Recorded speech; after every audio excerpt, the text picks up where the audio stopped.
I'm trying to see something. Yeah, I'm really trying to see something.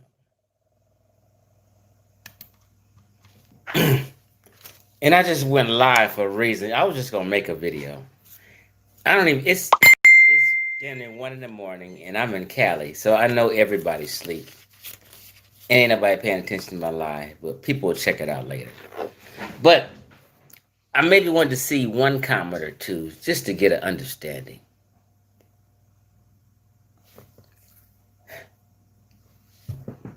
I need some clarity. Look here, family. You see the title. Now, Chief X with this common sense science. So check it out. I'm listening to hundreds of people um, over the last 2 months. Say it. Over the last 2 months, talk about the polite case and in um, while we do that, just the topic of Dr. York comes up, which is okay. Um,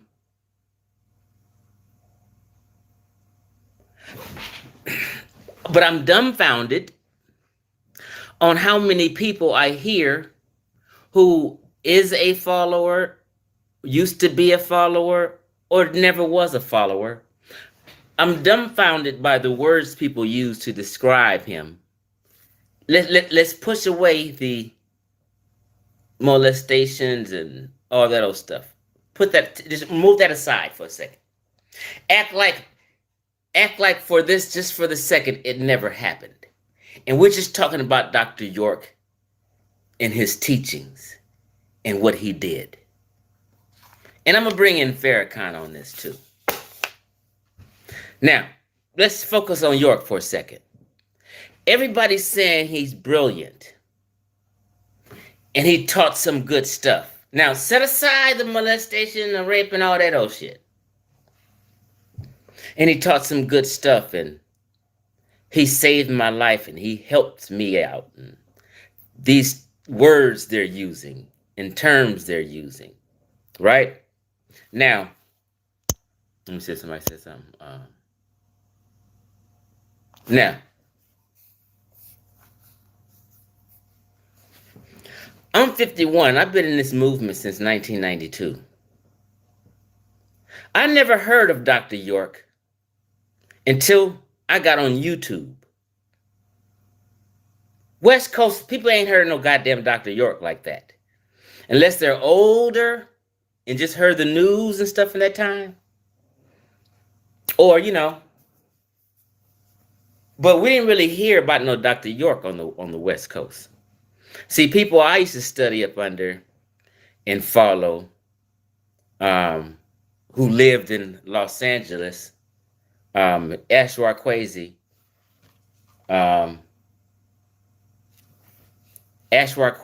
and Steve Coakley, and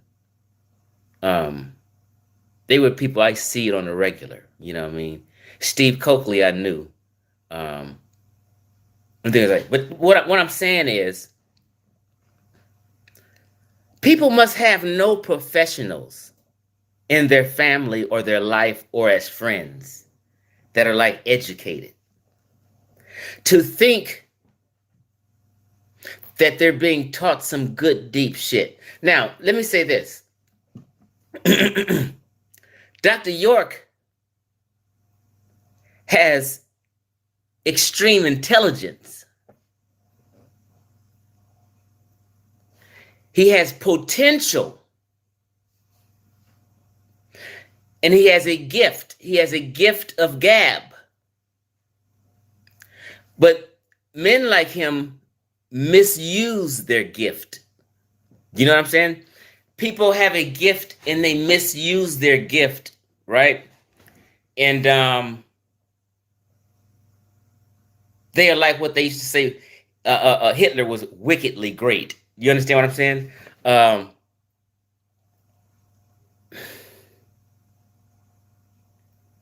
Like when I got on YouTube, I listened to all Dr. York's teachings on YouTube. I used to sit and listen to his lecture because from the West Coast, we didn't really hear about him until YouTube came out. So YouTube came out. I used to say, "Who is this cat? Strange cat to me." And I'm listening to his lectures, and he sounds intelligent. He's saying stuff that sounds deep and feel good, but the dots don't connect. You know, as people pontificate, but the dots don't connect in my mind. Now, if people on a lower level or less educated, it may make them feel good and sound like some deep shit and, stir them up. Like, let me use them. Like, my lady friend, she's an assistant principal at a high school. She has a master's degree in education. This is like somebody I talk to daily and can communicate with, right? And learn from and reciprocate all that type of stuff. I had an ex who had a PhD in vision science before. You know what I mean? So I used to do real estate, and my mentors were millionaires. I mean, black brothers that just with bachelors and got into real estate, and brilliant men who just became millionaires, and you know what I mean. So I've had professional friends and family. My brother, my blood brother, we used to battle intellectually growing up. You know what I mean? He does well in life. You know what I mean? So to me, I see and hear people different.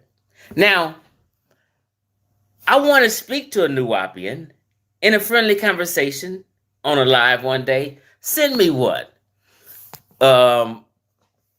Because it was nothing ever deep that I heard, or some teachings that are like real and true.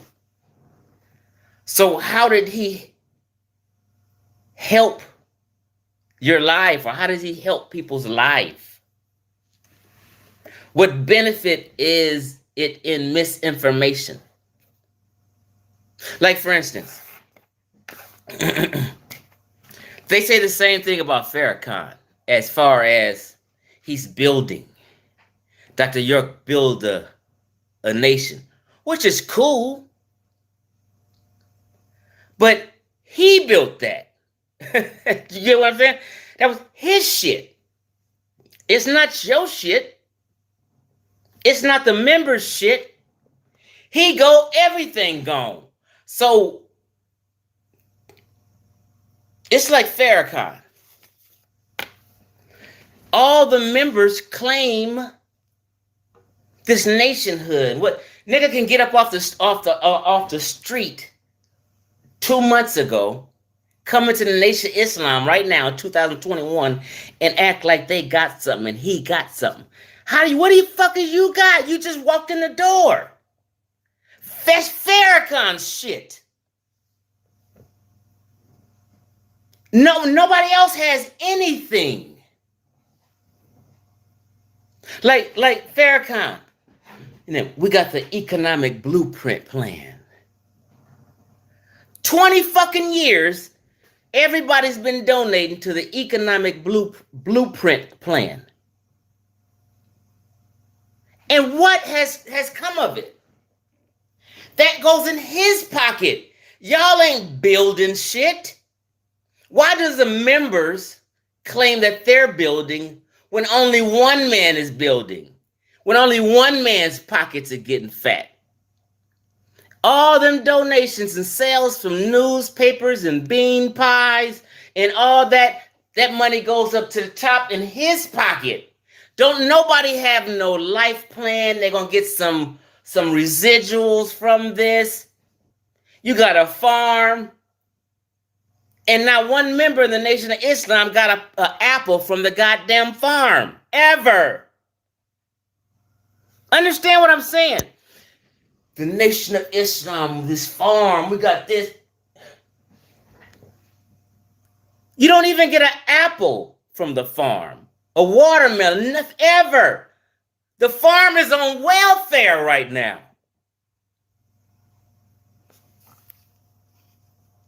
Do you understand? The farm, this is a farm what was on welfare. It's barren. Nothing's there on the farm. There's no activity. It's one man sitting up in a shack in a big old mobile home like he's just guarding the fucking area. Google, run Google Maps over. It's no activity going on. Nobody's getting shit from the farm. Nobody's getting shit from anything. You know, residuals, the economic blueprint plan for 20 fucking years or more. Nobody got shit. It's nothing in it for you. I know people who've been was with members for 10 years. Now they're not members no more. What did you benefit all these years? That's Farrakhan's shit. When he goes, it's over. Dr. York goes, it's over. What I'm saying is, you members, you never were building shit. Farrakhan and Dr. York were building shit for them. Off your backs. I live in LA. I used to go to mosque number 27. I know niggas on the corners for 2 decades. These same homies. I pass by and be like, what's up? All up and down for 20 years. You still selling bean pies in newspapers and running around in a fucking suit in 90-degree weather. And if you don't meet your quota, 20 years down the drain, you get no benefits. What do you mean building?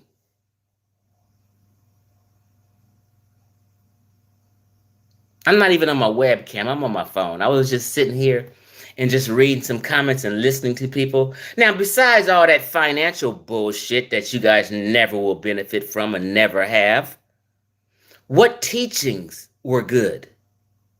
I've listened to hundreds of lectures over the years on YouTube of Dr. York. I never received any truth. The history was horrible. The science was horrible. Every nook and cranny of the teaching was straight bullshit. What truth? What brilliance? What did you learn that you could apply? So people need to start saying he sounded good when he pontificated. But he didn't kick no truth.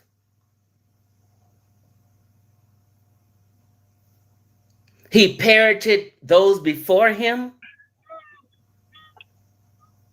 And if you thought he was teaching besides the molestation shit, just get that out your mind for a minute.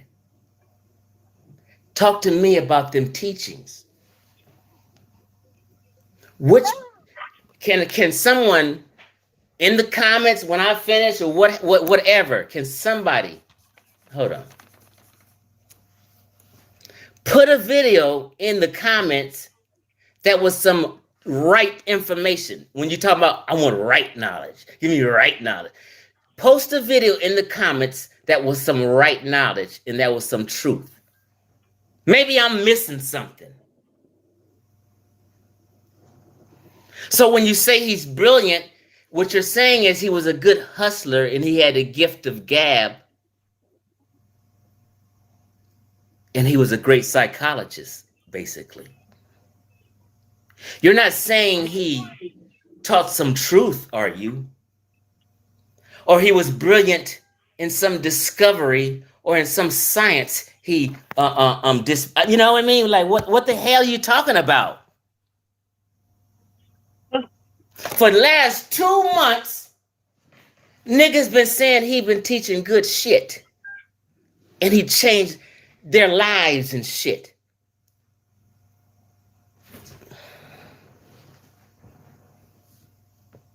Everybody I know who was down life is 80% of them is bad. When I got on Facebook, I started eyeballing all these new whoppings and shit was on Facebook. Like, what the fuck? And I observe and go through their pictures and shit. You know, I be observing shit, doing my little. And I'm like, everybody seems like they got mental health problems. What are y'all talking about?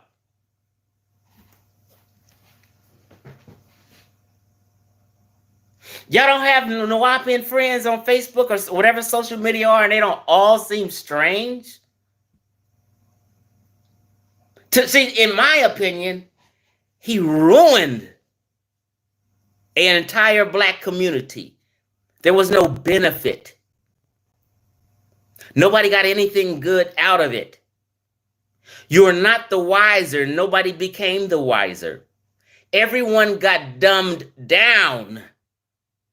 If you want to just be real about it, everyone got dumbed down, miseducated, and deceived. What was the benefit? What was the truth? Where's it at? Post me a couple videos in this comment that he said some real shit. I need to know. I need to know if 75% of y'all is crazy or not. I'm trying to figure something out.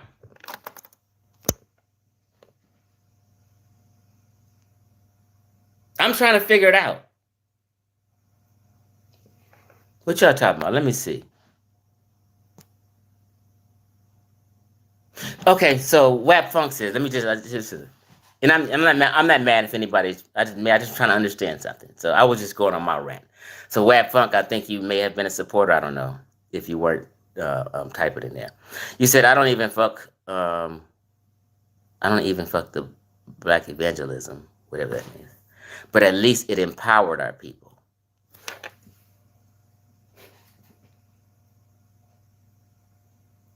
It empowered them. So did you hear anything I said? You're under the impression it improved people's lives? Is that what you're saying? I'm trying to get an understanding. Because that's what empowered means.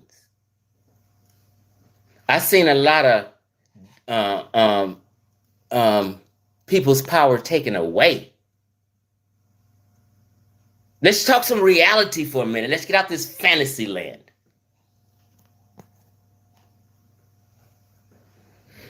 I think we are Facebook. Yeah, we are Facebook friends.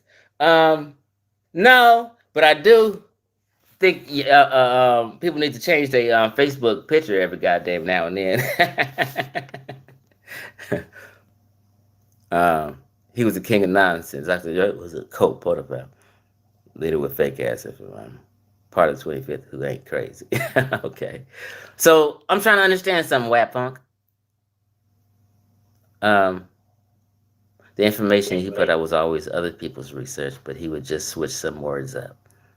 He taught good stuff concerning the Bible and Quran. Well, I think he misinterpreted a lot of stuff in the Bible and Quran. And how should I say it? He conveyed information in the Bible, Quran that he learned to the people in a different way and in a different context. So that's the technology he was on.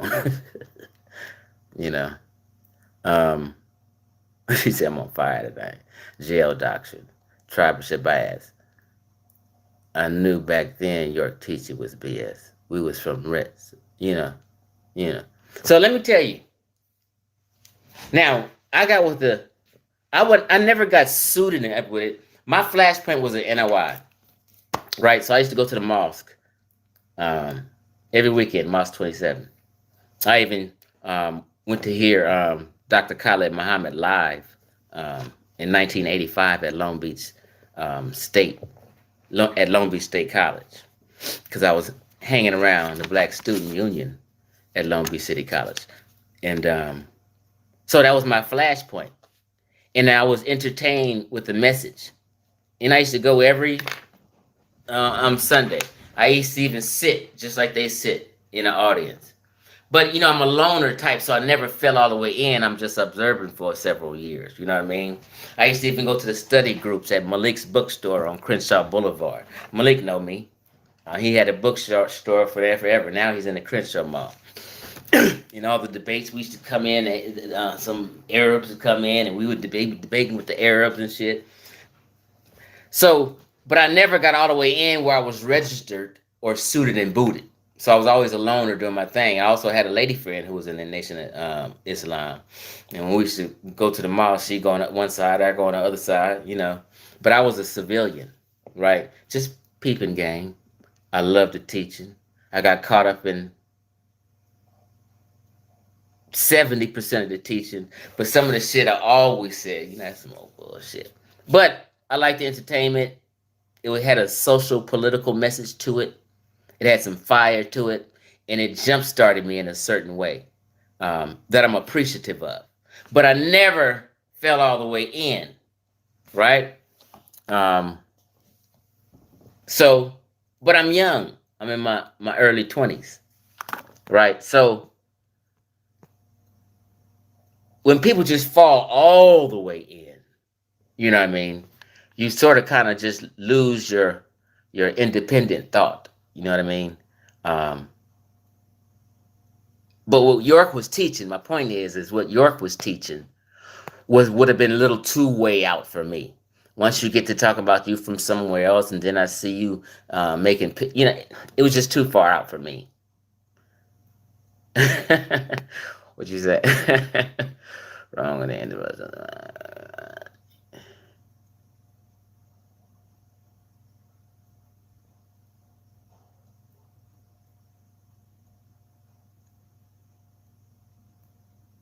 Yeah, so I made this video because I'm like, I need somebody to help me out here. Because there's too many of y'all saying, even though you weren't even down with the organization, and you hate, and you like, yeah, this motherfucker's a molester. Even though that, you guys, some of y'all are still saying he taught some good information. So I'm trying to figure out what is this good information? And can someone post it in the comment thread or something? Either I'm tripping or the conscious community is crazy as a motherfucker. I swear to God. I swear to God. You know what I mean? I got fed up, so I just went live. I was on some intellectual shit, doing some research, and like, what are these people talking about? And they just pissed me off.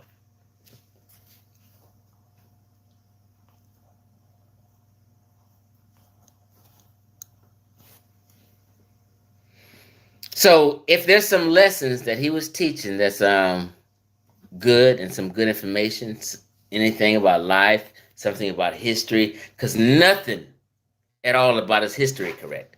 90% of anything he talk about his history is dead wrong. Anything in science, there's only science. So there's no such thing as more science. Those are just cute phrases. More science and shit. Nobody says that but Black Americans. There's no such thing as comedic science. There's only fucking science. That's it. Anything else is somebody trying to attach to it and be cute. Science is science. There's no different kind of science. It's one scientific method.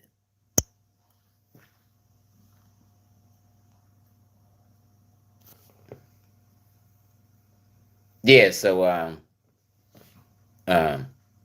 out of here. I just had a burning desire and I wanted to share. I'm out.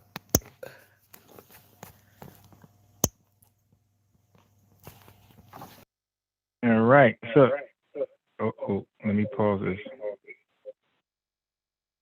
feedback.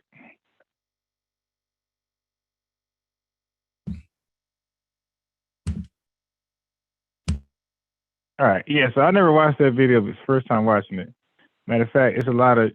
I just asked for his permission today to share that. Never seen it before. Just seen the title, but I'm also gonna be asking Sean for permission to share his videos. So sometimes, like, I'm so backed up on videos because I watch my own videos and people go live. I miss the lives. I can't. You know, I'm just backed up on videos. So motivation for me to watch some videos is to go live and just play it. You dig? Then I'm forced to listen to it. So Sean put out some content I haven't watched just yet. So I'm gonna reach out to him and see if I can share it rebroadcast it, you dig, and I could watch it live, and like I did just now. But real. So we got DJ Focus on the ones and twos. He pulled up Focus. I just want to say this real quick, and then I'll let Focus go in. I'm here. Yeah. So I just want to say, so he said a few things that stuck out. So I wrote it down so I won't forget. So he said, so I do agree with some things, right? So for one, now I'm not saying this is wrong. I know this is how things are being done. But I scratch my head, right? Again, I bought a lot of his DVDs. I'm talking about Tariq Nasheed. He now again, I'm not saying this is wrong. So what he does is when he want to do something, he'll do a GoFundMe where the people pretty much support the project, right? Put it all together.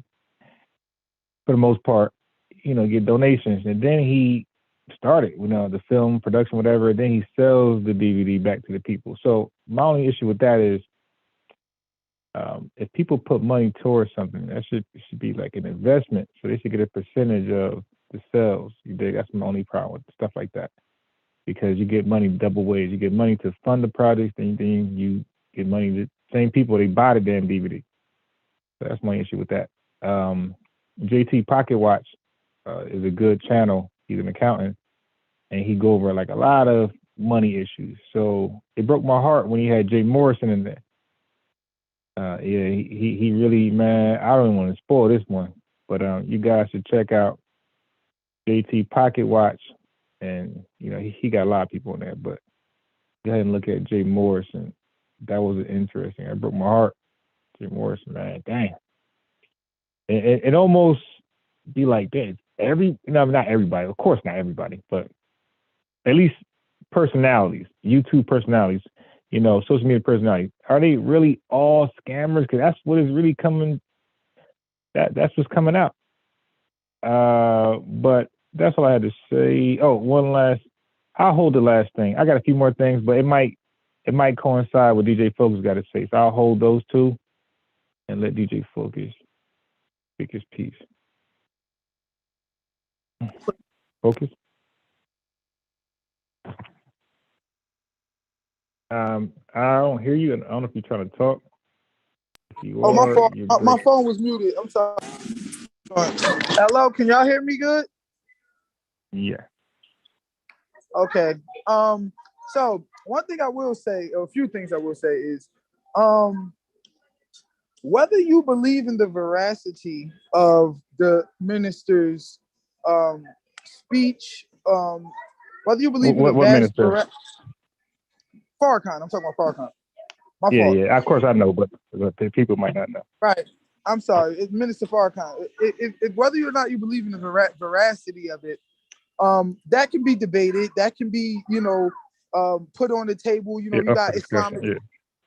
You got scholars like, Wesley Muhammad and different ones, who will take on that debate at any time, and who are a lot more accomplished than whoever this 1,000 views guy is that thinks he's qualified to even have up and talk. This man been working for 60 years in the Black community, and you with your 1,000 views think you can do something. But anyway, sure, son.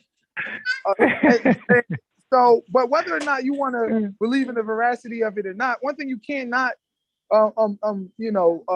question is the sincerity in his heart, or that he truly believes what it is that he's speaking. When that man speaks, he truly believes it. So if you want to say, oh, look, Yaqub's history or the mother plane might be too far-fetched for you, or whatever you want to say, well, all of that's debatable. But to say that man is a con artist, okay, and that his heart is not in the right place, when the mission to say, he was talking about Dr. York. Oh, maybe I got on at the wrong time. And I'm gonna let somebody else. Yeah, so he mentioned Farrakhan Farms. Right. He mentioned Farrakhan Farms, but because I didn't put his subject in there, like the title of his video, but it was about the 85 of his speech when he was anything that was crazy, he was talking about Dr. Malachi York. Okay, all right. So But when he I got he on, mentioned Mr. Farrakhan when he talking about the farms. Yeah, when he got on, he talking about the farms. right, that's what I'm Yeah, talking about. yeah. Like But calling him a everything con else you're talking artist. about was York. Okay. All right. Well, I do apologize for Nah, that. we said con artist that was York. That wasn't Farrakhan. Well, I did hear him But say he even 20. He said you've been trying to put in to this black economic blueprint. You ain't got nothing yeah, back. that's true. You know what I'm Yeah, saying? Like, I mean that's true. so He said that. That's true. He's right. Right. Well, the nation just bought what 700 acres or something to start this community. What's it called? I forgot the exact name. For You Farms or some junk like that. But they just bought 700 acres like last week. So this was a bad time for him to put that video out. But irregardless, you know, the mission of the Nation of Islam is to reform Black people morally, spiritually, economically, and to create a path for Black people out of the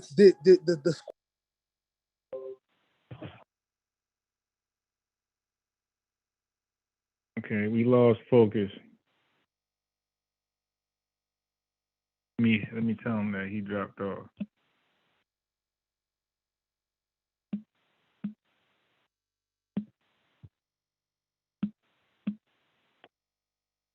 Okay. Let me make sure I'm still live. create a path for Black people out of Yo, so funny.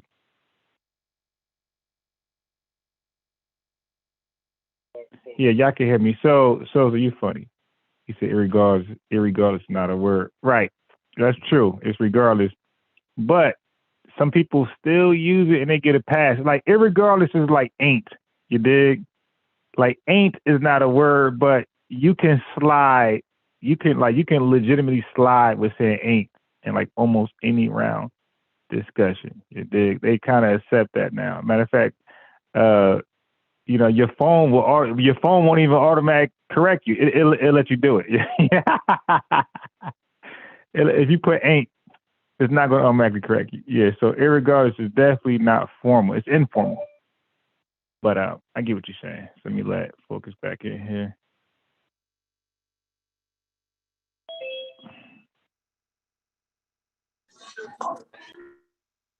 Yeah, I wish it was a way you could just get right back in without needing to to accept you.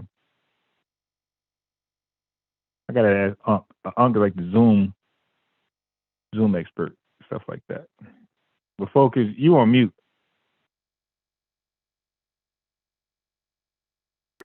I'm sorry, my fault. Can you hear me now? Yeah, I wish it was a way you could drop off and just get right back in. All right. I'm sure I gotta go to my settings. Yeah, my I hear you bad. now. Yeah. Yeah, sometimes last time when I listened back to the podcast, my audio was horrible. So I just want to make sure you guys can hear me clear, eloquently, and loquaciously in the good words of brother Dr. Khalid. since he's trying to come at Khalid, I had to pull that one out the bag. But yeah, so the question of the sincerity of the nation is really unparalleled because, well, look what he said. What have you received? What has it done for you? Well, I mean, if you put in your life into it and you have reformed yourself and you put the drugs and the guns and the such and so down and you doing for self and you propagating the faith and you out here trying to live a better life and do a better life, then that's what it's done for you. You know what I'm saying? Then that's what it's done for you. And if you are committing to this hard lifestyle that is financially quote unquote draining or time draining or whatever the case may be, then there should be no question of the sincerity in the heart of any Muslim. You know what I'm saying? Because it's a hard path, even for Farrakhan. Even for Farrakhan, it's not easy path when you're dealing with the reform of the most mentally destroyed people in the history of the planet. I mean, they did a number on us when it comes to our minds. You know what I'm saying? And just instilling that lack of self-worth in us. So that having to deal with us. My father used to say it all the time. shoot, man, dealing with black people in itself is a hard goddamn task.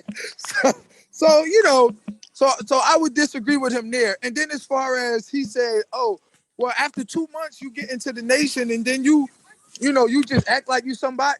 That's not true at all. You know, you get into the nation of Islam, and first of all, it take you way more than that to even accept the message because it is a unique message, far-fetched to some, but you know, a unique message, and it goes against the grain of the socially acceptable norms, you know, in the pervasive mindset of our time. So it takes you more than that just to get in. Then you have to learn protocols verbatim. Then you have to write your letter, and then that's just to be able to become a believer. Okay, that's just to be able to become a believer, and then you come and you just make meetings.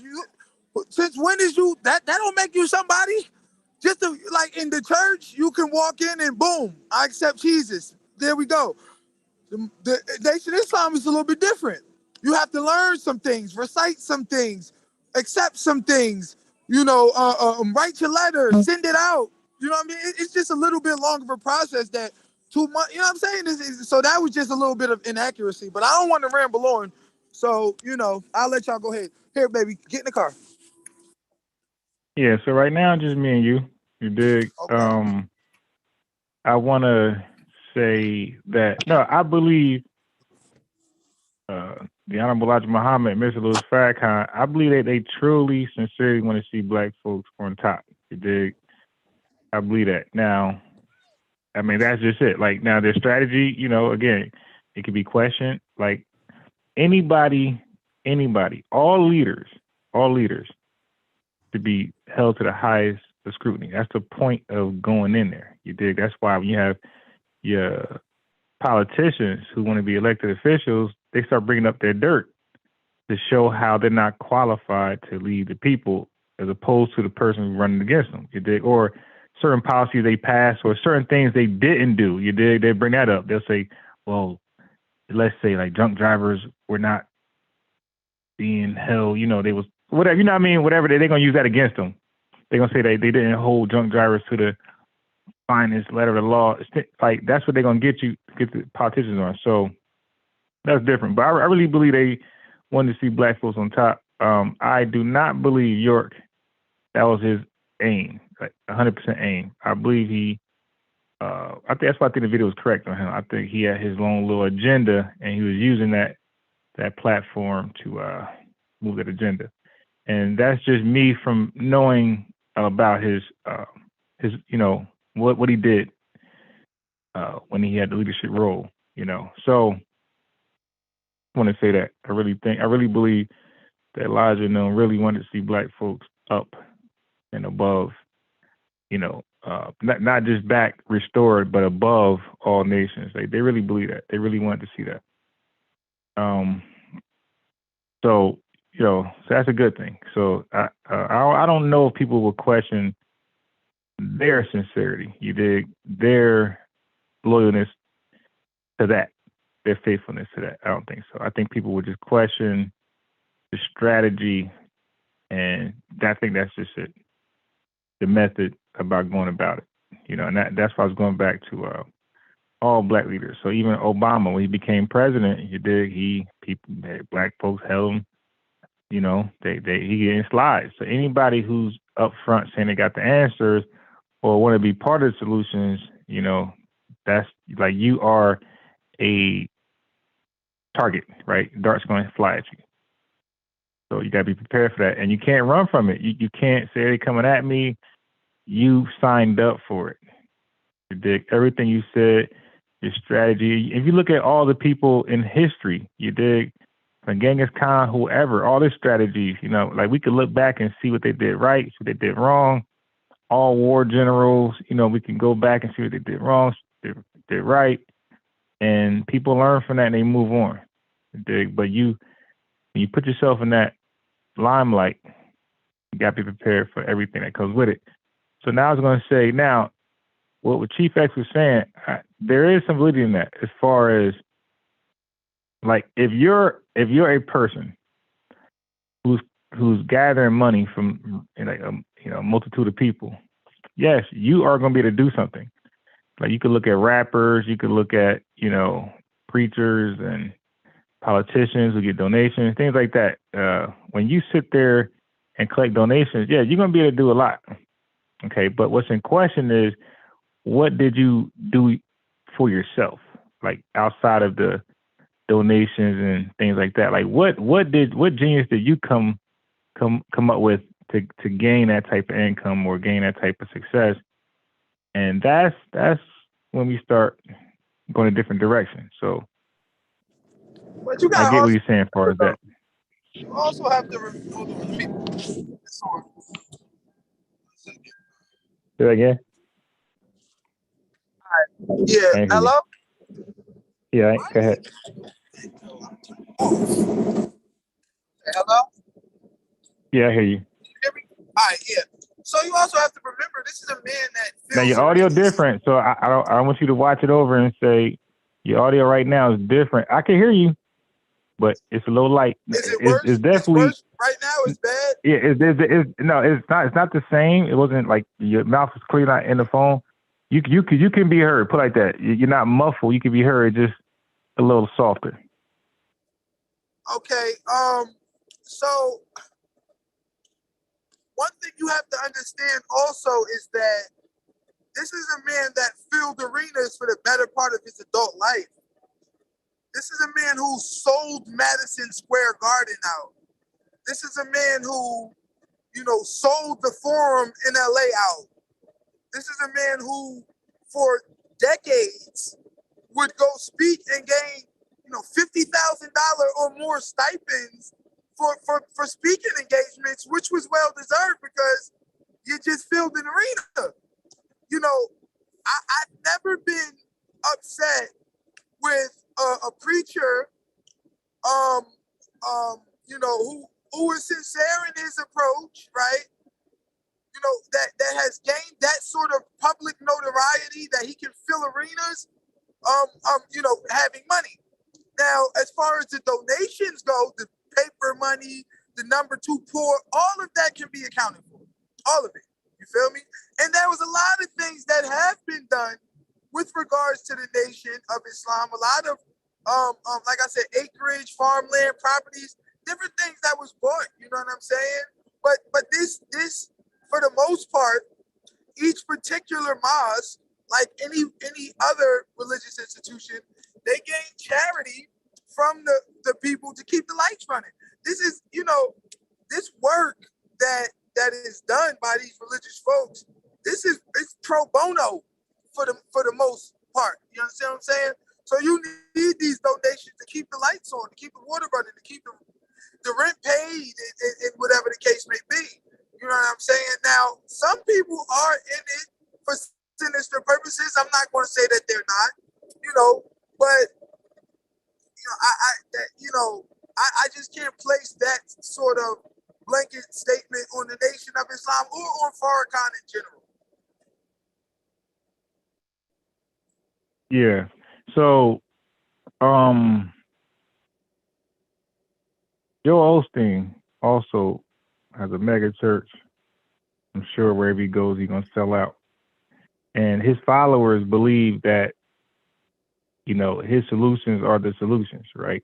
They believe he's sincere. They believe his works are justified and are needed. I'm just throwing out one name amongst many. And all those great things you just mentioned, Joel Osteen has accomplished that. Matter of fact, I just sent Unc something about TD Jakes. I should have sent it to everybody, but I didn't want to spam everybody. But TD Jakes have put together $100 million something to bring certain resources towards. Did I get? Oh, so the TD Jakes have put together $100 million business endeavor to bring resources and education towards the inner cities. You dig? That's TD Jakes. I think that was overlooked. It didn't get a lot of press. Well, that's good. That's very good. Yeah, of course. So for that.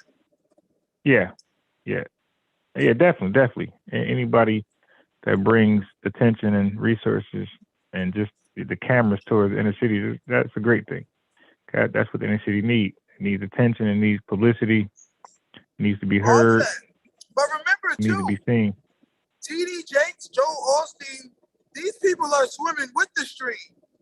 Farrakhan, like the salmon, is swimming against it. Farrakhan is going against the public perception that is pervasively controlling the community. Farrakhan is going against that, and he's not having, you're not turning on, BET every Sunday morning and hearing the Nation of Islam. You're not turning on, Yeah, well, the Sunday Farrakhan points ministries. out things like the injustice that goes on in community, racism. But that's what separates him, from like Dave Osteen and Joel Osteen and those guys. But even though I heard T.D. Jakes speak about that also, but definitely not to the extreme. It's that, but it's also the fact that it's Muslim, it's Islam, it's Black freedom. It's the message also as well, because you have to understand, Christianity is the state religion. It is a church on every corner and one in the middle. So, and like I said, when you turn on 700 Club or Creflo Dollar or any damn cable channel before 7 a.m. shit, BET Sunday Ministry, you get the state religion sponsored. You get the movies Passion of the Christ and 10 Commandments. You get the stories told. I'm sure the opposite will be played in Islam communities, Islam countries. I meant to say, I'm sure the opposite will be the case in Islamic. Yeah. So that's just right. This is a Christian. You said it. You said it perfect. It's a Christian country. You dig? Every president got to swear to some type of Christianity oath. So yeah, this is a Christian country. Exactly, which makes Farrakhan's job that much harder, and which makes the accomplishments that much greater in my mind. Because, like I said, you're flowing against the stream, and you're doing it with the people who the system is working on mentally, daily. Daily, they're working on this system. In every institution we see the Black psyche being affected and adjusted. And, to have to work with us after, the brutality and the mental conditioning and the mistreatment and the purposeful miseducation, centuries long miseducation, mistreatment. I mean, we're the people who were denied reading, writing, and arithmetic for centuries. And so to have to deal with people like us, and then to have to swim against the stream, swim upstream, oh man, that makes the accomplishment that much greater. It makes the work that much harder. And the level of sincerity, therefore, that much greater. Like the con artist can easily just go with the flow. And Farrakhan know the Bible well. He could very easily just open up a church and be on Farrakhan Sunday Ministries right next to Creflo Dollar and Joel Osteen. And Joel Osteen. But to fight that and to go against that, that to me portends a level of extreme sincerity. Well, you had other people in this country that fought against the state's religion. You mentioned Darwin, and many other people, not just in American history, but just world history, who went against the Roman Church, Galileo, and other people, and they was met with physical force. And dare not to say those who dare to put the Bible in the King's, like English, those people were burnt at the stake. Crucified, killed. So yeah, man. So people, when you go against what's considered to be the norm, the adversity will get you. And this is That's a fact. That's what's going to happen. That's life. And yeah, it's saying this country has a dark history. You know, so this country has terrorized many different nationalities. You know, black folks the worst, of course, but many people got it here. Yeah, so this country was the absolute worst at one point. It's a lot further from then. It's a lot more work to go. But it's definitely headed in the right direction. Yeah, listen, man. I often say to people that this country, and Minister Farrakhan says it a lot too. People question, his letter to George Bush and, his quote unquote, torchlight for America and all of these things. And a lot of He trying to save America, they said. A lot of staunch supporters of Elijah Muhammad in his truest sense, they condemn Minister Farrakhan for that, Yeah. But, I believe that portends a level of optimism and a level of belief in everybody's ability to repent, and everybody's ability to, to come back from things. And this country does have a very dark history. And if things don't change with regard to the covert actions and the foreign policy and different things, then we are in trouble. But we have a chance to actually take a very dark history and turn it into something beautiful, because this is truly a multicultural melting pot. So in a place that just fosters so much individualism and so much hate, if we could make the true story of America, us uniting in the face of all of that, every race and every nationality coming together to unite and be one, I think that'll be an extreme yin to the yang of how, this country started, you know what I'm saying, for lack of a better term. It'll be an extreme, difference and change, but also it'll be like a word I'm looking for, like a redemption. It could be a great redemption, you know what I'm saying? But that's up to the people. But I often say the power's in the people. The system is working on us every chance they get to kind of condition our minds in a way that they want, black, white, and everybody alike. They want you to feel a certain type of way. They want to condition you a certain type of way. They work harder on black people, I do believe. Now, when you say they, who you speak of? The system. I often say, right. If you want to call it. No. I'm just asking. I know what you mean. Trust me. Yeah. But I just want to insert this. Like a lot of, like a half of Americans agree with that. When I say I mean white Americans. Half of white Americans agree with that, bro. And they have a problem with those systems. They believe government is gaining too much control. And these half of white folks are the red side. You dig? And so what you're saying is definitely their talking points. They feel like the government's gaining too much control. They violating rights. They're impeding on privacy and things like that. So that's their control. I'm sorry, not control. That's their concern. And this is why they fight for the Second Amendment. Heavy, because they know that too much control, too much power, tyranny, and things like that comes afterwards. You dig? So they want to keep the militia groups and everything prepared, because they're gonna go down with a fight before they let those powers be overbearing. So yeah, so a lot of your concerns is half of white America's concern. And I truly believe that. In fact, about it, I believe that the system, the powers that be, those who are in control of the socially acceptable, pervasive mindset, I truly believe that they give great talking points to the left and then some bull. Yeah. And then they give great talking points to the right and then some bull.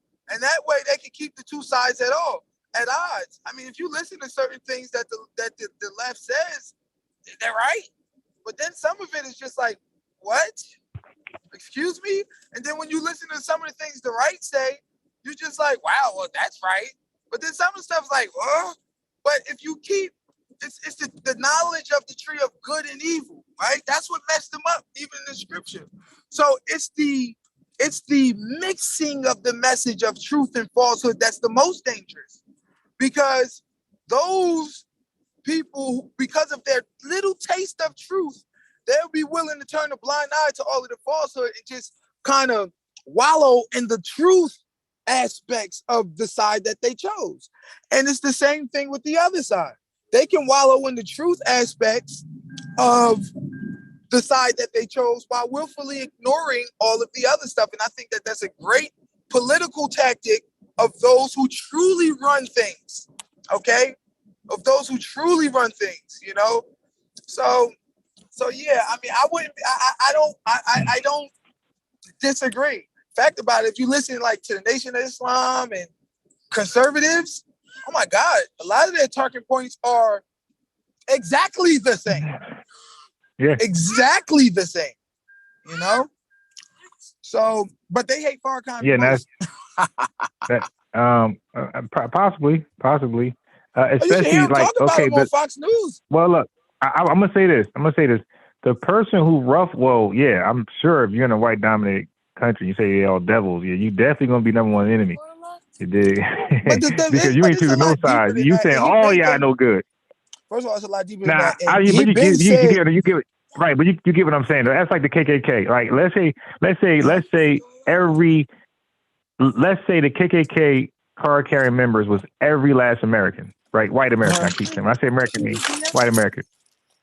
Of course, we'll feel the same way about them. Like nothing they say. I don't care how much they try to connect with us and sign LeBron and sign Lil Durk. None of that's going to make us feel cool about them because their origins is niggas ain't shit.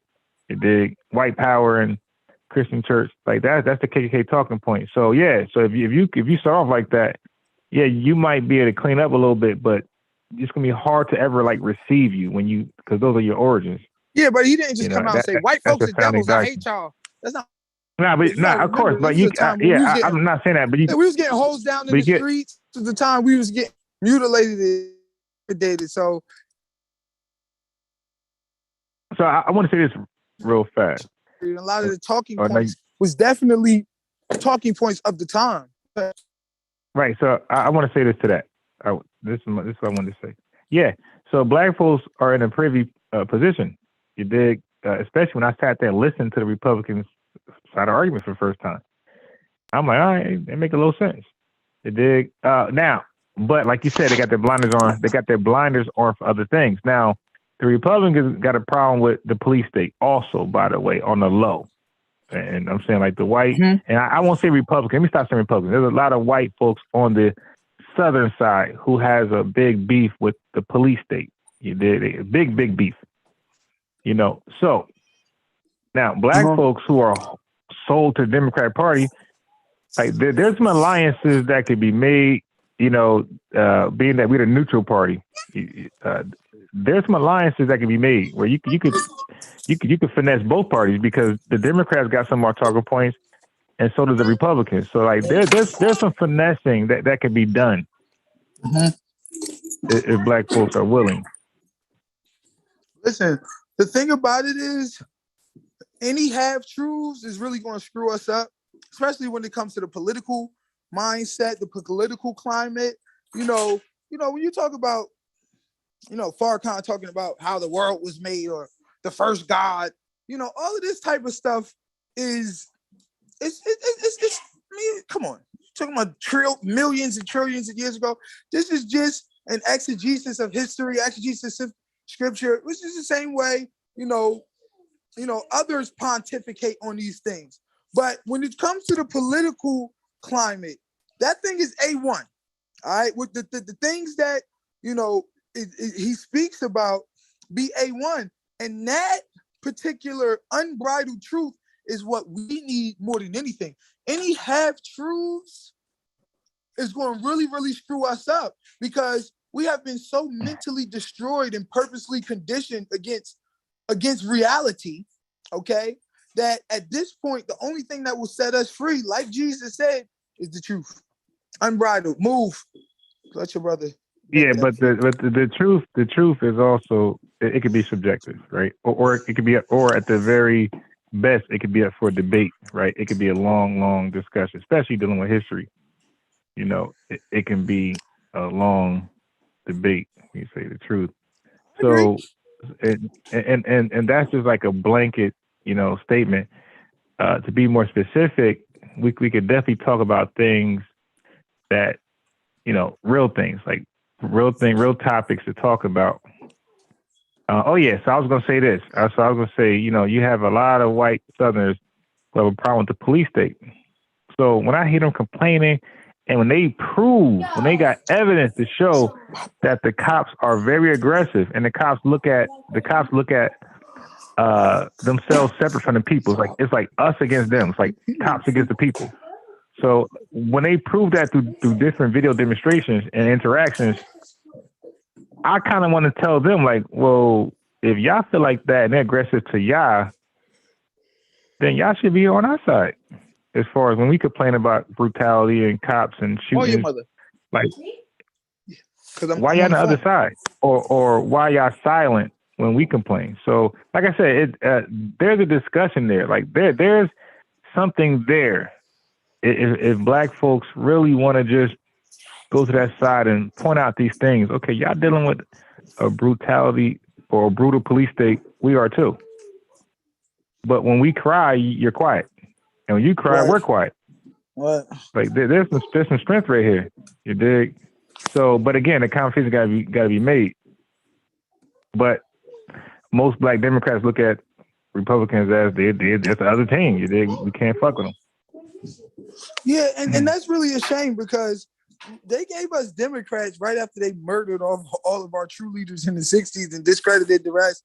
And then they gave us the Democratic Party, which has always been the racist party. Has always been the party against us. They fought against Lincoln freeing the slaves. The Democratic Party was behind all of the Ku Klux Klan, the lynchings, and all of that. Well, they have switched though. Like we say Democratic Party, and that's not fair because they are that Democratic Party you're talking about right now is really the Republican Party because they actually switched. So when you say that's kind of like, I mean, I hear you. I hear what you're saying. That's kind of like technology what you're using right now. No, I hear what you're saying, but I think the technology is the belief that we're supposed to believe that after 300 years, all of them switched parties within a year or two, right at the same time that they magically gave us the Democrats to vote 94%. See, this type of psychological control that they have over, we're not Democrat 94% by osmosis. That is social conditioning. We were told to be Democrat. We were conditioned over hundreds and thousands of elections over decades to believe that the Democratic Party was for black people, when in all facts about it, it wasn't. It never was. It never has been. And a lot of the racist ideals that they had, they still have. They're the ones who are so closely tied in with, I don't want to go down this path with you, but Planned Parenthood. They're the ones. No, go ahead. No. You have the right to speak. That's Democrats. Let me just say this. You got the right to speak your opinion without an argument. You dig? No, right. But yeah, I just, I want to continue this political conversation without necessarily going back to Margaret Sanger tangent. But with that being said, that's the Democrats. Historically, we can go through, the Democrats is the 94 crime bill that, 3 strikes out, mandatory minimums, truth in sentencing. All that's the Dems. The Dems. Are you sure? Are you? Wait a minute. Are you sure, brother? Dems. You know Steven Crowder? Wait, do you know who Steven Crowder is? Steven Crowder. Who is that? Let me Google him. All right, that's a huge Republican, and he's pro-choice. So a lot of Democrats are pro-life, like against. So I don't know if you might get that mixed up. No. Democrats may be pro-life, but that does not because necessarily. I'm saying a large part of Republicans are pro-life. I'm telling you, I'm saying pro-choice. The Democrats are pro-life. Yeah, bro. I woke up at 3:00 in the morning. No. The Democrats are the ones tied in with Planned Parenthood. That's a fact. That's the Dems.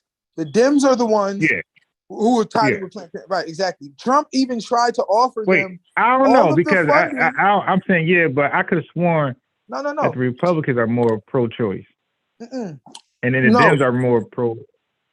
No, the Republicans are the ones that were against Planned Parenthood, especially the Trumpicans. The Republicans are the ones who are against, Okay. trying to get us to Yes, believe. Sosa agree with you. Sosa said, yeah, because I might have lost track on that. Yeah, no, Sosa it's said definitely the Dems Dems. are pro-choice. Yeah, I okay. seen one of the Right. most. Well, it makes sense. Yeah, I mean, okay, it's a little tricky, but yeah.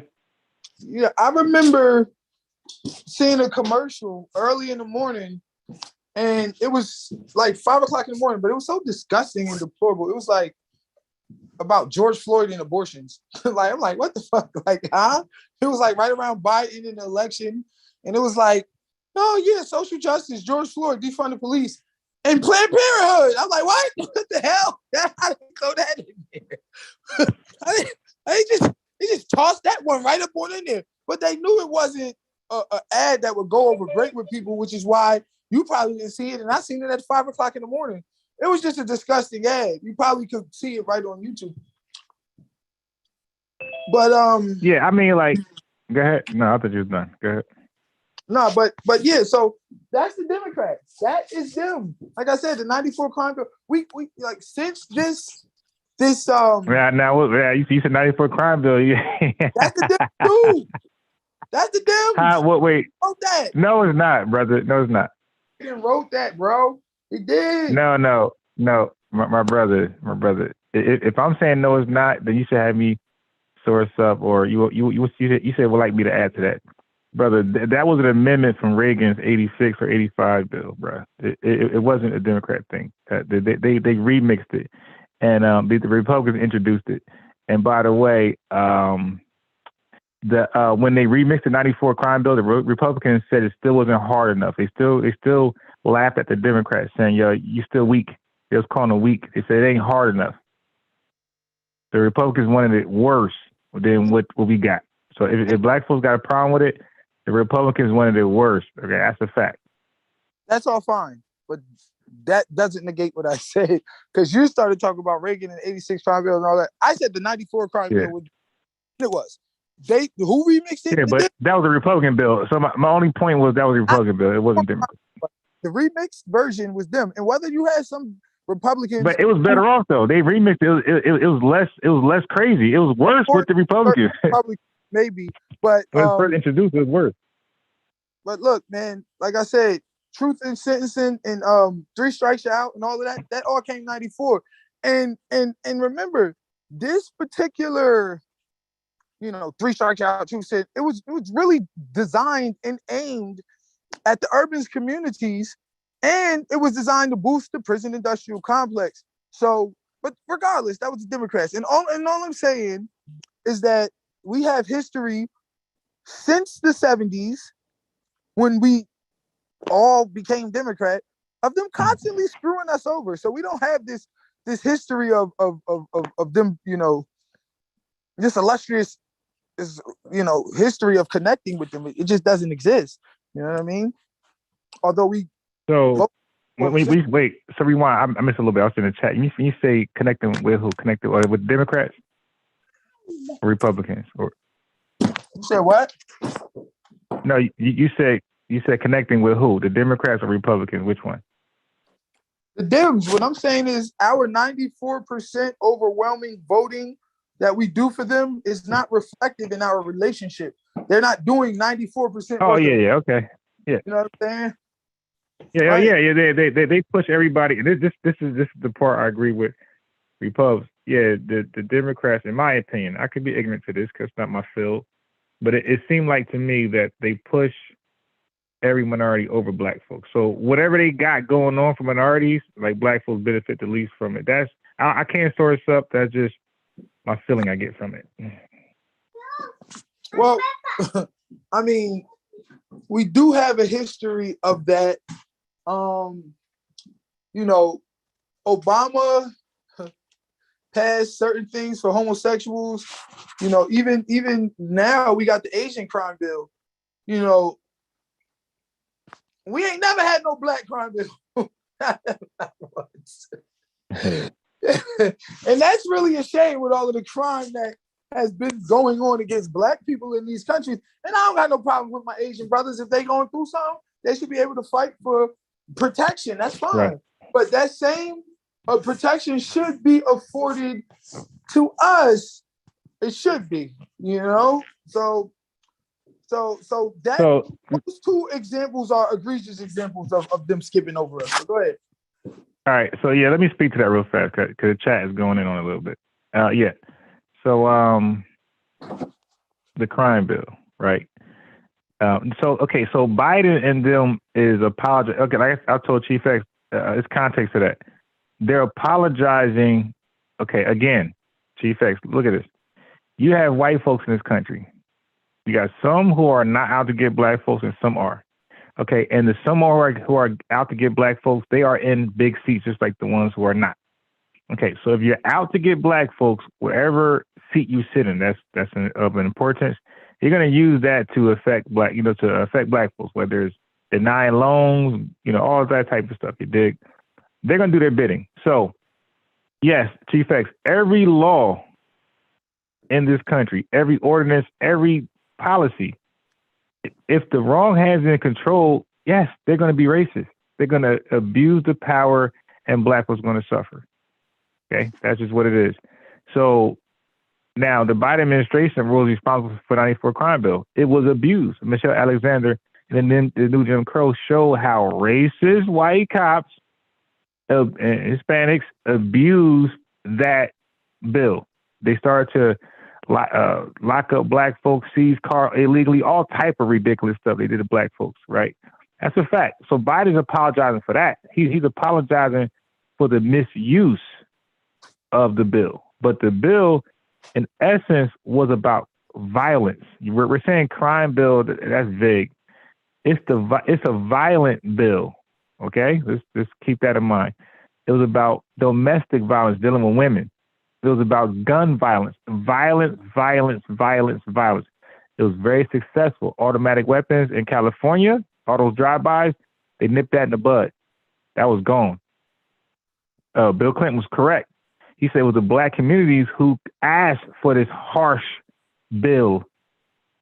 That's a fact. Black leaders came up and they wanted something done, and they came to the politicians, and they delivered. And black community, black leaders said, "Yeah, this is good." Okay, but it definitely got off high power weapons off the ground. Women were protected from domestic violence and abusive men, sexual harassment. It was very successful in its inception. But like I said, it was abused. So it don't matter where Republicans, Democrats, Christians, atheists, if you got a people who are racist and they're in control, they're going to make whatever system, how righteous you think it's going to be, they're going to make it unrighteous. And they're going to execute their plan. So that's just what's going to go on. So until we can put a check on racists, that's the only way this country is going to really thrive and black folks get a fair shot. But I hear that. That's all of the dress up. Margaret Sanger was in the prophylactics and she didn't want to kill black people. All that's the dress up. I'm talking about the reality of the situation. And the reality of the situation was the 94 crime bill was directly linked to the criminalization of us decade before, the militarization of the police, the privatization of the prisons. All of it worked together. Prison is a business. Prison, is being sold on the stock market. Prison is a private entity. Prison is worth big bucks, So all of this goes into that. And still to today, violent crimes are going down, but incarceration rates are going up. So it's not really violence. I mean, it's just incarceration. There's a benefit to people being locked up. This is a system. That's why they got rid of the death penalty in a lot of states. It wasn't because they had some enlightenment and they don't believe people should die. It's just because they realized they were killing off their workers. Remember, that enlightenment worked them to the bone. These people are working for big companies like Macintosh and IBM and freaking CoverGirl and shit. And all these got contracts with the private prison. These people is going in, these inmates is working all day long, $2. There is a vested interest to keep the prison full. All right, can I ask you something, please? Unbiased? Yeah. I forgot you were here. Peace. Yes, sir. Respect. Peace to the panel. Peace to everybody. Peace. Question. Unbiased. Is this a Yes. true statement? 99% of the drug dealers in the black community were black in the 90s. Is that true or false? Wait, repeat that one more time. 99% Nine- of the 99% of the drug dealers in the black community were black. Is that true Yeah. or false? I would say yes. I would say yes. You said that's a true statement. All right.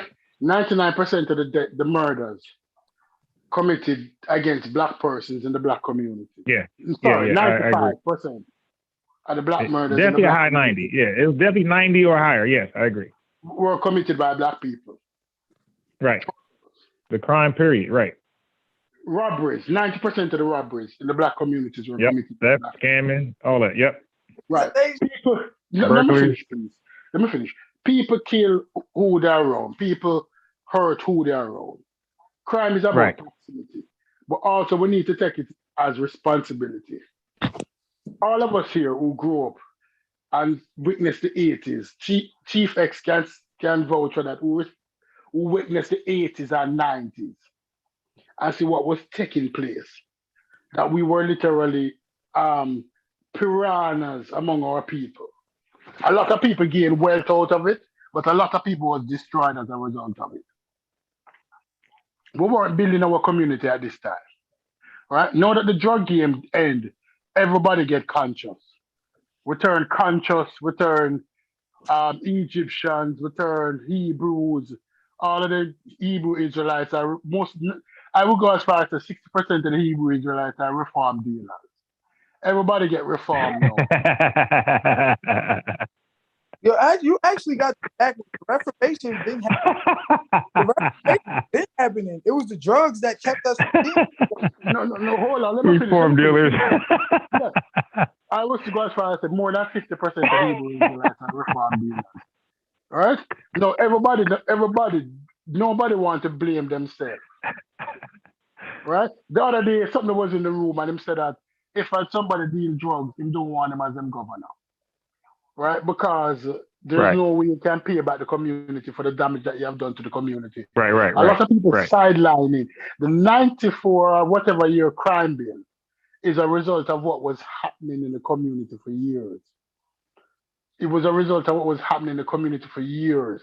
People was destroying the community and people wanted answers. People wanted something to happen, right? If we look back, all of the black senators and congressmen voted for that crime bill. All of them voted for it.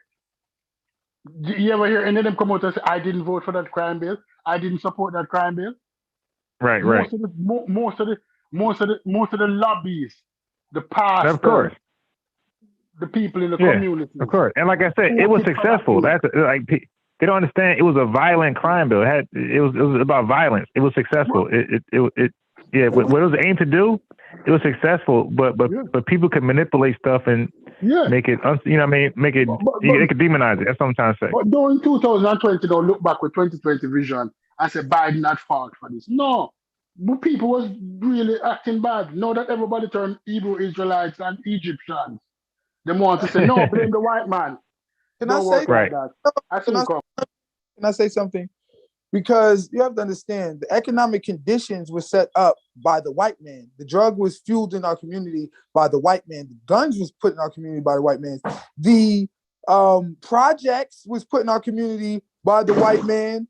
The Housing Act of 1930, which gave hundreds of millions of home loans to white people only, and as a result, adversely created the hoods. And the lack of economic opportunity thereof was all the white man. So now you can't. The 94 crime bill was the white man. The criminalization of the police was the white man. The militarization of the police and the privatization of the prisons was the white man. Taking rap music from positivity and turning it into a commercial for prison was the white man. They did all of that. So now you're not going to at the end. Let me finish. My bad. Yeah, my bad. And blame the victim. Put that down. And blame the victim of the system for being exactly where the system wants them to be. You're right. The 94 crime bill did exactly what it was intended to do. Lock a whole bunch of people up. Target communities that were just flooded with the drugs. were just purposely starved of economic opportunity. You talk about the 80s and the 90s in the hood, bruh, there was no gentrification. There was no opportunity zones. We had abandoned buildings and burnt down houses for decades at a time. That was the system. That was not Black people just wanted to end up there. That's why I said, you talking about reform. The reform came prior to the economic condition. We tried to reform with Reconstruction. We tried to reform with Black Wall Street. We tried to reform with civil rights in the 60s. We tried to reform with the Black conscious rap music of the 80s. We've been trying to reform ever since. But it's the lack of opportunity, the drugs being flooded in our community, and the plotting against us that's keeping us from reforming. It's not the reform. Can I rebut, please? Please. Because you mentioned a lot of things. All right. First thing you do, one of the first things you're saying is that you are directly correlating that because people were poor, the only thing they had to turn to was crime. Right? I believe you, and that might make that up. Yes. Eh? No, I said there was a lack of economic opportunity caused by them, as well as the militarization of the prison, of the police, the projects being right. I went through a whole. No, you're right. Let me finish, please. One statement. No. I'm using one of the points. Just one of your talking points I'm talking about. I'm not disparaging your complete argument because there's a lot of facts in your argument, right? But I'm going to ask you a question. How many houses or businesses that seize from the average drug dealer when they're locking them up? How many businesses have been seized after the drug dealer get rich? How many houses, on average, do you believe that is seized from the average drug dealer who got his riches? No, how many houses, bro? We don't own houses because we're selling drugs, and you can't buy anything when you're selling drugs. You don't have the credit, you don't have the pay stubs, you don't have the debt to income ratio. They make it impossible for the drug dealer to actually that's a lie. Eventually. That's a lie. Other people rinse their money. The Colombian rinse their money. Look at Miami. Everybody, if you ask Miami, they say drug money built Miami. The Colombian right? Go. That's a drug money built Miami. All of those people find way to rinse their money. About the Black community, Colombian drug lords who could drive a boat to Cuba in 2 hours. We're not talking about that. You changing the goalpost. No. But I'm saying, hold on. This is the other thing what you're doing. You're not giving them. You're saying that our people stupid. That's what you're saying, you know. No, I'm not. Of course, you're saying that our drug dealers stupid. Because no, I have no system was set up against them. They used those Spanish people in Miami as a catalyst to bring the drugs in and to flood your communities. They did the same thing West Coast. But when we got rich out of the money, what we did with the money? What the Black community, what the Black drug dealers did with the money? I'm trying to find a way to blame Black people. That's why I don't talk to you. I'm not blaming Black people. You are. Everything else your mouth. No. What I am saying to you is that this is what I'm saying. This is what he's asking the question though, Focus. This is what I'm saying. I'm saying that we resorted to crime because of poverty, right? But yet still, when we got rich, we didn't do shit, right? So therefore, the owners that were saying that we were criminal because we were poor. But when we got rich, everybody in this room know at least 5 rich drug dealers. No, that's super rich. Right. We know 5 locked up drug dealers. We don't know 5 rich drug dealers. Not personally. No, we know 5 locked up drug dealers who were rich. Yeah, exactly. That's what gets who were rich. The money who gets were rich. We cannot buy houses. We cannot get the stuff. You might be able to get a car. You might be able to if you spend cash, you know the right place. But they set the system up to where you can get all of that money, but you ain't going to legitimize it. In fact about it, you're going to do all that stacking, and eventually we're going to seize it anyway. How much millions of dollars get busted in drug money every single year? Now they just take the money. If you got over $15,000 cash, they just take it. And you got to fight it and get back from the DEA. They just take the money. You never know them. You're what in that? I'm on the. Hey, baby. Yeah. So you know what I mean? So at the end of the day, these particular systems are very. We bring the drugs in, we make the lion's share of the money, we take it, destroy your communities with it, use it to lock you up, take the $40,000 subsidies that you get from being incarcerated, and it is a well-oiled. This is not. Black people got a whole bunch of money, and then what did we do with it? We wasn't able to do. How many people got $1 million under their bed for 10 years? Because if you put over $10,000 in the bank, the IRS is. If you you listening? Yeah, listening. I'm hearing you. I'm hearing you. If you put 10,000 over the bank, the IRS is on you. We're not gonna allow you buy no houses. We're not gonna allow you buy no businesses, none of this type of stuff. We're not even gonna allow you because right here, if you sell drugs, then we're gonna tell you. You feel it right there? I see. Listen, just go on mute, bro. Like, sorry. The wife saying something, but my apologies. So even if you do take your money and try to legitimize it, that'll get you for money laundering. So you took dirty money and tried to make it through this business. So look here, stop up on look. No, you have to keep talking, and then try to understand. You're gonna listen. Your problem. Now, at the end of the day, the system is set up intricately. It's set up against you, brother. We think we just came out of slavery and we're just gonna move to the hood, build the projects, and start selling drugs. Bro, this is their design coordinated plan for you. So you can keep on trying to blame black people all you want. No, stop that. Stop that. Can I add something to this? Yeah, go ahead, brother. Point of view? Okay. It's just in general. Let me add a little to it. So in days you had men what you call roughnecks. A roughneck is someone who may have worked on an oil rig and had those manly type of jobs, right? So when auto industries shut down in Detroit, a lot of these steel mills closed and things like that, a lot of black men had these jobs, okay? So a lot of when these plants and jobs got outsourced and got outsourced overseas, then those labor jobs were a lot of black men had. So they had to then figure other hustles to feed their family. And if you weren't educated or had a degree, you couldn't get certain types of jobs. So some men began dope dealing, right? Everything is supply and demand. If people are demanding a certain thing, you're going to be supplied with it. You get what I'm saying? Unbiased Sports? Yeah. We're hearing it to you. So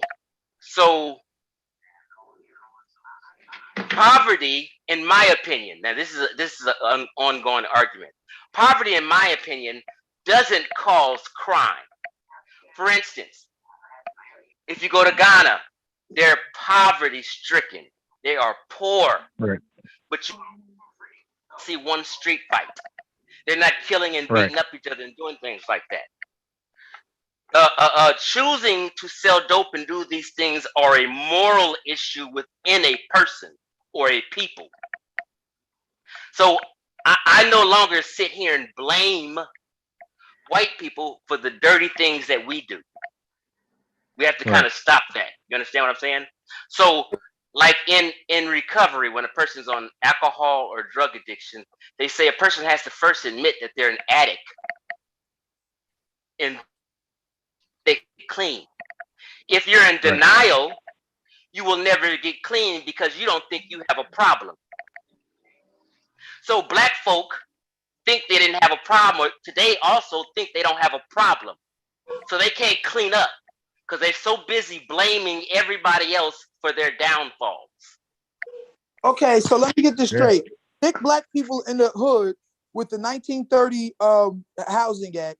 You then take and you put all of these quote unquote industries in the hood, in the cities, because you got partly because you got free access to cheap black labor, right? And then when 85% of black men in the early 70s are employed in these factories, but by 1985, that's down to like 13%.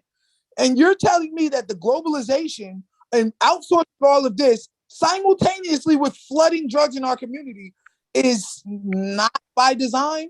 You make no sense. And then the decade. Okay? Can I get a turn now, please? Let me finish real quick. And Please then finish and then let me answer you. in the next decade, you militarize the police and privatize the same decade you privatize the prisons. Hold up. But then you militarize the police, okay? This is all, as I said, an intricate plan. So you can reduce and oversimplify and say, well, poverty doesn't cause it, doesn't cause crime. Look at Ghana. But I never said just poverty causes it. I said poverty mixed with lack of economic opportunity, mixed with the Housing Act of 1930 creating the hoods, mixed with the globalization, mixed with crack, AIDS, and gangster rap, mixed with the 94 crime bill, it's an intricate plan that creates this. Right. So let me help you. Let me just say one sentence and help. Let me say one sentence. I'm gonna say this one sentence and help him with what he just said. So what you just said basically is no. Listen. I got you, bro. Listen. What you just said was basically white folk closed down car manufacturing plants just to harm us. Oh, that's not what you're saying that was part of an intricate plan. But what you're doing, you're confusing yourself. You're mixing 1930s with 1960s with 2001. So you have to get your mind state in a 2021 conversation. You have to have your mind in 2021. What was going on in 1930 and 1950 is not the laws and rules now. That's why we had the civil rights era. You have rights and civil rights now. This is my problem. I said the 94 crime bill. Then I also mentioned crack, AIDS, and gangster rap. So let's see, you got crack babies whose parents were killed off. How you skip over the 86 bill though? And now we have this particular type of black man who is being funneled into the prisons. And you talk about the 50s, bro. I said it started back then. And then it's an intricate plan that went through the 60s. Then I went through the criminalization of the 70s, the 80s, the privatization, the 70s, the criminalization and the privatization of the prisons. Then I went through the 80s and the militarization of the police. Then I went through crack, AIDS, and gangster rap. Then I went through the 94 crime bill. What are you talking about? The 50s and the 60s. Well, when you say funnel through prisons, are you saying be right? That's Hello. Can I say something, please? I've been waiting. And can I be after Stu, please? Yes. Let me say something to you. Globalization occurred in the 80s when the factories, when the robber barons come out and them say, greed is good. That movie that came out, right, that everybody loved with Michael Douglas, greed is good, right? When you look at it, a lot of the factories closed down, a lot of the manufacturing died. That's why we have certain states, they call it Rust Belt state now, where most of the manufacturing jobs move from. But I'm going to say something to you. As an immigrant, and everybody, the adults is going to hate me for this, but hate me for it. Immigration to America started happening in the 70s from the Caribbean, right? And these immigrants move into states like Florida, New York, Pennsylvania. They move into these states. They didn't have a high black population at the time, right? Now, I'm going to say this to you. Black people in general don't like to move from where they live.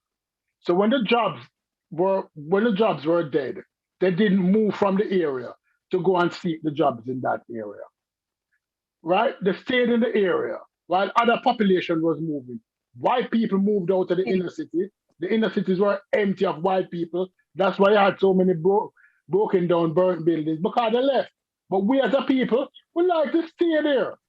Bro, it's the Housing Act of 1930. May I? But where were the immigrants living? Yeah, hold on, they focus. moved them into the suburbs. Wait, hold on, focus. Hold on. Let's not make it, About Yeah. two people. Go ahead. No, go ahead. Let's share the Alpha. microphone. Yeah, so I just wanted to say, when we talk about poverty and crime, there are distinctions between societies and what poverty looks like and the effects or what is kind of tethered to it, or what functions in tandem with poverty, depending on economic inequality and the wealth gap of that society. So you can't say, oh, well, in Ghana, poverty doesn't look like it does. It's a mindset here. No, it's beyond a mindset. And we don't have to guess about that because they've done research studies on what things affect poverty and what types of crimes are committed. So in communities and societies where poverty, where there's a larger wealth gap, you see more property crimes, you see more violent crimes. And that's just across the world. It has nothing to do with America or the Black community. You see this in Asia, you see this in Europe, you see it all over. So we don't have to really guess or continue to believe that it's something mentally wrong with us as a community because poverty looks different for us than it does in, say, Ghana or somewhere else in the world. So that was one thing I wanted to say. I do want to agree with Chief X a little bit about, again, it goes back to we want to look at things and try to minimize it to one issue. Oh, the government intricately created it. A lot of shit that they've done has been intentional. A lot has been by accident. Like it's not all necessarily part of a diabolical plot. Yes. And again, I don't know how much you watched previous videos, but we've gone in depth about how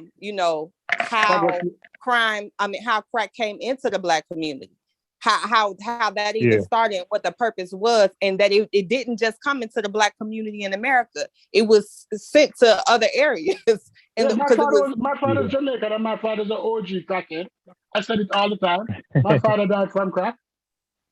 I do, right? My father died from crack. He got old and his heart got weak as a result of being a crackhead for like 30 odd years. Yo, yeah. Wait. Hey, folks, let me just ask. Yeah. Yeah, Chief. Let me know when I can go next. Go ahead. All right, let me just, I'm going to add something focused and then you. Okay, so let me just say, I'll be very quick. Yes, I agree, Amber. You can't say government when we just talked about you got half white folks who believe this and other white folks who are opposed to that. So government can't represent both sides. So when one side is in the government, they got their agenda and the other one got their agenda. So that I just want to say that. So it's just not, again, you say government, that's like just covering everybody.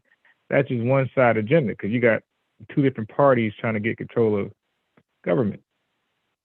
So now when so sometimes when you trying to connect dots, right, you start mixing things up. Because again, you keep saying 94 crime bill and whoever else, I'm telling you it was successful. So I'm like, I don't see how it was unsuccessful. And I challenge you to dig up some data on it, for what it was intended to do. It was to control violence. It did that. You dig? So I'm a little lost when that keep being referenced as something diabolical. Then you can't skip past 94. Wait, hold on, focus. We gotta be disciplined, bro. We got a little line here. You're next, and then Chief X. But hold on, bro. It's okay. Okay, because everybody's talking, and I might disagree, but I'm not going to cut in on your build. Go ahead. So then we're skipping past 94. We're skipping past 86 for Reagan because we have an agenda where we're trying to tie certain people to a certain agenda, in which you get other people a pass when they actually started the whole thing. So, and that's going to be a problem because history is not going anywhere. So, when people connect in dots, history is going to debunk you each time. That's all I got to say. So focus, go ahead, and then Chief X is after you. So whether you want to throw the 86 bill in there or not, it's still a part of the same plan. the bottom line is, I'm connecting dots through time to show you that the black people are exactly where they want us to be. This is not by a mistake, but this is by carefully plotted course. Okay? Carefully plotted agenda. It's not a mistake how much money we bring in for them every year, but yet we continue to suffer, and we continue to try to figure out what the hell is the problem with black people when the people in control don't see a problem because we're their cash cow. They're making money off of. So this is the same plan, you know, from back to forth. You know, I mean, there was something Amber said that but I forgot. I'm gonna go ahead and let Chief talk. Okay. So yeah, Unbiased, I like your show because I like to let people talk and then people go when it's their turn. And I like when you have someone who actually moderates. So it keeps confusion down. So let me just clarify the poverty thing. Like when I mentioned poverty and crime and choices, I said there's an ongoing debate about that. But when people have a discussion about it, they go to the extremes and blame everything. Okay, just let me just give you some life example. Okay, if I'm poor, I may commit a crime and steal something because I don't have it and I need it. Right. Somebody got something going on in the background? Sorry about that, Chief. Sorry. Okay. No. Hey, Supi, I'm gonna mute you. No, go ahead and talk, Supi. I'll just mute you and just unmute yourself. So I'll mute you and just get your bills on. Mute you. Yeah, okay. I mute you, Supi. When you're ready, just unmute yourself. Okay. So this is also a psychological discussion, right?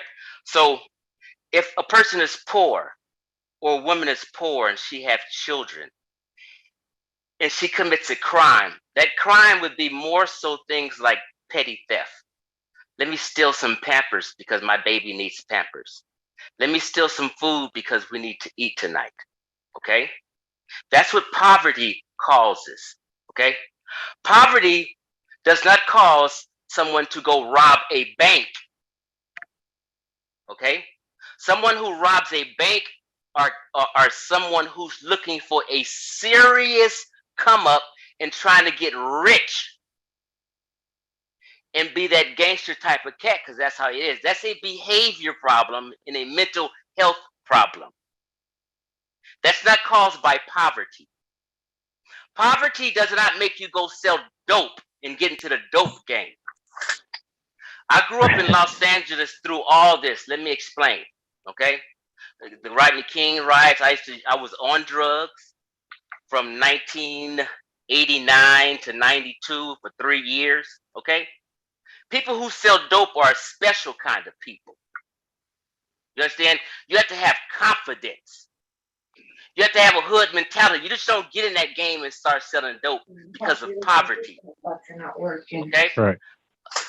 Understand something. People who got to the dope game and got rich are hustlers. Okay?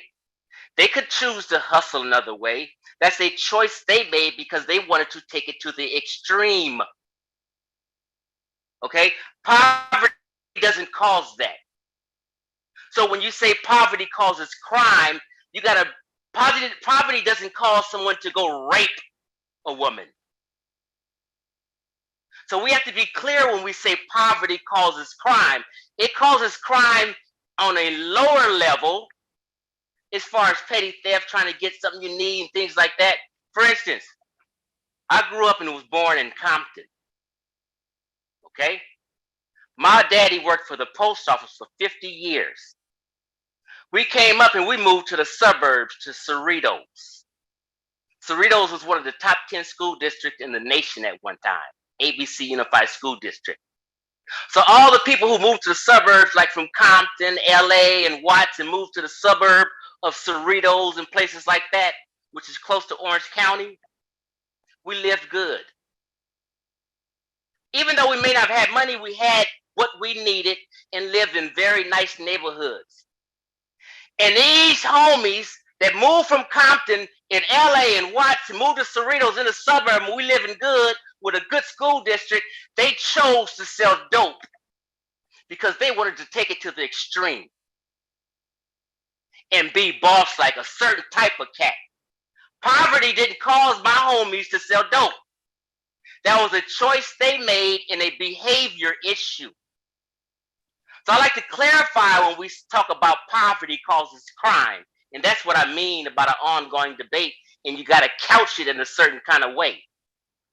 So in my opinion, poverty doesn't cause crime. Crime is more of a mental issue and a morality issue. Vietnamese come over here to America right now and are poor as hell and do well. Low-key Vietnamese are the subgroup that does the best out of all subgroups. And they're poor. And they're not running around committing crime. It's a morality issue and something that was imbued in the psyche. So question, And niggas, cats be out here competing with each other. if I may. And I want to live like a rapper, so I'm gonna sell dope. That's a I'm choice. biased. Are you no longer moderating? Yeah. Let me just finish. I'm about to finish right now. I'm gonna finish right now, Amber. So Let me ask you a few questions. I don't want to turn it into a debate. I'm just trying to give you something from a 52-year-old man's life experience and how things actually roll out and fall down.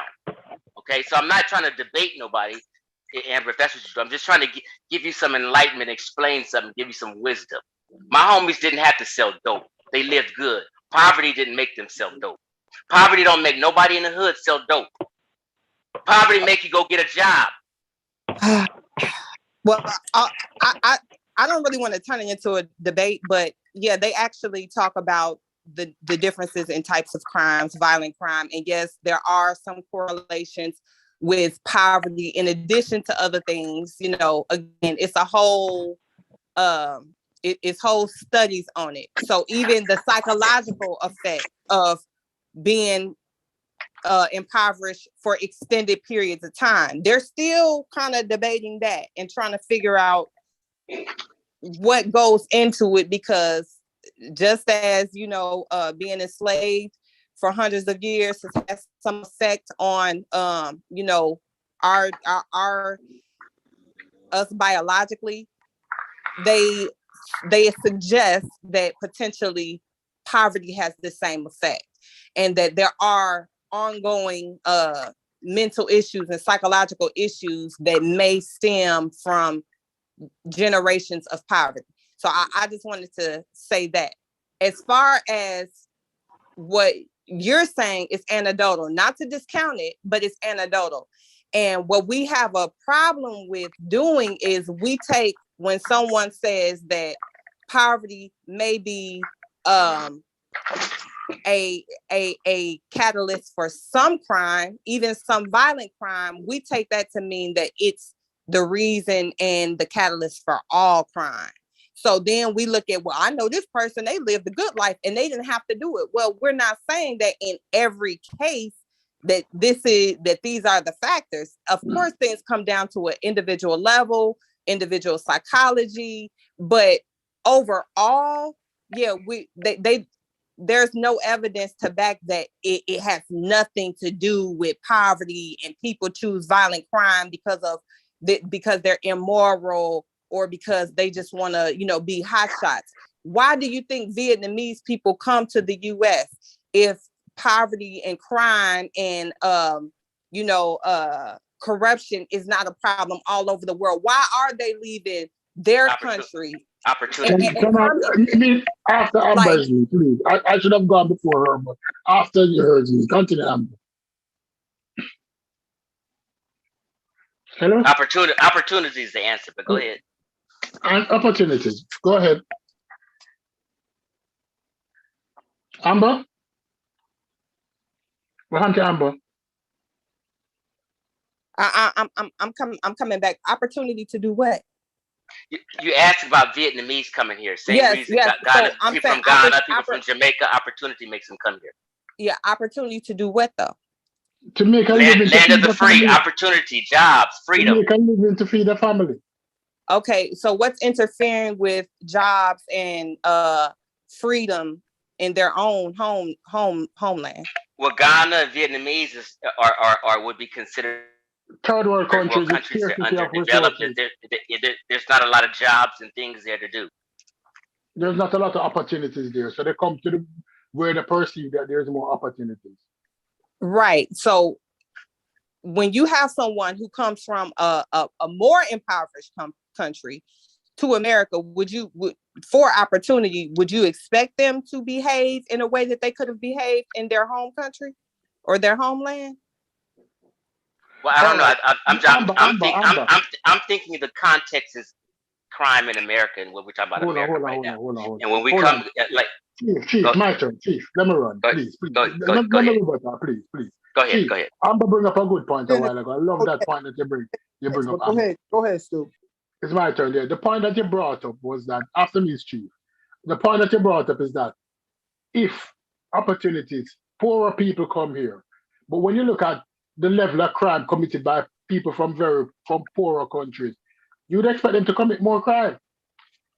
You'd expect them to commit more crimes because they're coming from a poorer country. Because they're far poorer than the poor people who live here. But if you look at studies, right? When they said a lot of Jamaicans were drug dealers, the portions of Jamaicans who were drug dealers compared to the Jamaicans who were HHA, CNA, bus drivers, cleaners, is very limited. So therefore, if Jamaica is a far poorer country than America, yet still, the immigrants who come here are not thinking about committing crime. Correct. They're not thinking about committing crimes. They're thinking about working. Getting that money. Right, and they're far poorer people. But back to one last thing I wanted to say. Chief X said something earlier. But my real quickly, my point is that they're coming into what they perceive as a better environment. It again, psychology plays a good role in this. It's not just they're still researching the effects that psychology has overall. But if I'm coming from a country with less opportunity, higher quote unquote poverty, but then again, everyone is impoverished, right? So I don't even see myself as having much opportunity here because I'm what can I really level up to? You understand what I'm saying?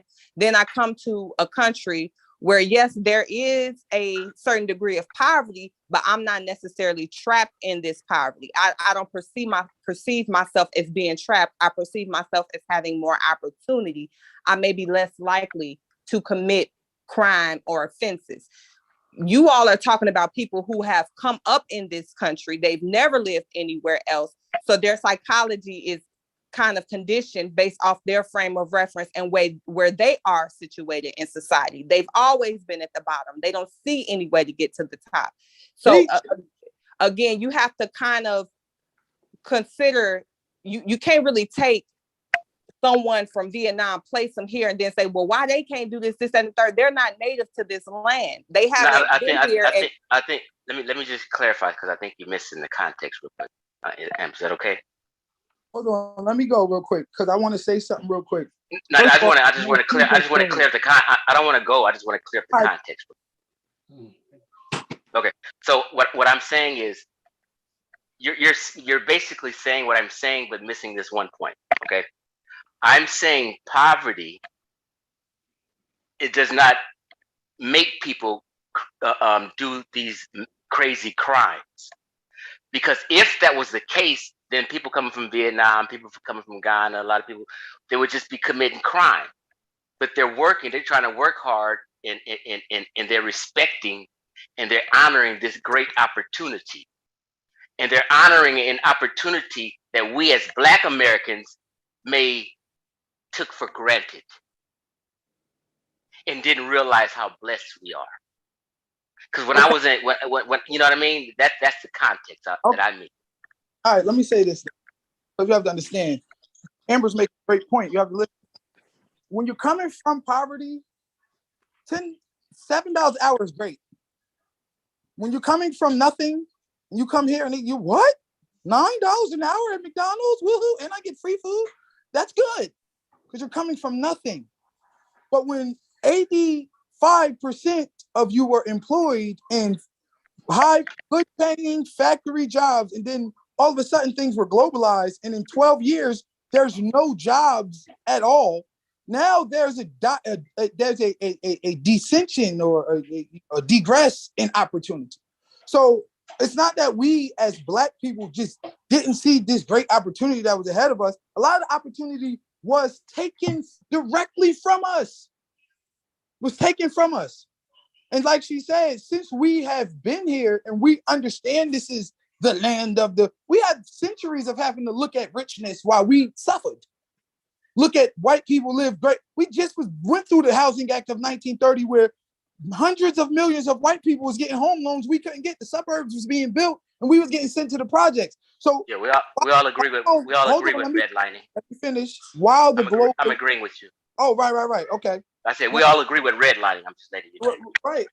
While the globalization was going on. And another thing, I think what you're getting misconstrued slightly, Brother Chief X, we having two different conversations. When you're talking about social aspects and you're talking about poverty as a social construct, and you're talking about crime as a social construct, right? When you're talking about the society that's in poverty and the society that's in whole. These are social contracts. We're dealing with the whole. Then you switch it real quick and say, well, this particular person could have made a better decision. Well, that's an individual argument. We're having a social one. We're having a conversation about poverty as a whole and how it affects crime in the Black community as a whole. Yes, you're right. Each individual make a moral decision to do better. And that's what these podcasts is for. And that's what the Black teachers in the community is for. And that's what the social activists is for, to try to guide these young youth to a better path, since the system is guiding them away from a good path. But these are still individuals. Wait. You said the system is guiding you away. So you're telling me and my kids and everybody on this panel that you guys can't achieve because the system is not letting you achieve. Are you serious? Back to individual. See, you talking about yourself. No, I said system. I said people. I'm not talking about individuals right now. I'm talking about Black folk and people, my kids, us. You're telling me that this thing is set up to steer you away from success. Meaning, I believe I can fly all these music kids here. I can be this. I can do anything I want to do. None of that matters. Is that what you're saying? It does. But once again, those I believe I can fly are the exception to the rule. And that is an artist trying to affect change through his music. But that is the let me finish, sir. That is the 1%. Overwhelmingly and predominantly and pervasively, we have the music steering them in the opposite direction. So if you're telling me a song, I Believe I Can Fly, can change people's mind, then what can Young Nigga Move That Dope do? What can Chopper do? If you think one song is enough to affect social behavior, then what is 30 years of songs about killing and criminalization going to do with the psyche of the Black community? Can I ask you a question, please? One more point. Please. No, hold on. I don't want to go too further. Please, let me ask you a question. Please. No, one more point. Let him finish his thing. Let him get one more. Let him finish up. You ask your question. One more point. Now, you gotta calm down. Real quick now. Okay. Once again, look what you just did. You start talking about the system and what the system is doing, social conversation. And then you switched it and said, my kids, me, everybody on this panel, back to individual. You're right. Individually, we can all strive to make better decisions. But I'm talking about a system of miseducation. I'm not even talking about decisions, of social conditioning and a system of social coordinating. I don't believe in that, though. Can I say something? No, please. You're giving an opinion. I don't think there's no system of conditioning. I don't believe that. I gotta go after. But I don't think he's giving any less of an opinion than you have been given. Like he is giving. That's what I'm saying. These are we're giving different angles and opinions. But I'm saying is, I don't take his ideology as there's something set up against me. I don't take that ideology. I don't Chief take a X. victim ideology. That's all I'm saying. Chief X, can I ask you a question, please, Chief X? Chief X, Yes, sir. Yes, sir. the Yes, sir. Nigerian population, hold on. Just hold on, because the Nigerian population that comes here, right? We're going to use the Nigerian population that comes here. What percentage of them children go to college? Oh, the Nigerians or Ghanaians that do come here are privileged. Is that what? Is that your It's a, angle? it's a different. No, That's a different dynamic. You can't. It's a different dynamic. No, no. You can't. Let me understand. I'm trying to understand this question first. Let me change it. But I want to know if you agree with that. Let me use a different First. population. Huh? When the Vietnamese came here after Vietnam War, these were very poor people. When they came here, they came here with nothing, right? Do you agree with me when I say that? Right? Correct. When you say nothing, though, hold on. When you say nothing, where do they live? Let's get his point first. No, I'm saying, but if you said they came with nothing, I'm asking the next question is, where did they live? That would complicate. I just think he's just trying to, in general, saying they came here poor. I get it. I know. Okay, so let's continue because we'll get bogged down being petty. Let's not be petty. Poor as dirt. Yeah. And within less than 2 generations, 90% of them middle class. Right? They came here poor as dirt. 90% of them middle class. Make it who? 90% of the population are them no middle class. Them no middle class people. Oh, middle class? Middle class. Oh, middle okay. class, meaning that the high income. Okay, go ahead. I just trying to Where understand. were they coming from again? Where were they coming from? Vietnam. His scenario is Vietnam. I'm trying to get it. Yeah, we got it, Chief. Let's start cutting in, bro. Like, no, I didn't get it. I'm trying to understand him. He said he was asking me a question. I want to understand him. Is it okay? How did they? He had an accent, so I misunderstood a word. Got it. Down, y'all. Got it, bro. Calm down. Like super loud. Got it, bro. Go ahead. No, I have headphones on. Yeah. How did they manage to achieve upward mobility that fast? What the system was in place to promote those people getting rich? That's what you're saying? What I'm That's saying what is they're saying. That's what he's saying. Yeah. No, what I'm saying, Stupid, is like I'm asking. No, he was talking about the other guy. No, I'm asking. So, Stupid, what is your understanding of how they got there? No, they got there with a sense of community, one, and they got there with a sense of frugality. Our people not frugal. Right. I keep saying it's a morality thing. It's a cultural thing. Hold on. Let me just ask though. So the next question is two P's. If they came here with nothing, where did they live? He just how were they able to afford? He just said, let him. Chief X, bro. I'm talking to two P's. Just let him answer the question. Okay, but I'm just for the audience. I want to for the audience. I'm talking about not just us. He said. Hold on, Stupid. Oh my God. He said communally.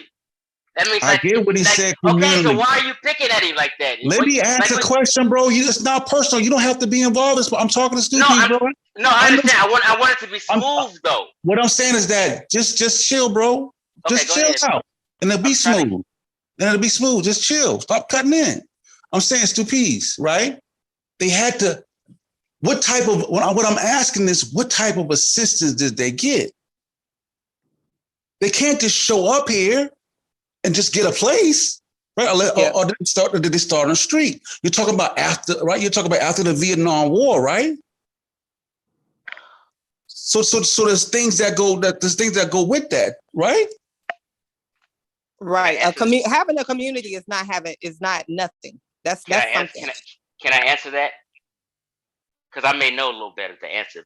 Go ahead, then. Go ahead. It's for the audience. Okay. Well, they come here communally and live communally, just like Mexicans do. They'll shack up together. They'll work hard for a couple of years. They'll get benefits that's here for them, opportunities like welfare, food stamps, and they'll stack and work and hustle. And then a few will branch out on their own, another branch out on their own. They'll start some business. They'll hire each other, and that's how they come up. I mean, like, I thought we all knew this. No, because what I'm saying is that it's the dynamic is different for a Vietnamese for a Vietnamese family than it would be for us. Well, so you're saying they have a different culture than us. I mean, of course they got different culture. They're Vietnamese. No, that's what you're saying. That you're saying that the dynamics are different. I'm meaning saying it. Yes, there are cultural differences. Right? Cultural. That's what I'm saying. Come on, let's be real with each other. Okay. No, that's cultural, what I said. Of course, dynamic. it's culture. I said, of course, it's culture of Vietnamese. Like, Right. I mean, that goes without saying. It's culture. Right, that's the answer to your question. Okay. Norms, values, mores, folkways, language. We're different in every single way. History. Yeah, But Right. but And what I be here's trying to say, hold on, let me just get this out. And what I be trying to say is too is like, if see, the dynamic is this, right? If you put African Americans right in China, you'll see the same dynamic. Mainly because one, there's a language barrier, right? What dynamic you mean? Where you will see a community stay within themselves, right? Uh-huh. Like how you see the Mexicans and other foreigners, right? Because there's a language barrier, right? So what happens is that community forms because one, they can't speak the language of other people. So they tend to only communicate with their own because they're the only people that can understand them, right? They tend to eat at their, hold on. In a scenario like this, you're correct. They tend to eat at their own restaurants, right? Or build restaurants for their food because, right, the type of food that they want and get aren't here, right? Correct. So those communities, those type of things will form organically, right? So, but we can't put that type of paradigm on African American because we're citizens. No. But I understand what you're saying. I agree with everything you said. In that dynamic, in that scenario, you're right. But you can't bring that scenario to this scenario. yes, he can. I don't. What? Yeah, I mean, Okay, if you can compare immigrants. No. Let's bring back to the context of what we've been talking about. This started off with us talking about poverty and crime, and us and behavior in America. This is the whole conversation. This is the context. I understand your other scenario, but that's straying away from our context and the real discussion. The discussion was poverty. So people are looking for ways to bring up other discussions to skew the fact that it's deeper than poverty. So Because it's a part of the discussion. Yeah, right. So in Vietnam, where they're from, right? There's poverty in Vietnam, right? So bring your scenario to here. You got to talk about immigrants coming to America. So you got to talk about you can't talk about us going to Japan. I hear what you're saying, but the dynamic is like Amber said. They're coming to another country, and like Focus says, where $3 means more to them than say an African American. So I'm saying so their standard one. No, hold on, bro. My God, damn, bro. I just want to interject. So why don't you just let me finish, and then you can just. I'm not gonna be long with it, bro. Okay, but $3 is the same $3 to a nigga in the hood who ain't got no pampers. No, what I'm saying is that. But it's not the same in their home currency. It's not the same. It's not the same in their home currency where they're from. $3. No. $3 they may have had to work for a month. No. He said no. Listen. He said $3 means something different to them when they're in America than it would be to us when we're in America. That's not true. He's a human. We're human. If you're abject poverty, $3 means a lot to everybody who don't have $3. No, because listen to what I said.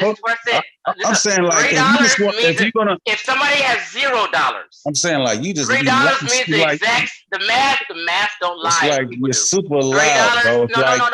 I got headphones on. You said it. I'm saying, but you said it. Listen for a second. I'm trying to finish your thought, and you interjecting, bro. I want to let you know you're no, Chief. But can you finish his point, though, Chief? Yes, but you gotta understand simple math. This is what I'm saying. I'm just saying. I'm biased. Chief, listen. I'm just making a point. I'm just trying to get an agreement for a second. Slow down. I'm saying. Listen. Hold on, Amber. Hold on, Stoopies. Listen, all I'm saying, I just want to get an understanding. This is simple math. Listen, If this human has zero and that human has zero right here in America, and they don't have dollars, it's that $3 is equally important to the Vietnamese or the little black kid in the hood. That's all my point is. They come in So from my zero. point is that $3 my is important. point is So wait, that wait. Can we agree to that? No, can we I cannot because so it's Oh not listen, my so simple my goodness. math. Okay, never mind. so Go my ahead. point Go is ahead. It's this. not simple So my math. point is this: if there's a Make your point. job paying $3 an hour, right? And who do you think is going to attack that job more vigorously? A Vietnamese family that just came in, or an African American? If $3 is exactly the same. You asked the question. That was individual thing. I know a lot of No, poor no, no. kids in the hood that would In love to have a general, job just in like general, in general, to me, I just answered the question. Why we got to debate it? I think it's equally important to both people who have zero that's to get not the $3. question. That's not the question I asked you. It's the same The dynamic. question I'm asking is basically saying that the reason that Mexicans work for lower wages, bro, it's the reason where the before there was a big influx of Mexican in a certain population, African American could stand out at the gas station and get jobs, right? People come pick them up. But when the Mexicans came about, the Mexican would work for way less than the African Americans were. So then people started hiring the Mexicans to phase out the African American because they can pay them less. Okay, because so they will work so what harder. you're saying is they Like, God damn, bro. All right, so what go you're ahead, bro. saying, Go no, ahead. what you're saying is they smarter and out hustled us. You're telling me, hold on, Amber, hold on. No. What you're saying, I'm agreeing with you. You're not even understanding I'm agreeing with you. Listen, you're saying they out hustled us and were smarter than us and took the lower wage and then they came up and done their thing. And we didn't do it. We let them out hustle us. No, sir. Nobody's saying that, sir. Listen, first of all, We're saying they fucked up the market. How about that? no, Because Amber, anytime that's like a barber. If the standard is $20 a head, right? That's the standard. You may get a $15 a head here, but if This a is a low motherfucker bar. open up shop and start doing cuts for $5 a fucking head, yeah, they may be hustling, but they fucking up the market for everybody. So, but you're talking about like not even 1% of the conversation. Okay, if you want to narrow down to the poorest people, come on. I'm just saying in general, Black America, and we talking about the poor Vietnamese. You guys are really reaching to find the smallest thing to argue about. you just don't. We went that far. Let me say this real quick though. Leaving out stuff, okay? Like I just specifically went through how in the early 70s we was 85% employed. By the You late, said it already. You said that already, dude. Dude, we hear that already. We hear that already. Repetition. We're not retarded. We hear that already. No, I'm not disrespecting you, but you don't have to say it again. Just so I do it. it's my turn now. No, it's my turn. It's my turn. Think about it. It's my turn. I haven't spoken in long. It's my turn. And I want to speak now, please. All right? Chief X. Yes, sir. Chief X, you said something a while ago. And you realize it. Immigrants, whether it was to be the Mexicans, the Colombians, many Jamaicans, many Trinidadians, Guyanese, Nigerians outsmart the system. And let me tell you how they outsmart the system. They carry the load that their children don't have to carry the load. When the Vietnamese come here, he drives the taxi for 20 hours a day. But his kids is going to college. So his kids will never drive a taxi. I agree. He should pay for $10 an hour for his kids. His kids will never cut here. The Mexicans pick pineapples, strawberries, or apples for $5 an hour, 20 hours a day. But his kids, guess what his kids will never do? His kids will never pick fruits because all of them kids going to college. The question we're going to ask is, Amber said he fucked up the market. No, he used the market to his advantage. That's what markets are for. You cannot expect that because Ford and Chrysler moved out of Detroit. What are you still doing in Detroit? What black people still doing in Detroit when there's no jobs in Detroit? I agree with you. Black people should have moved out of Detroit as soon as Ford moved out of Detroit. Oh, listen. Let me say this. That's crazy. Bingo. That Let me is say, crazy. Like black people could just let me say this real quick, family. Let me say this. Now, we already talked about how the Housing Act of 1930 created hundreds of millions of home loans for white people. That means they got everywhere else you're talking about locked up. We were forced into the hood. So when you did this whole, the globe, what you still doing in Detroit? Bro, that's where we were forced. We didn't have the opportunity to get it. Then you mix That's a that. lie. Hold All right, on, all right. Anybody here? bruh, Anybody here live in Florida? bruh, Anybody here live in Florida? bruh. Anybody in here anybody in the chat live in Broward County? Two P's. It's my Anybody point. in the chat live in Gwinnett Bro, County? listen, I want you to go to Gwinnett County in Atlanta and look at the black people that live in Gwinnett County and the houses that they live in. They're not living in any hood. Stop making excuses. Bruh, let me finish. I just sat here silent. Everybody telling me to have self-control. Silence yourself, bruh. You grown man, relax. Now, the point that I'm making, that you just so afraid for me to make, which reason you got to cut me off, is that the globalization mixed with the Housing Act of 1930 really did a number on us. Because after we were forced into the hood and then all the opportunity was ripped from us simultaneously with the immigrants coming in and splitting up the opportunity, simultaneously with the propaganda forcing us into crime, as well as the criminalization of us by the quote unquote powers that be, and the privatization of the prisons and all of the other formerly discussed things. All of this together is what created the situation that you see. You can't just say, "Oh, the General Motors left Detroit," which you still doing. Brother, can I say something? Let me finish. We agree with you. We've been agreeing with you. You said this 5 times and we agree with you. But let me finish real quick. Just get even my if you seen it 5 times, bro, like a lot of men are just here we like, start real quick. So what was we supposed to make some mass exodus? Because after we're forced into the hood by the millions, now once the economic opportunity is ripped from us, we're supposed to make some mass exodus to where? Brother, listen. Nobody on this panel or in the chat disagrees. In the 30s and 50s, it was horrible and fucked us up. No one disagrees with that. So I'm not. We agree with. Stop. My point is, I'm trying to have a 2021 argument about our issues and plight now. You get what I'm saying? Like for me. I got my first. Let me just say this. I got my first job when I was 15. I've never been unemployed since, and I'm 51. I went to the Navy out of high school. Then after that, I got kicked out the Navy. I've been homeless before, and got up. I pulled my bootstraps and got back working, and been doing well. I've been self-employed for almost 18 years now. So to me, from my mindset, I don't take excuses in 2021 of cats doing bad, blaming white man. I don't take those excuses in 2021. But if you want to take me to 1930, yes, you're correct. Okay, once again, I started at 1930, then went through the 60s, how they killed off all of our people, then gave us Democrats. I went through the 70s, how they globalized and took the stuff away. Then I went through the 80s, on how they privatized the prisons, criminalized. Then I went through the 90s and the crime bill and all that.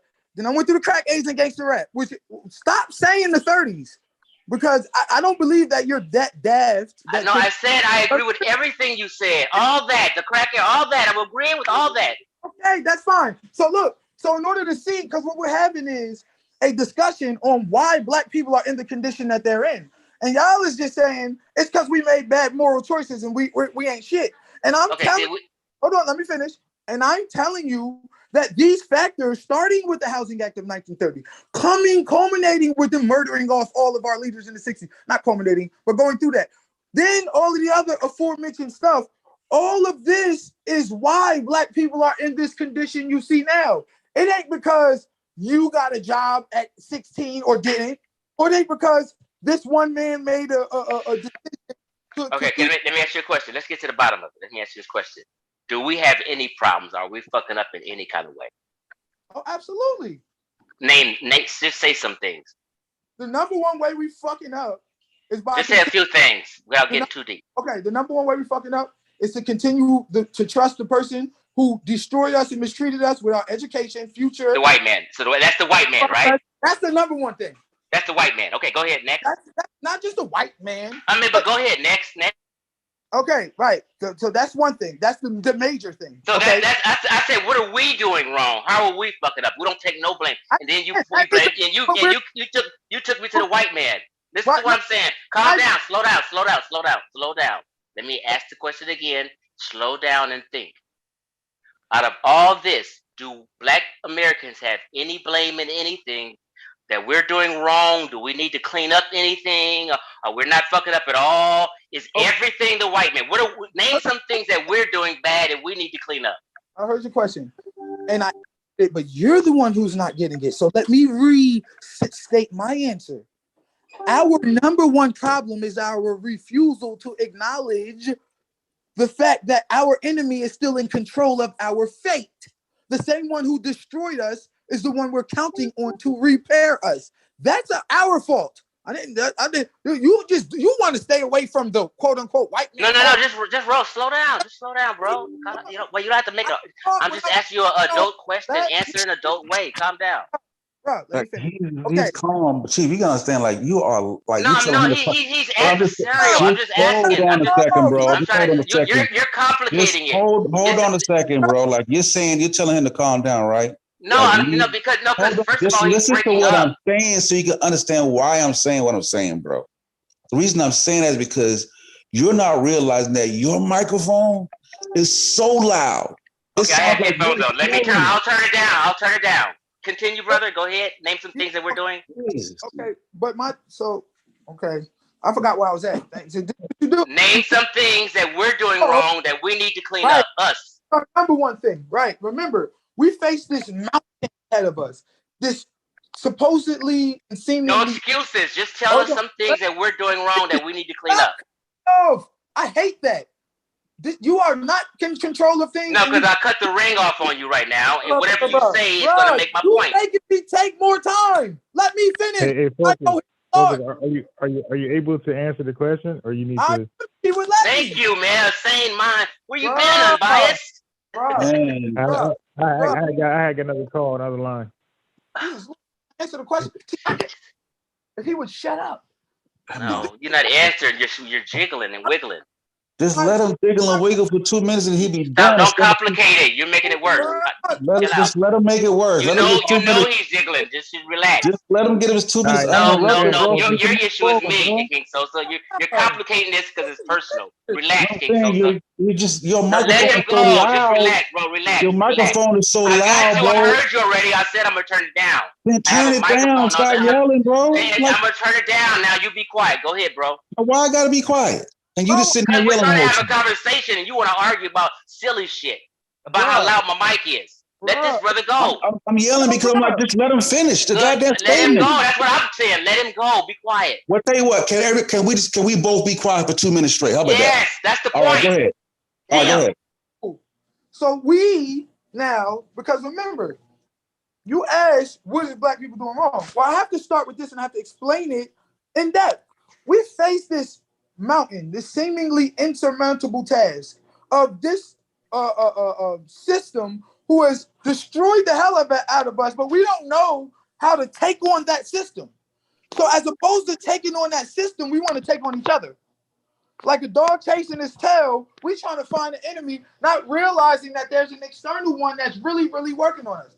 But we don't want to face that mountain. So we want to find all the other little reasons and try to make those the thing. So you asked me a question.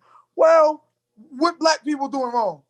So you want me to go in the oratory about, Black people? No. Finish. No, Chief, let him answer, please. Don't disturb him. Don't disturb him, please. Finish. Now, I could go on the oratory about how, Black people, it starts at home. And the parents, we don't teach parents enough. And, we blame the white man. But these is all cliche BS reasons for why we in this position. That's not the real meat and potatoes. See, the real meat and potatoes of why we in this condition, all of you know, but you're afraid. You don't see a way past the true enemy, so you make an enemy of yourselves and an enemy of each other, because like crabs in a barrel, you think that that's the true fight, but it's not. We don't have our own language, our own culture, our own mores, our own folkways, norms, or values. We don't have our own God, our own religion. Everything we got come from the person who destroyed us. Our education come from him. Our money come from him. Everything, our assistance, government come from him.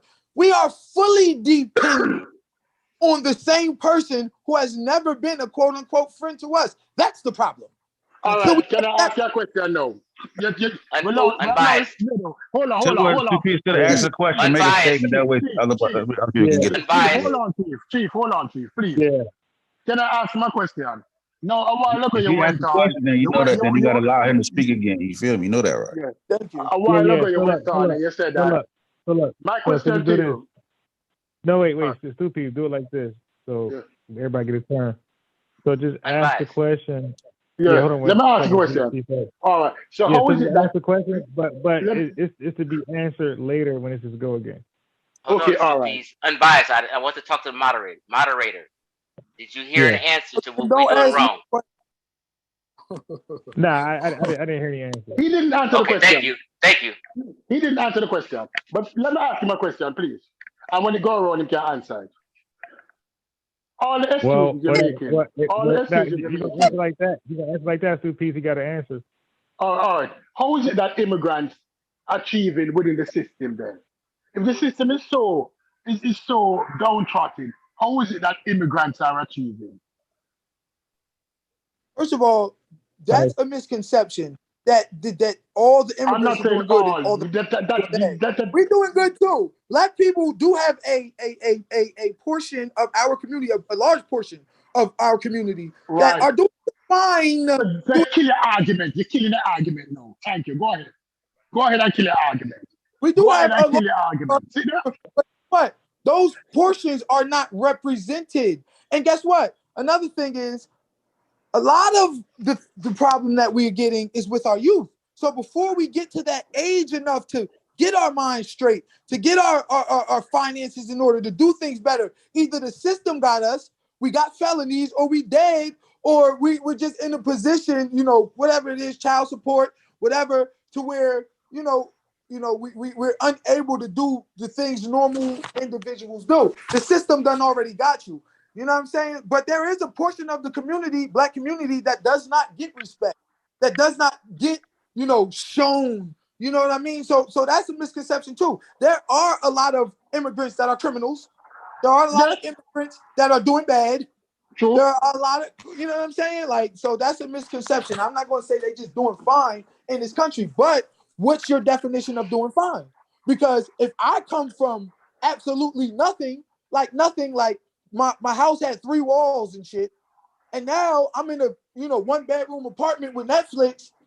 Yeah, that might be assumed as living a little bit fine or living better. But as I said, Black people who have been in this country and have seen and experienced the wealth gap generation to generation and know what we contributed to making this country number one, knowing we deserve reparations financially and mental repair. No. We got another stake in this fight. So what about Chief X's question? I mean, like, Let me just say, no, hold on, brother, because you've been talking for 15 minutes. Our number one problem is that we got you. We heard you. Can we say stuff? Because you have been gone for 13 minutes straight. Now, I got my answer. I understand where people coming from. And basically, bottom line is the victimhood mentality. And it's the white man's fault. And we're not doing too bad. I want to see the data on mental health and morality as a relationship to selling dope. You can just give me that. I'll just go look at that and shit. You got me. Huh? you said that poverty. You made a statement that poverty has nothing. Poverty only relates to like petty crime, right? Is that an accurate statement that you said? No, I would have to explain again because there's context to what I'm saying. What I Go ahead, said spin earlier. again, but that's exactly. But I kind of. Well, go ahead, write it down again. What does I'm- poverty? What does poverty relate to? So I don't misconstrue. It's a bunch of things. I mean, yeah, you want to just rehash what we already spoke about? Well, the Okay, conversation was about. what's your The question again? conversation was about poverty, right? And the studies that do with the effects Okay, of so poverty. so So I'm if you saying, want me, like, could you let me repeat what some things I was saying. What I'm saying, if a lady in a family is poor and they're in need of something, we're talking real life. The baby need Pampers. The baby needs some milk. Mama might go in the store and do some shoplifting. Right? Poverty Right. may do things like that. Okay. You know, Right. I'm starving. I was, say somebody's living in the park and hungry. They may go steal a candy bar. Right. What I'm saying is, you got cats with money in the hood that people may associate with poor, make an elaborate plan to rob a bank. Poverty's not gonna make you rob a bank. Somebody who's robbing a bank is on another level, trying to come up on an extreme level and shine and floss and be like a rapper and do some dirt and take penitentiary chances.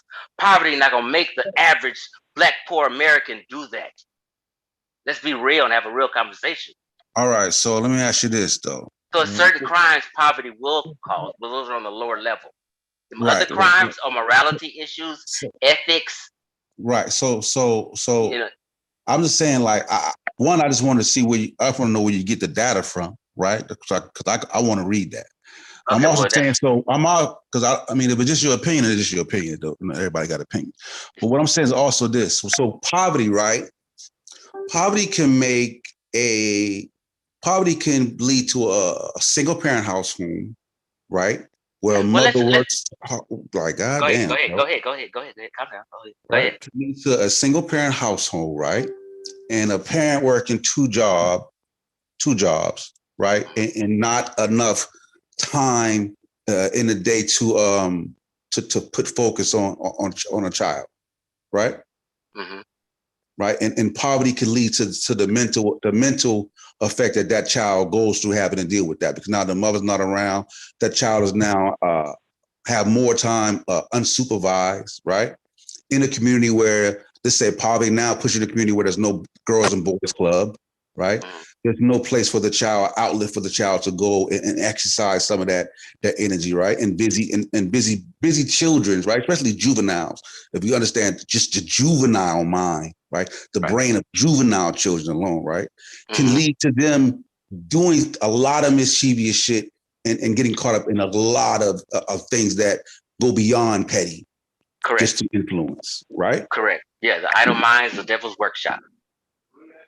Right. So poverty has more of an effect, just even deeper than just petty crime, because it's not just about getting baby diapers for your mom, or correct. You ain't got no chicken and you get like no. Correct. It's a bad decision, poor education. Correct.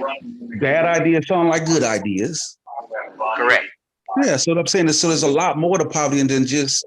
Absolutely, I don't disagree with that. Was not the topic, but I totally agree with that. You got to understand, I was a youth counselor for 10 years. Every aspect of social services I worked. I totally agree 100% with what you're saying. All right, and then we don't got no disagreement. There's psychological effects of a lot of things and scenarios and issues on Earth, in poverty, in wealth, what have you. Yes, sir. Right. So then, yeah. Yes, that's why I agree. That's why I said the idle mind is the devil's workshop. Yeah. So it's like even rich parents. Say a rich parents are all on tour. They got these rich kids at home cutting up, doing things, doing drugs. Idle minds, the devil's workshop. Correct. Yeah. Then there should be no disagreement on the effects of poverty in the Black community. No, not in that sense. No. But what I'm saying is poverty is a broad spectrum. in different issues and topics. Yeah, so you're correct on all that. Even the you made about big crimes don't create poverty. That's like directly against psychology and directly against criminology, because according to them, they say that living in perpetual poverty and poorness, especially when you're right around the corner from richness, and you see richness displayed on TV all the time, then you just living in that perpetual poverty, you begin to think that robbery, that big time score of as like a hidden treasure, or like a treasure, or like a way out of the poverty. So it will cause you to go get the big score because you've been living poor for so long, and you feel like it's worth getting caught. Like the chance of getting out of the squalor Right. is Some worth people will getting do caught. that. Take that chance. So Yep. Yeah, and you go for quick. You go for the quick. Yeah, fix. we agreed to all that already. Yep, you're Yeah, correct. you go for the quick fix. You don't saving is not as Niggas would take a chance and hustle. Yeah, I took a chance and hustle. I had hustles. I got over on companies. Yeah, I did all that. We all do that. That's human nature. We all do that. Yeah, your needs are more immediate. White folk, Asian folk, Mexican Yeah, folk, but I'm we saying all get over your needs, scam, hustle. your needs are more immediate when you're poor, and you tend to go for the you tend to do away with long-term goals for the quick fix. Correct. So talking investing to people in poverty is like hard for them, right? Because they have to be able to put their money aside and not touch it for the immediate shit that goes on in their daily lives.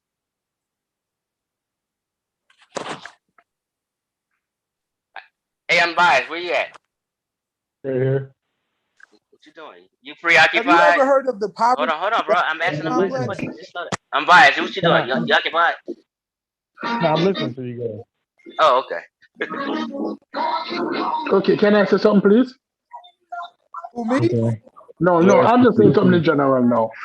Because I heard you a while ago, Chief X mentioned something about, we're using the word need. When he said your needs are more immediate. And this is it. In our community, we sometimes mistake needs for wants. Correct. Yeah, that's true. Yeah. We mistake needs for wants. Correct. But wants are more immediate. Because a kid with 5 pair of shoes don't need a new Jordan because it comes out. Don't need half of the time the stuff that people get in problem with to claim that they need, that drive them to get into crime. The need that they think that is actually a want. It wasn't a real need, right? No, this young man mentioned earlier that we live in the white man system, and everybody here agree that we live in the white man system. But if we lived in a jungle and you had lions and tigers, we have to find ways to navigate around the dangers of whatever era we live in. True or false, Chief X?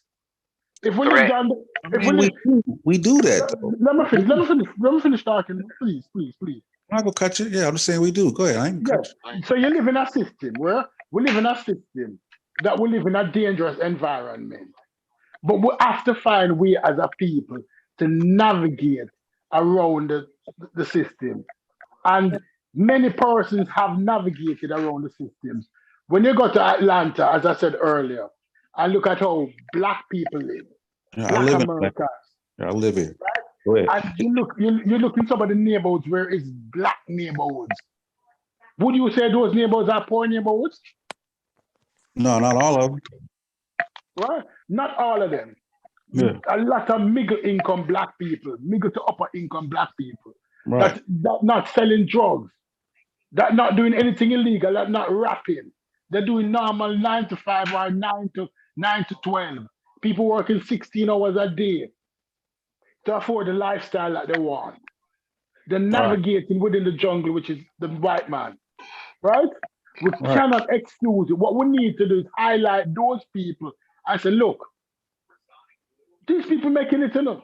It's not easy. It's not going to be easy, but they're showing that it's a realistic goal. They can do it, right? Right. But when you talk about Atlanta, though, you're talking about, right? You talk about an area where the mayor's black, black governors, black chief of police. You know what I'm saying? So, you know, there's a lot of African Americans in places of agency to put things in place to sustain us, right? One is when they decriminalize marijuana, you know what I'm saying, to stop, you know what I'm saying, just to stop, because they were using that to just run rampant with African Americans, get them arrested for these little petty crimes and these little petty felonies. Now they go to jail, they get locked up, which, you know what I'm saying? So there's different things in play. So when the African American community has that, then shit, there's a lot of things they can do. You know what I mean? Okay, all right. You mentioned something a while ago. The Great Migration. After the Civil War, Black people moved out to the South and they went up north. And those Black persons who went up north were thriving up until most of the factories left. Those Black people who went up north, they had good lives, right? Now, when we realize that this is happening and we're in communities that we are being held down, we need to move to other communities. It's going to be hard at first, but but stupid. Like, I'm gonna tell you like this. I feel that. I feel that, right? But here's the thing, and it's fair and it's also unfair, right? Because one, people have kids, right? Like I want to move. I want to move out of Atlanta. I want to move to Florida, right? My son's here, my daughter's here. You know what I'm saying? I want them to, you know what I'm saying? So they're in school. I want them to be able to finish up school and it's having to uproot a whole family and go to some place, you know what I'm saying? And one, that means leaving whatever job, even if it's a piece of crap job, that means leaving that piece of crap job and finding a job someplace else. All you have to, a family has to be there for you to give you some stability, because now you can't risk putting your children in jeopardy of being in a situation where you can't do for them. Then what Rafa did then is what immigrants do. You have to sacrifice for your family. So you as a man now have to come down here and make a way first and then send for your family. That's how they did it in the 30s. He left the farm in North Carolina and he went to Detroit and he got to work in the factory and he rented a house and he sent for the family and bring the family up. That's what it was done in the 30s. Stupies. Yes? You heard of a fighter named Francis Ngannou?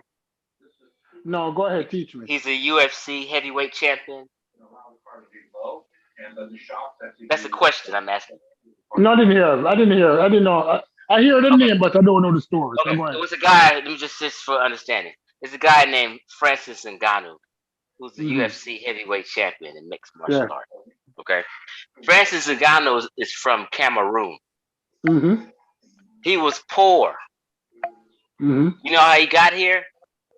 He got here through that Sahara Desert on 2 different occasions and almost died twice. Had no water and got stranded. He was trying to get to Europe and then to America just to fight and struggle.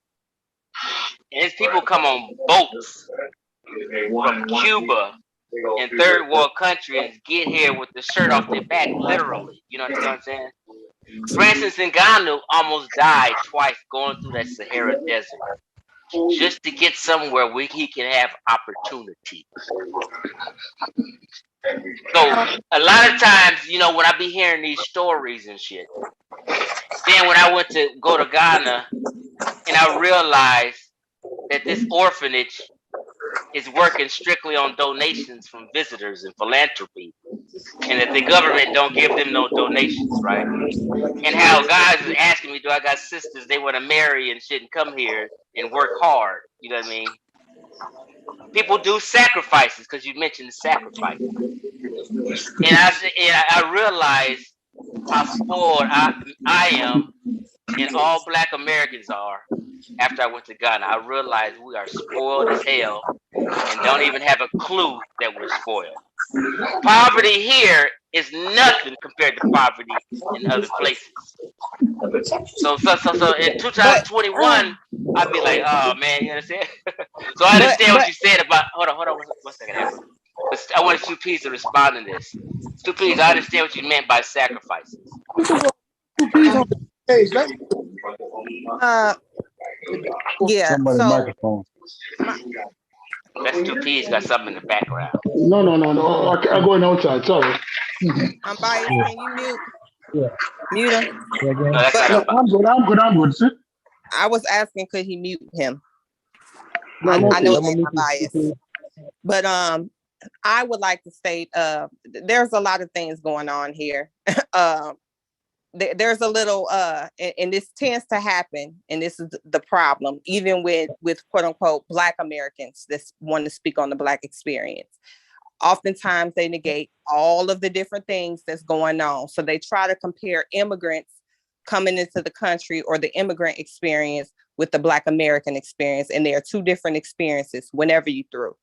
Yes, they struggle to get here, but oftentimes, number one, they're not struggling on their own and traveling through the desert by themselves. They're normally traveling in packs. Yes, they may have left their family behind, but they have a quasi family that they're traveling.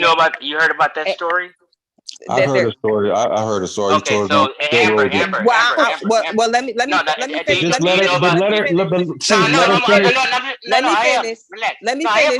I'm not interrupting you. I was just wondering. I was just curious. Calm down, y'all. Okay. I was just curious. No, calm down. I was just curious.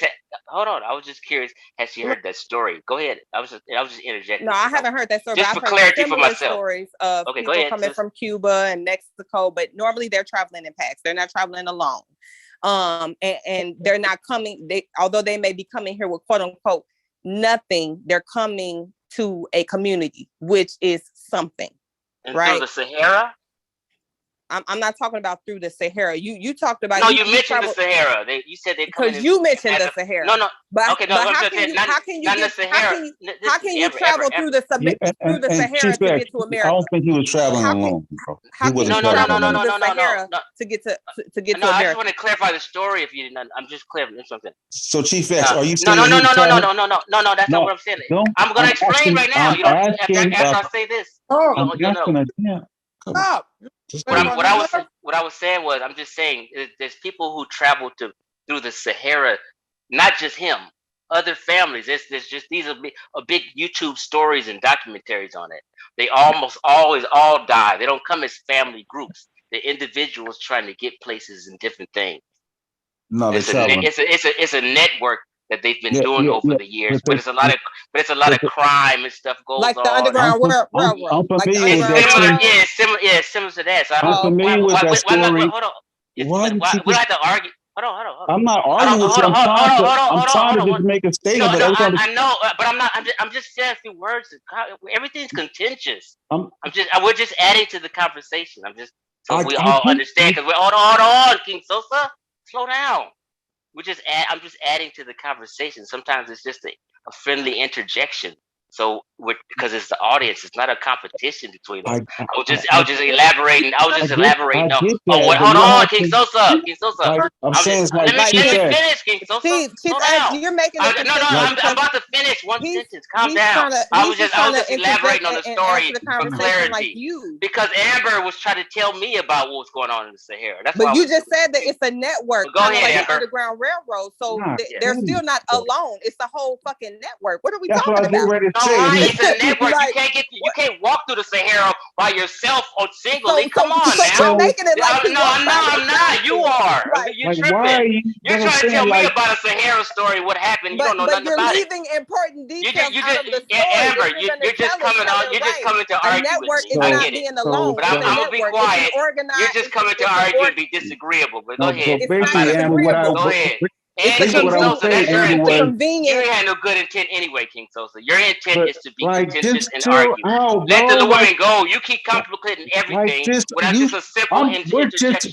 We're having a conversation, bro. I know. Why don't you chill? Let her finish. Why are you complicating? Tell you what. Why don't you tell you what? If I'm talking, if I was talking, Amber would interrupt me. But Amber, bro. Why don't you let Amber decide? Amber is going to do that right now.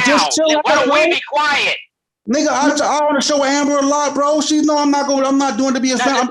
It Just doesn't. chill This out, is bro. petty. What I'm saying, you I'm chill saying out. it's even if I'm it, what if you chill. build I'm to the one that's hype. bro, stop trying to Stop trying to Relax, damn Yeah. bro. You're hype. Let her go. Yeah, Go to the part if I unless may you're Amber, continue what please. I was saying. like Oh my nah, God. keep acting like a King goddamn. Sosa, you so messy, man. Chill out. If I may That's continue true, to say bro. what I You're was messy saying. on That's right. purpose too. You're on purposely messy.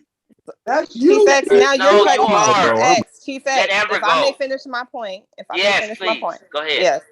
So what I'm saying is we throw terms out there like, oh, they came with nothing or they did it alone, and that's not accurate. They're not they came with coming with something. nothing. They're Right. not doing these things alone. Now, although it still may be hard, and I'm not discrediting that it's still a struggle, regardless as to whether or not they're coming into a community, regardless as to not they're traveling through the Sahara via a network that's somewhat developed. Like it's still a struggle. I get that, but what we can't do is compare those two things, because the Black American experience, and it's different from Black African experience, immigrant experience, the Jamaican immigrant experience, the Cuban, those are different experiences. We cannot compare these things and try to make them like, oh, well, they did it, so why can't we do it? No, they're different experiences. Another We thing, all agree. hold on, I'm not done. Another thing is you touted that, the fighter, the MMA fighter, and his story is just so, great because of what he's gone through, but it's many stories of Black American athletes that lived in poverty, came and rose to fame using their talent via some type of sport. However, they don't get the same recognition and kudos. Yes, they do. Often, no, they don't. I just made a post about a guy who went to prison. Oftentimes when we do it, we're looked at as taking the easy route, or everybody want to be a basketball player, a football player, or this or that. We're looked at as doing the cliche thing. It's not touted as this great overcoming thing that we did.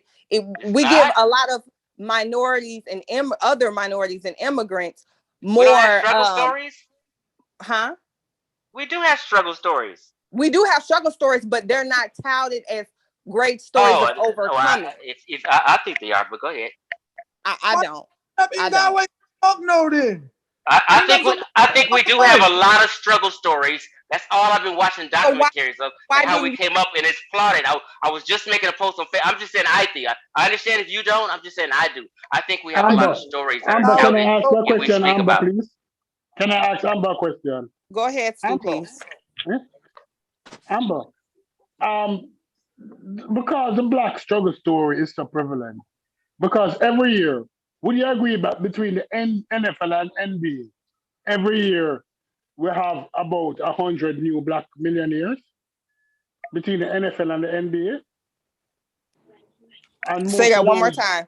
Between the NFL and the NBA, we have about 100 new Black millionaires every year. True or false? Yes. That's true, right? And most of these millionaires come from impoverished family settings. True or false? So that's the Black struggle story. Because it's so common, sometimes you might not hear about it a lot, but we have all seen it. We have all seen the Black struggle story every year between the NFL and the NBA. People coming from single mom homes, going to college, working hard. Yeah, I just told my struggle story. That wasn't the point I was making. I just was speaking my whole struggle story. I was homeless in the park. We have a lot of struggle stories. I wasn't competing with Africans. I was just. Let me just say how it went down, because maybe you stepped away. He was talking about sacrifice, and then King Sosa was saying what he couldn't do, and I didn't want to give off the impression to the audience that we got to say we can't do something. We can. So I was just letting Stu Pease know that I'd agree. We have to make sacrifices if we want to achieve something. That's just a universal standard, good position in understanding. I'm not somebody saying anything wrong. I don't know why this is a debate. Jesus Christ. Yes, Stu Pease, people struggle. We struggle here, and we can achieve and get what we want if we really want it. That's all my point was. I don't think anyone is arguing that we can't achieve and get what we want if we really want it. No, I However, was just saying that was my point. I wouldn't say anything wrong. So people was contentious, like I was saying something wrong. No, I And don't just add to the conversation. That's all we got to do, and have an adult conversation. But here's what I'm saying. I don't think there's anything wrong with that. However, I do feel like, and I think that this is I feel like it is definitely not wrong.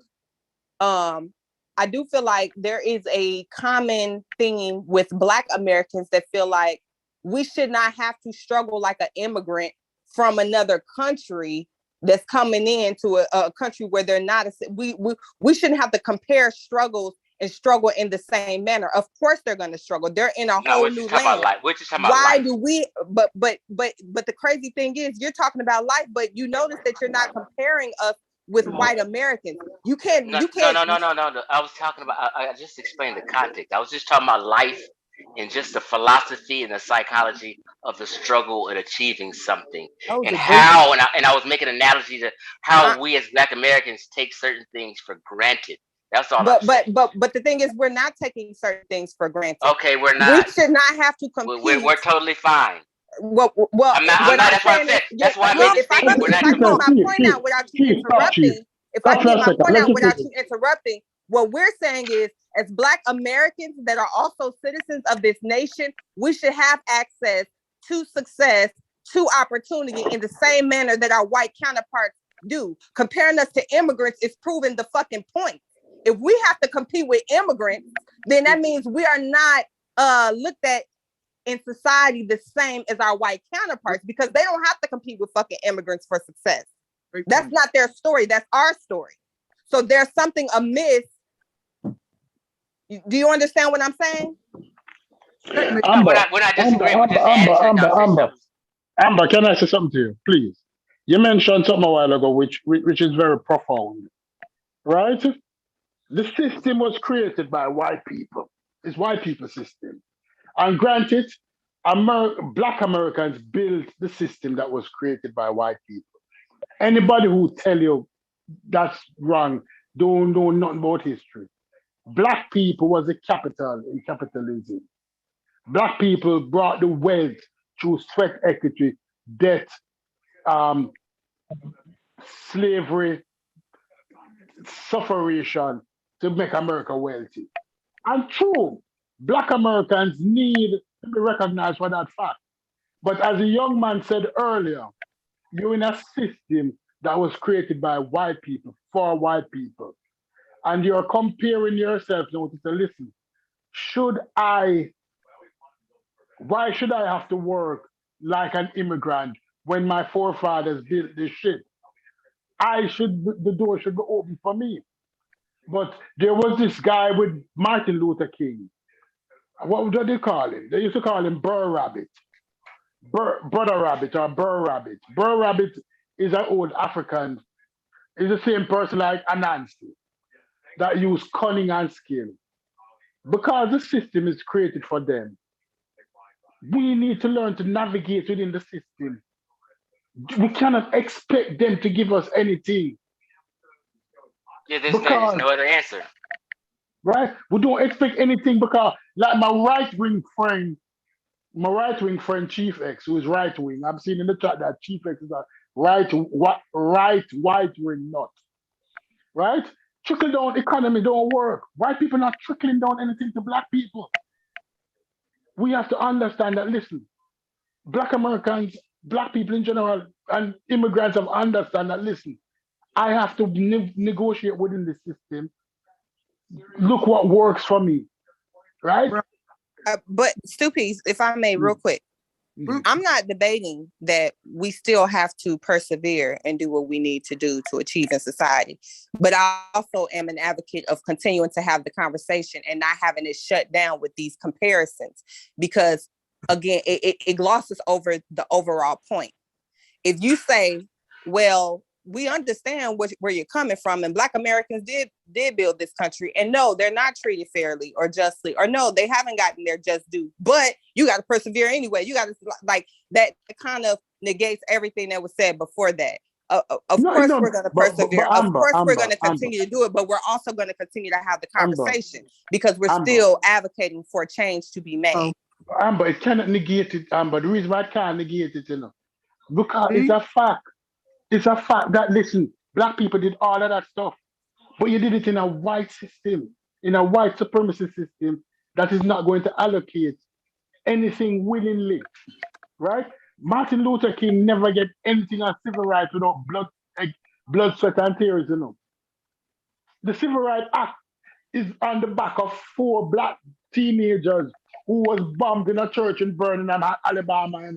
It's on the back of teenage young men who got bitten by dogs and hosed down, Civil rights is on the back of that senator who got his head cracked open, Black people have never been given anything.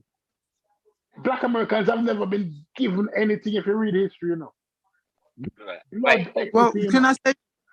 Oh, no, that's my turn. Black people have been given something, and that's hell. That's what you guys don't seem to add into We this agree. little We agree. soliloquy. We were giving hell. Wait, bruh, it's my turn. I don't need you cutting me off or curtailing my No, point. I'm letting you not know we letting agree me to that get a before you go too coherent far. thought. That's fine. But mute your mic because I can't get a Go ahead, coherent bro. thought out. Of course. So yeah, we did receive something, and it was a whole bunch of hell. See, one thing we have to factor in constantly is how much we are plotted against, how much we were purposely miseducated, how much we were purposely destroyed, not only physically with the Black Wall Street, but our very mental was destroyed. The very liberative, free mind, freedom spirit that we had was actually destroyed. That's a lie. So the That's a message. lie. That's a lie. That's a lie.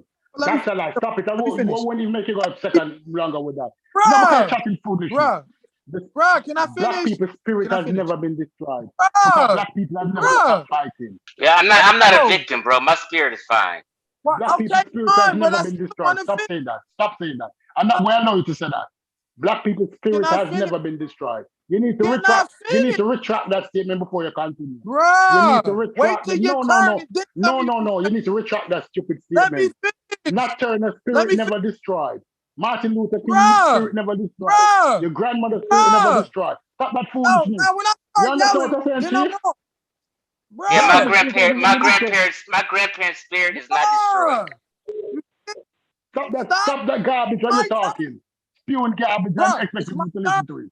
Bruh, it's my turn. Bruh, it's my turn. Could you have some self-control? Could you shut up?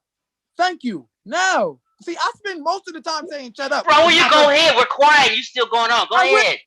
Shut your mouth right now. Quiet yourself and have some goddamn self-control. Thank you. Christ. Now, like I was saying, the very real fact of the matter is that the very ideal for Black liberation and freedom was strategically bred out of us.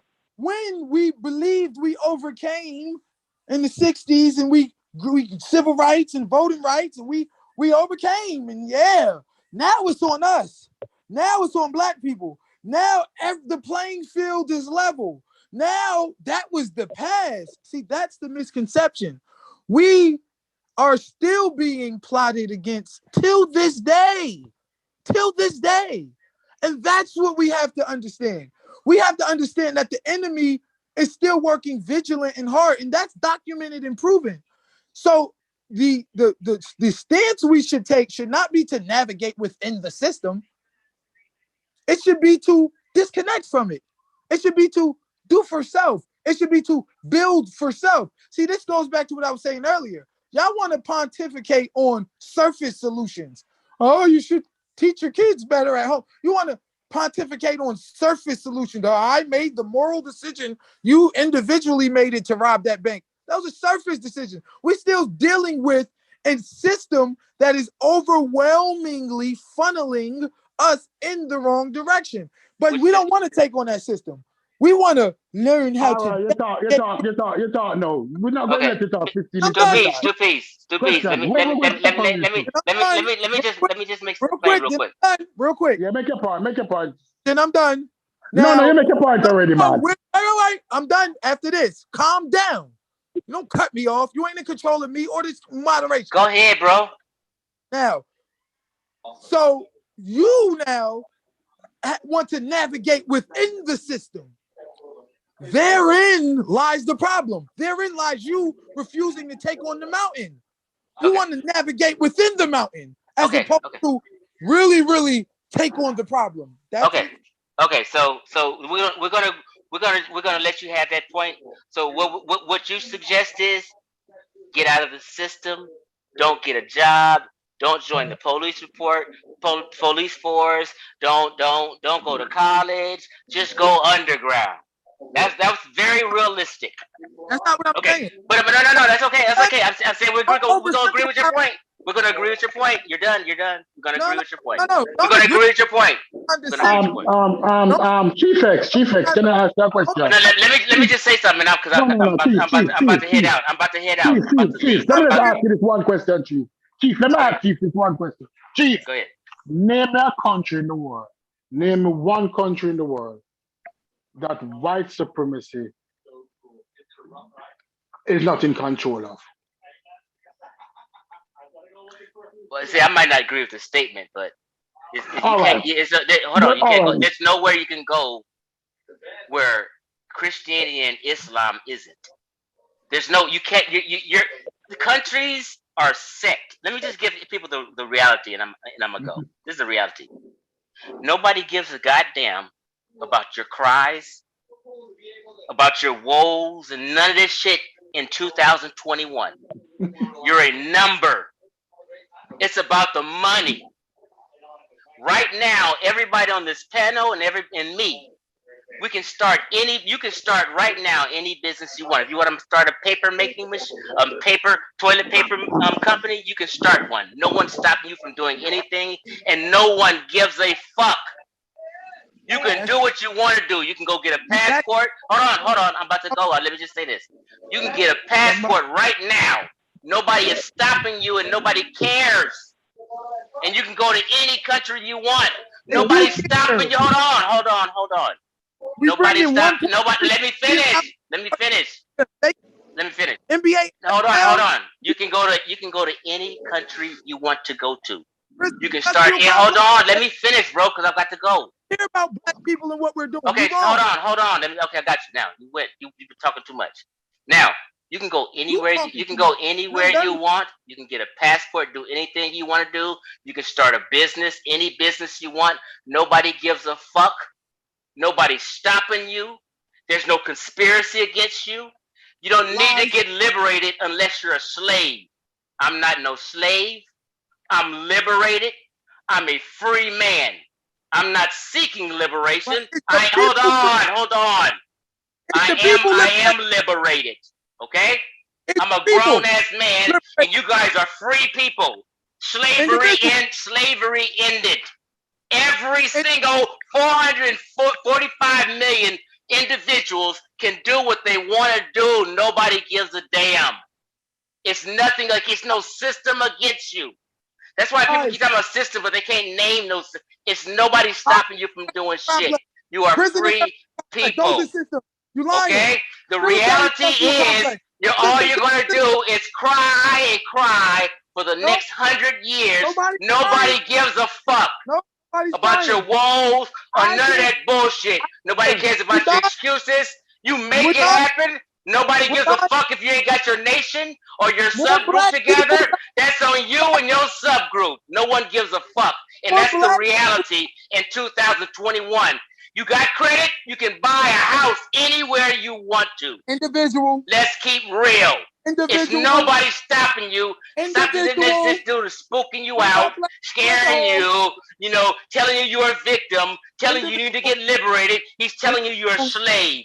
Cut that bullshit out. We're free black folk right now. We're not. Mentally, we're not. We are still being guided and controlled by the system. Our fates. I can do whatever any white man can do. Any white man, all my white neighbors, all my Mexican neighbors, all my Indian neighbors are no better than me.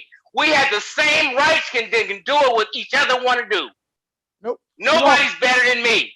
You're wrong. Or nobody's better than my father. Nobody's better than my grandma and my grandpa. Individual. My grandma and my grandpa had it going on. No white man is better than them.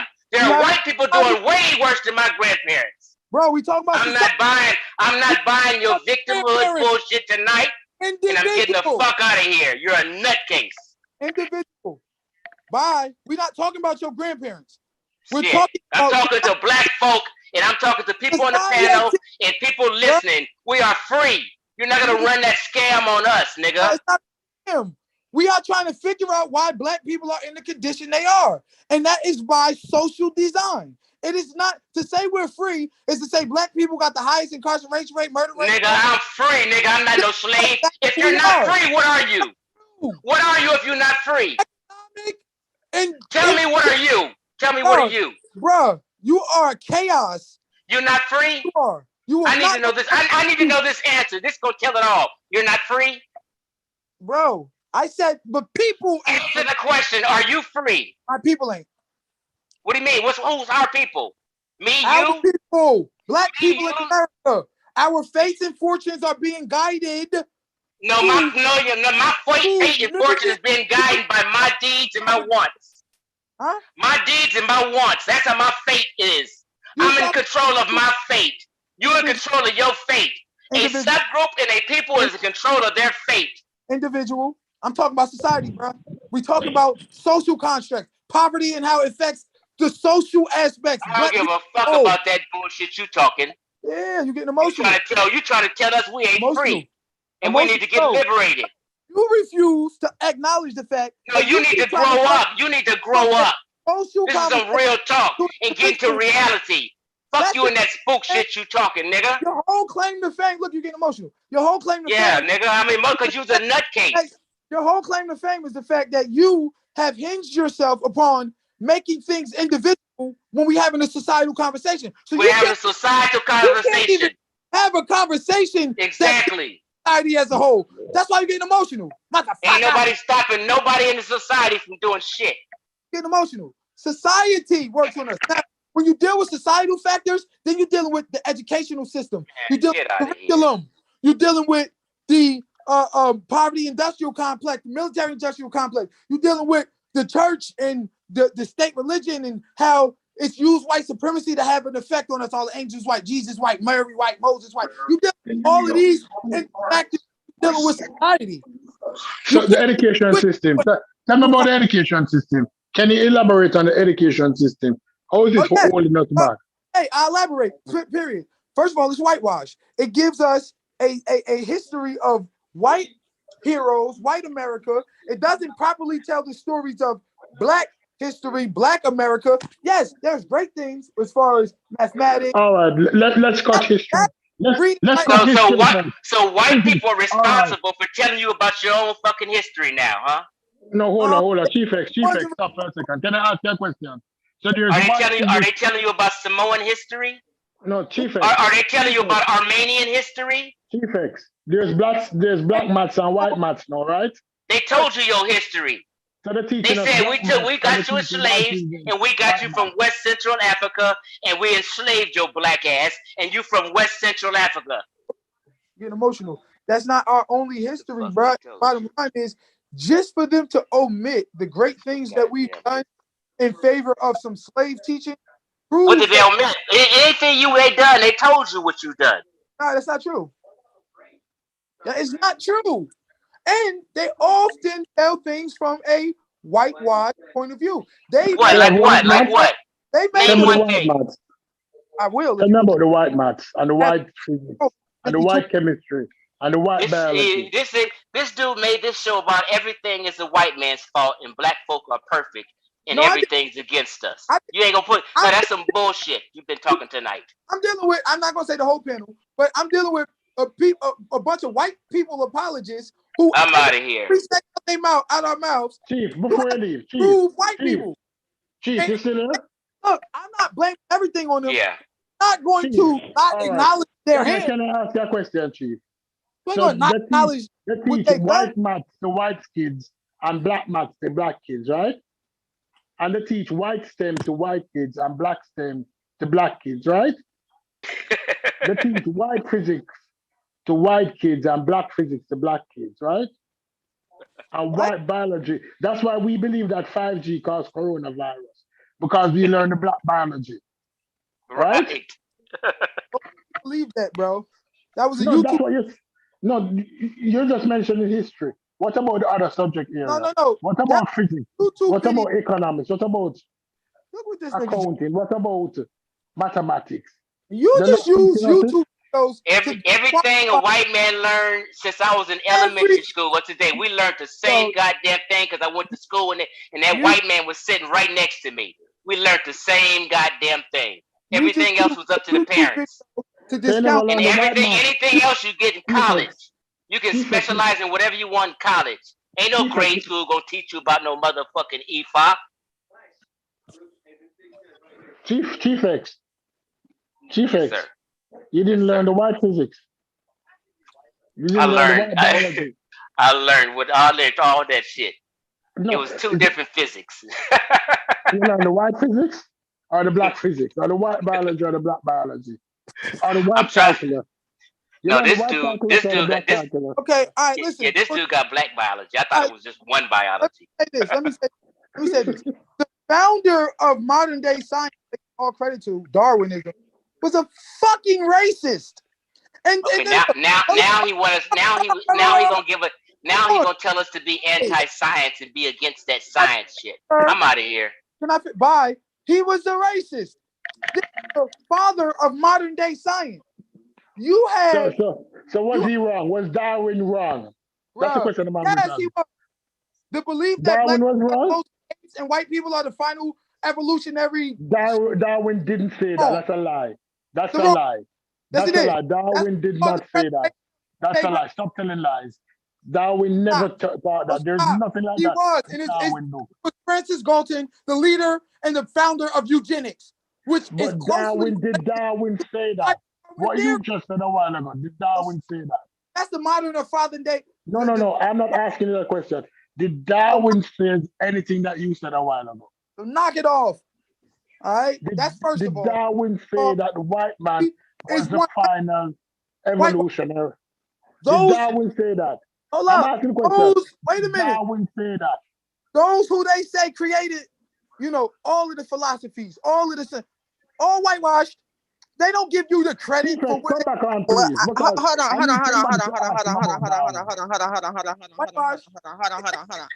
Stu Pease, I just want some clarity. Are you saying that there are no differences in the quality of education? No, I'm not saying that. But he said, I asked him to say it, but he never pointed out. That's why I make light of what he said. What I'm saying is that in white school, there are more infrastructure, and sometimes there are better teachers and better conditions to learn under in white schools. If he said that, I'd have agreed with him 100%.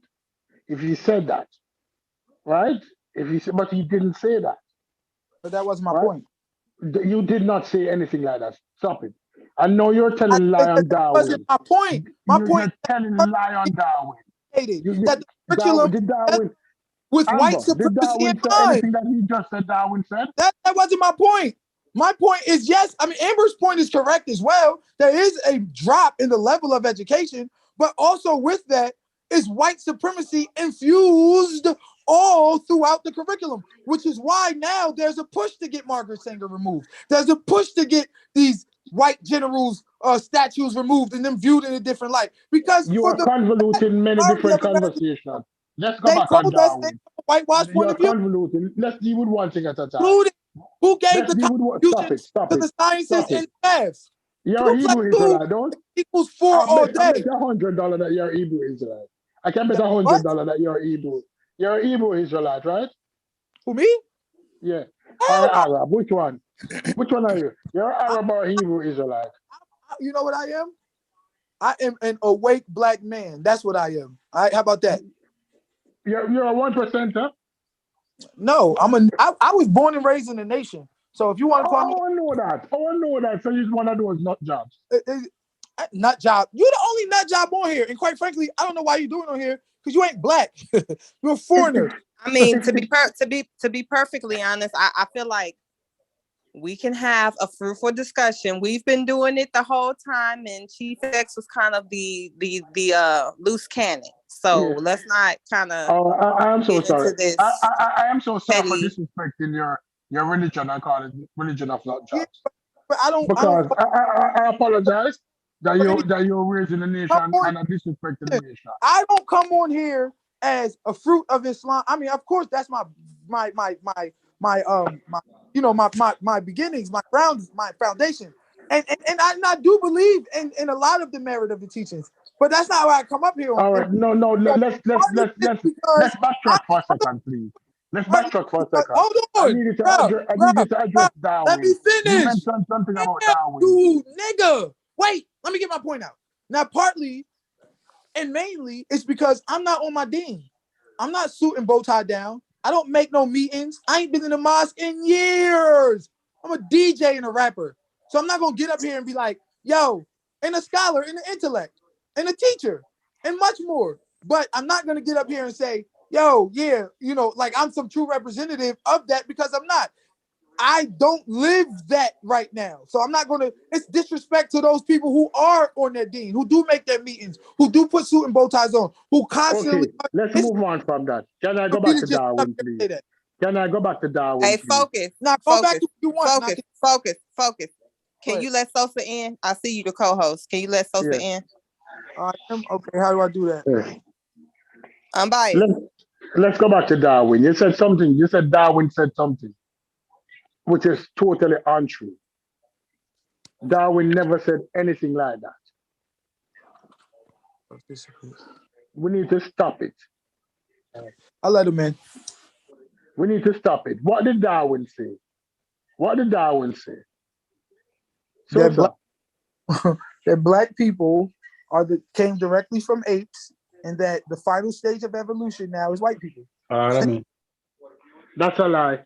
That's true. That's a lie. That's true. That's a lie.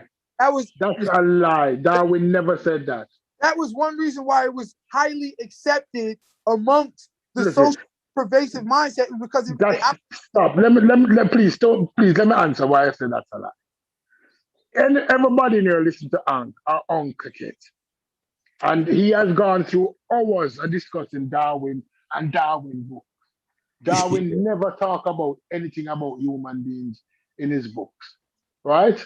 His book on evolution, Darwin never said that, right? You need to stop it. Don't just post what you hear people say. Oh, stop. Darwin never said that. Oh, stop.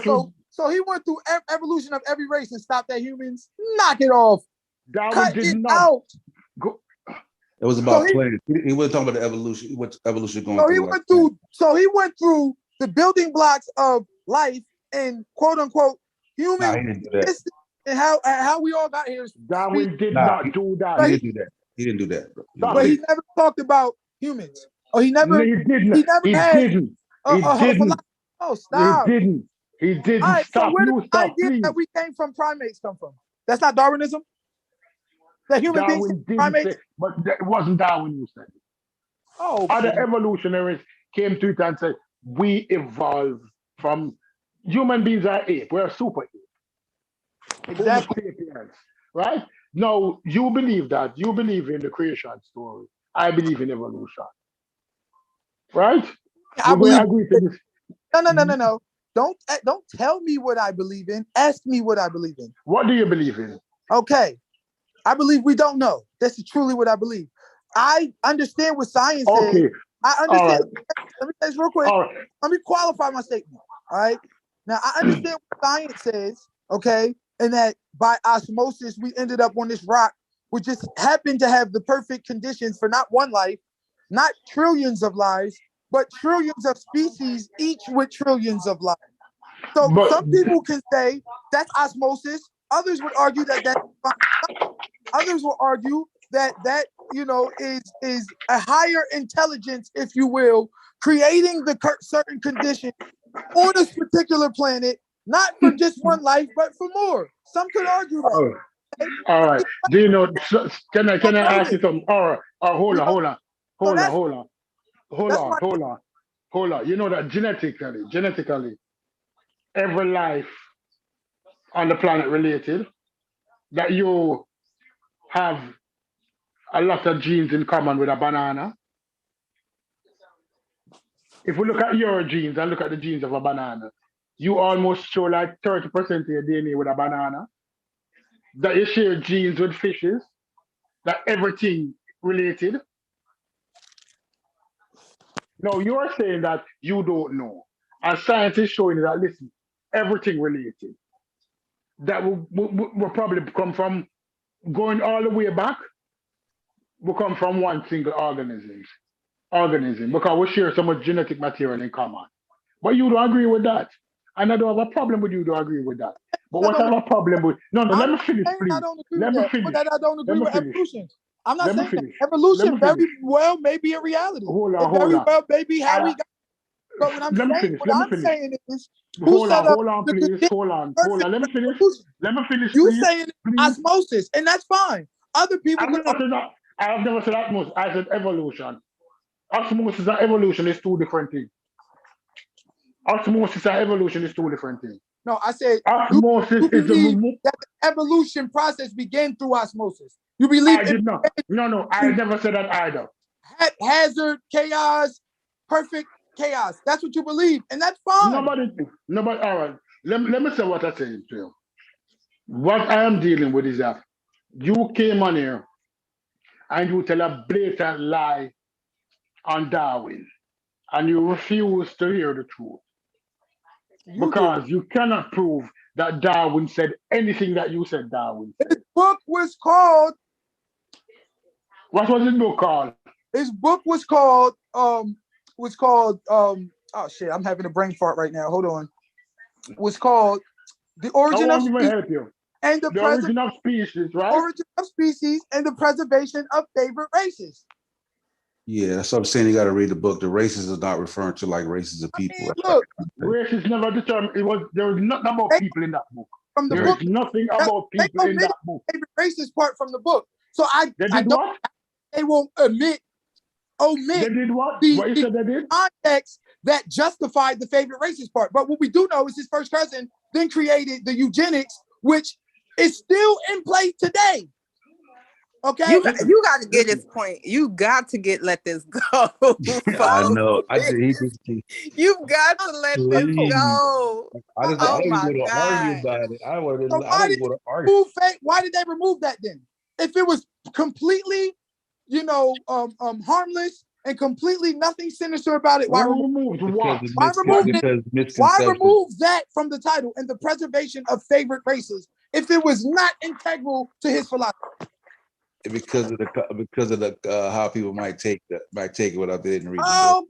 Okay. So have you read the book though? I'm saying, like, have you read the book? That's why I keep saying, if you read the book, you'll know what he's talking about. Like, you can't just look at a title and think you know what the book is about. But that's not the title. And my point is not anything but that they removed that from the title for a reason.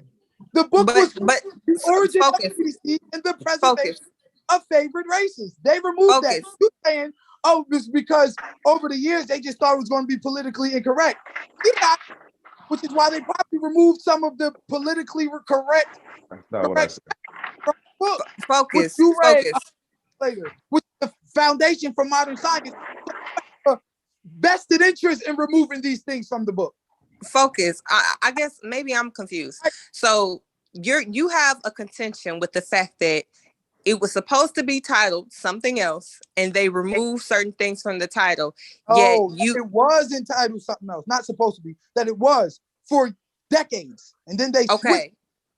And they switched it, but they didn't switch the content of the book. I believe right. No, the book is exactly the same way it was. Like, you believe they did, but do you have any proof that they did? Yeah, the book is the same book. They changed the name from. But that's your so if you have proof that they changed the name, why don't you have proof that they changed the content? Wait. When you say preservation of favorite races, you're preserving something that's an active act. You have to willingly and actively preserve something. Preserve favored, okay?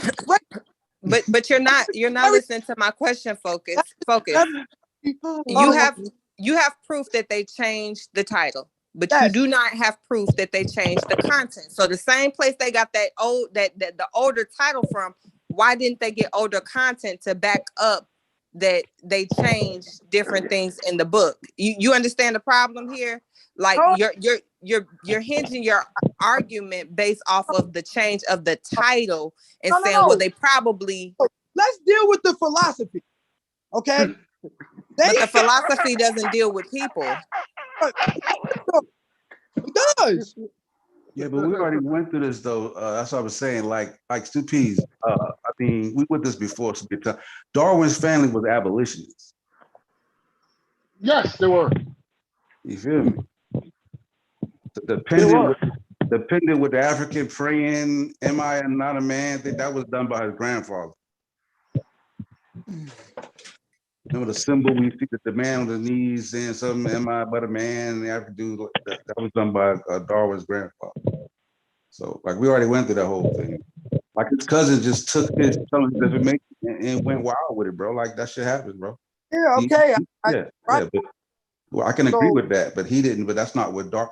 You know what I'm saying? And then Darwin got letters writing to him saying, "Yo, don't do that. Like, you're misusing shit." Like, you know what I mean? That's like, we already went through that. That's what I'm saying. Like, we could just move on from that. You know what I mean? That deep. Okay. Okay. So the book wasn't called Preservation of Favorite Races. Break that down. I told you. Preservation. Did I disagree with that statement? Races of what? I just want to know. Races of what? It portrays deep philosophy that his cousin took and preserved favorite races. Preservation of favorite races is the foundation of eugenics. That was Darwin's book called. It's his cousin. And now you're telling me, oh, it was just When he cousin was, going that's why I wild. said the book does not deal with humans in the book. It's not dealing with humans in the It book. got to the point that they had to change the name of the damn The book. book don't deal with If it human was beings. completely, We're trying to tell you that they the would book wasn't talking about human beings. Darwin saw the human race as one race. on this. The pure philosophy, if you actually have any type of mindset, which by all y'all say, man, black people is the problem. We just ain't shit. It's because, well, look, we black people, we evolved from apes, right? Life started in Africa. That's what they'll tell you. Even if they say Darwinism is the foundation, it went past that. That's the foundation, but now we're past that. And what is they saying? Oh, well, life began in Africa. We came from apes. Okay, so we came out of apes, meaning we're most closely Nobody said that either. connected. Nobody to said we come the from Wait apes. a minute. No scientist Wait a said we come from apes. Wait a minute. That we're most closely connected to the primate. This is modern day science, right? Most closely connected to the primate. Life We are primates. Primate, We are primates. we are primate, whatever. We were most closely to the lowest form of primate, we whatever are you call it. Right? No, Most we are primates. right? Then, as a result, life started in Africa. That was the common ancestor, and then we fled out here. But let's look at what happened throughout that past. Okay, we, according to them, after that, didn't build shit, and they built That's a lie. everything, and now they That's run a the lie. world. Nobody said that.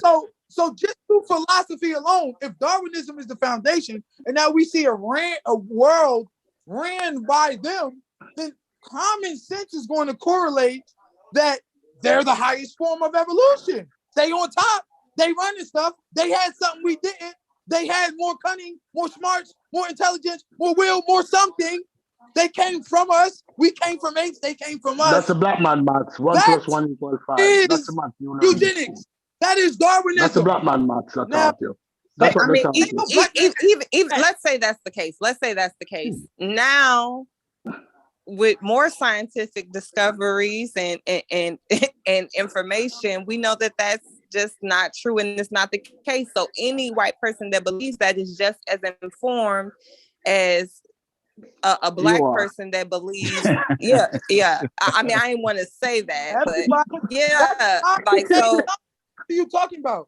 They still say that life started in Africa, and we be like, Yeah, woo, I mean, started in Africa. a lot of people But say what that dumb really shit. That's not a big life deal, bro. started in Africa for people coming directly from apes. That is what they're saying.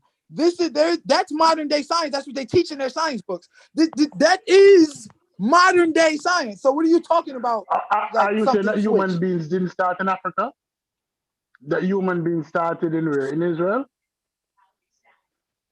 Listen, I'm not saying that they didn't start Where in did Africa, human bro. beings That's start? not what Where I'm did saying. human beings start? That- Where was the first human beings found? I'm not saying that Africa ain't the cradle. No, That's no, not I'm what I'm asking you a question. Where was the first human beings found? I believe the first human being was in Africa. I absolutely do. But once again, as I said, But nothing then. Let me just ask you this before you go. Before you go, let me no ask you this, but. folks. Let me ask you this, folks. Like Before I you said, go on from there, we do where not know. where That's do not where what do we're where do discussing. Europeans Only come thing from? I'm discussing Where is do the Europeans fact that come Where from? do Darwinism Europeans come is from? racist. Huh? That's all I'm saying. Huh? Where do Europeans come from? Racist. Oh, in my basement. Wait. Let me chop down. Where do Europeans come from? Hold on, dude. I'm gonna focus about hooking up DJ equipment or something. No. You understand? We need to stop people in the talk. Now, Where did I the do. Europeans come from? Okay. So, well, one thing we do know, okay, through looking at history, I mean, they say that they come from we moved to a certain location and then we got lighter. But what you believe? I think that a lot of cold regions, and you find dark people, dark as hell. So indigenous. Think about it. Everywhere they went on the planet, they found indigenous dark people. Where at? Everywhere. That's a lie. Where at? Somebody bring up the skin map for him. Oh yeah. Where at? Somebody bring up the skin map. Africa, in Antarctica, in New Zealand, in New Guinea. What are you talking about? You talk about the dark Eskimos. They're not dark black, but they have dark. dark. But why? But why though? Why?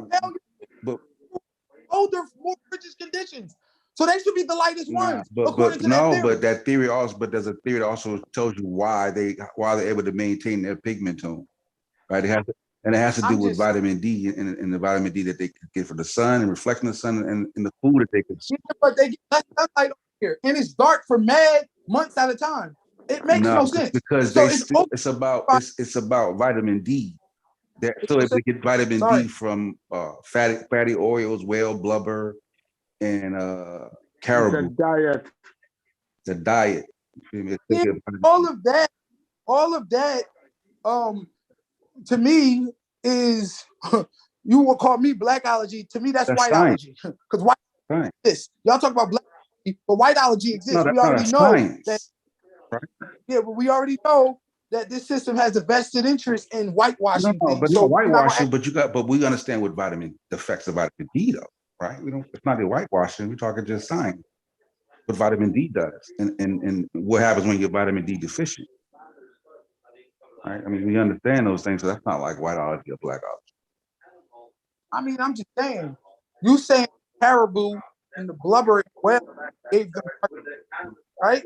They eat a high, their diet is high, rich in vitamin D. Yeah, I don't know about that. Look into it. That's fine. Just look into it. Whole condition that was dark. About the Indians of North America, they were dark as hell. All North America was dark. Yeah, they was dark because look at the climate that they're in. They're gonna be dark because of the climate. Okay. You're breaking up. Going crazy. Europe is not this supremely place. They have too. Yeah, right. Europe is not no supremely. Hold on, stupid. You got mute. I can't. Yeah, go ahead. I said Europe is not a frigid place. They have summers too. Look, my whole thing is I don't know. I just have problems with the quote unquote socially acceptable theory. I mean, and I think that the holes can be kind of poked in them theories that people can't seem to get. I'm saying, which is why there's still theories at the end of the day. All of them. It's still it's a scientific theory. It's different. I hear you. We ain't gonna go through that. I don't want to go. We don't have to. It's still a supposition at the end of the day, a theory. It's not concrete. Scientific theory. What you wanna That's what I'm saying. I don't want to go there. That's why I'm trying to stop right there. We done got- I already It's like explained that. it's just a niggas just guessing. It's just a guess. Like nah, You lucky I'm biased to fell off to sleep because he love when somebody fuck that up. yeah, you were like stop. At its root, Dude, you don't know what you're talking about. like I said, at its root, it's still a supposition. And it's really funny how y'all sit on here and condescend when ain't none of y'all scientists. Not one. We don't have to be a. That's why I said we follow the science. You don't got to be a scientist, right? Now see how But you it's do not. that? It's but You're why? going with the media and you act Here's my smart. problem with you, Focus. Here's my problem with you, Focus. It's not condescend. Like at the end of the day, no one is being condescending. We're just highlighting that okay, that it functions differently. Okay, In case you didn't know, intellectually, you always try to take it a step further and try to assert that you know something that you do not know. So when we talk and we say things, it's not to be condescending, it's to make a correction because we know that okay, this is something you don't know about, but that's actually not the case. it is. I don't know why you. We went through this months ago on New Year's Eve, and we came to the conclusion that it's a fucking supposition at the end of it. It's not testable or verifiable. The Big Bang. It is testable. No, I ain't going to the Big Bang with this. It is testable and verifiable. That's why it's a scientific theory. If it wasn't, there wouldn't be a scientific theory. So don't tell me I don't know what I'm talking about. Now you can have your opinion, and I'll No, have what my. I'm saying is that no, it's not. I'm not saying you don't know what you're talking about. What I'm saying you can't say it's not testable. So stop. What I'm saying is that it couldn't be a scientific theory if it wasn't testable, right? That's what I'm saying. Okay, so how do you test the Big Bang? How do you test? I'm talking about. I'm not even going to the. I'm dealing with evolution. Now you're going to the Big Bang. I'm saying because that's the core of this whole situation is filled. How do you test that? Because that's a scientific theory that's widely accepted as fact. How do you test that? How is that verifiable? That's how I crush y'all on New Year's. So don't talk to me about this. No, listen. Here's the difference. I don't go all the way into the Big Bang because I don't go that deep into the Big Bang. I'm not into that. Don't, but I already that's Corey. I'm biased into. That's not my thing. So I don't step in that around. We can move on, but don't comment. That's disrespectful. I smoked y'all on New Year's with that. Now, because like I tell you right now, I'm not going to make arguments. So I'm gonna let somebody else deal with that who's more informed. But I'm not going to speak on that. Hey, don't. We know you don't know. So hush. I'm dealing with we're talking about. Oh, you was acting like you know, and you was laughing at me. I was talking about evolution. I didn't laugh at you. I'm just saying, like, I don't want to go down that road. That says not scientific. Let's move on. All right. Now, at the point, so that's my point. My point is, and look, just a few short years ago, everybody believed differently. The widely accepted fact was church religion. Now, a couple years after that, we like, yeah, we know. This is exactly what happened. But still calling it theories. No, there's some part we don't know. And as we gain more knowledge, we'll get closer and closer to the truth of the knowledge that we gain. But you don't know. You really don't. As we gain more and more knowledge, the theory holds up, became even stronger. Excuse me? As we gain more knowledge, the scientific theory became even more stronger. Right? With every knowledge, with every more information we get, it only cements the theory. No, not quote unquote. I don't understand what you mean. Like the Big Bang? How? And if you saying it gets stronger and stronger, it's still not strong enough to be considered fact or that we know. It's still a something at heart. It's still something someone supposed, and that was widely accepted, but it's still a supposition at the core of it. Well, I'll say this. To my understanding, it is a explanation of a collection of facts and evidence. So it becomes stronger with more facts, more evidence. The explanation becomes stronger. So even regarding the Big Bang. Now, while you can't test, quote unquote, the Big Bang theory, you can test the element, the facts and the evidence that are comprised, that comprise that theory. So it's not, and again, because this is kind of the explanation of the creation of everything that we know, they can never go back and retest it.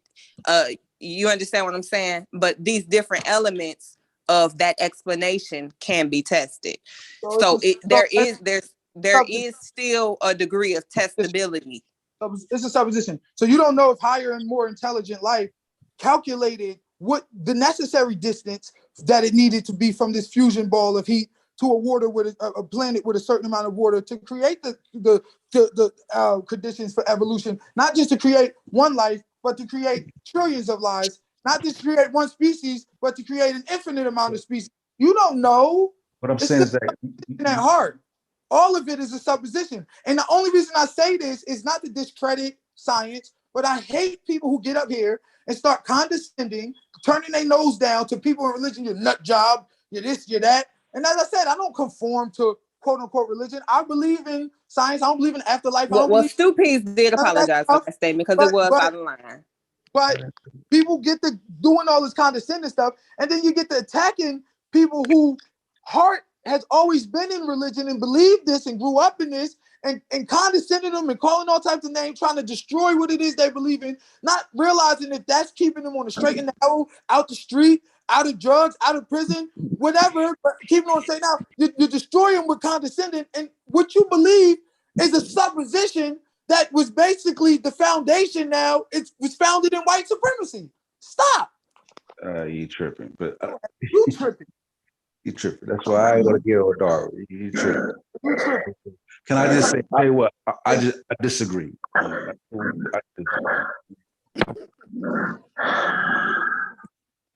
Amber. You know that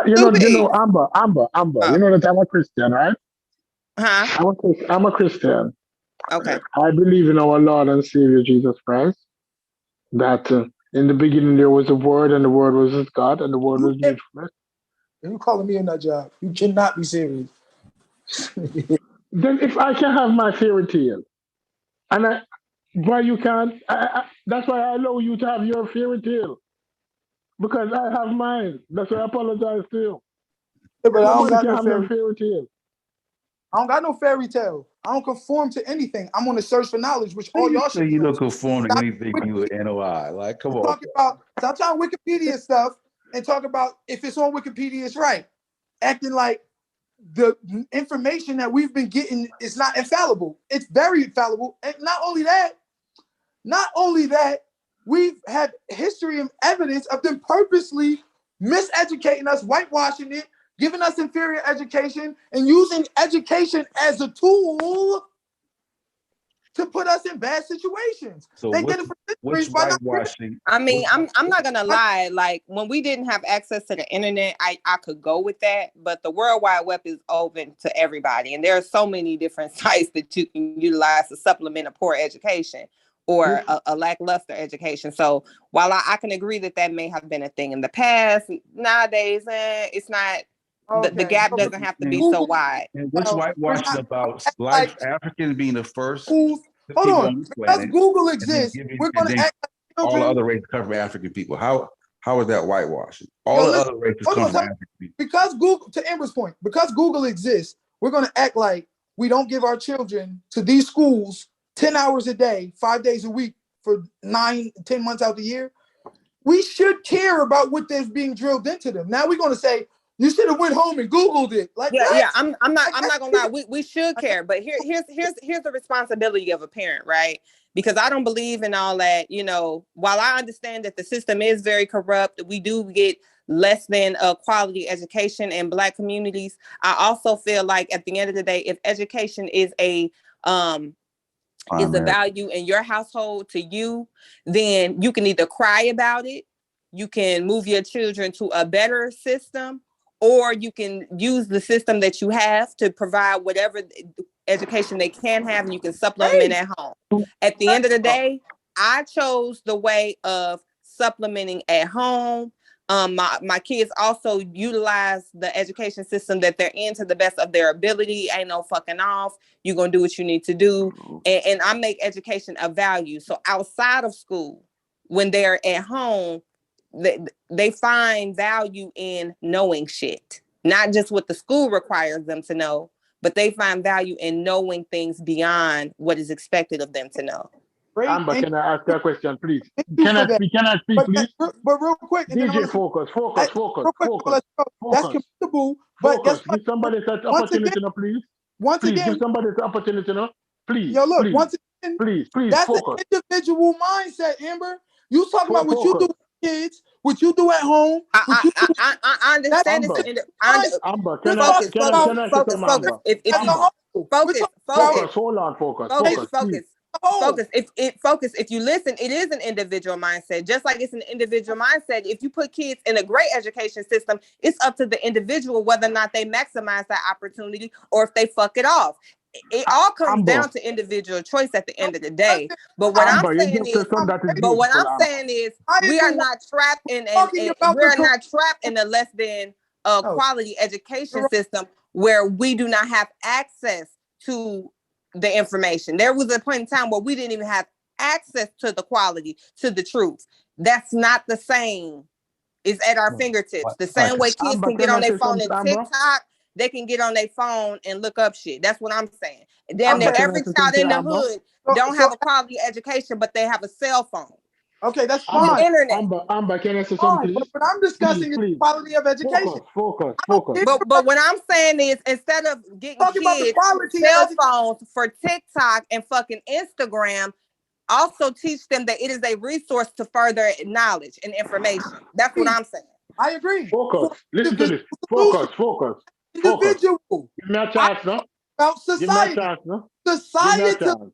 We cannot take that approach because the miseducation, it is nationwide. So we can't just say, oh, blame the parent. You should have Googled some shit. No, we have to attack the system of miseducation and hold it to a higher standard. We have to make sure that when we send our kids to these schools 10 hours a day, 9 months of the year, 5 days a week, that they're receiving education that's going to make them feel not inferior, but truly teach them how to be equal and operate in this society. We have to hold these educational institutions. I absolutely agree. We do. But you know who has to be responsible for holding the education system responsible? The parents still. It's still gonna come down to the parents. If the parents aren't at meetings and they're not making waves. What fight do you want to take? You want to get your kids to Google shit after 10 hours of school? When they finally get off? How about do both? We don't know how to multitask. How about do both? Until it gets better, you're going to do this. But I'm also going to advocate on your behalf for better education. Why can't we do both? Can you hear me? That's too big a task for you. You don't want to go against the system. But why you fighting? Your kid is steadily moving through this system and getting closer to that day where they're going to be out of your household and into the world. So am I going to waste my time fighting and not telling my child to supplement their education outside of that? Or am I going to multitask and make sure that they do that and I'm going to fight on your behalf? Yeah, you tell your child, but that's not going to explain to him why his people are in this condition. He's going to grow up and feel like, look, I made this right decision. Y'all just made the wrong ones. Look, we black people got to get right. It's going to sound just like you did. And that is absolutely not true. I could read you an essay now that my son wrote. One from this year, one from previous years. He absolutely understands what's going on. He absolutely understands, but he also understands he's privileged to have a parent that cares and goes hard for education, because not all parents do. A lot of parents are tired from working or their priorities are in fucked up places. I'm not going to pretend like there are not issues in the Black community and it's all the white man's fault. Let's cut the shit. What do you mean? Let's cut the shit. There's plenty of motherfuckers. It's plenty of motherfuckers that's in a fucked up situation, but they steadily having kid after kid after kid, and that goes for women and men. All right, Sanger. All right, listen, Sanger. The bottom line is this, okay? There's plenty good kids that come from bad homes and plenty bad kids that come from good homes.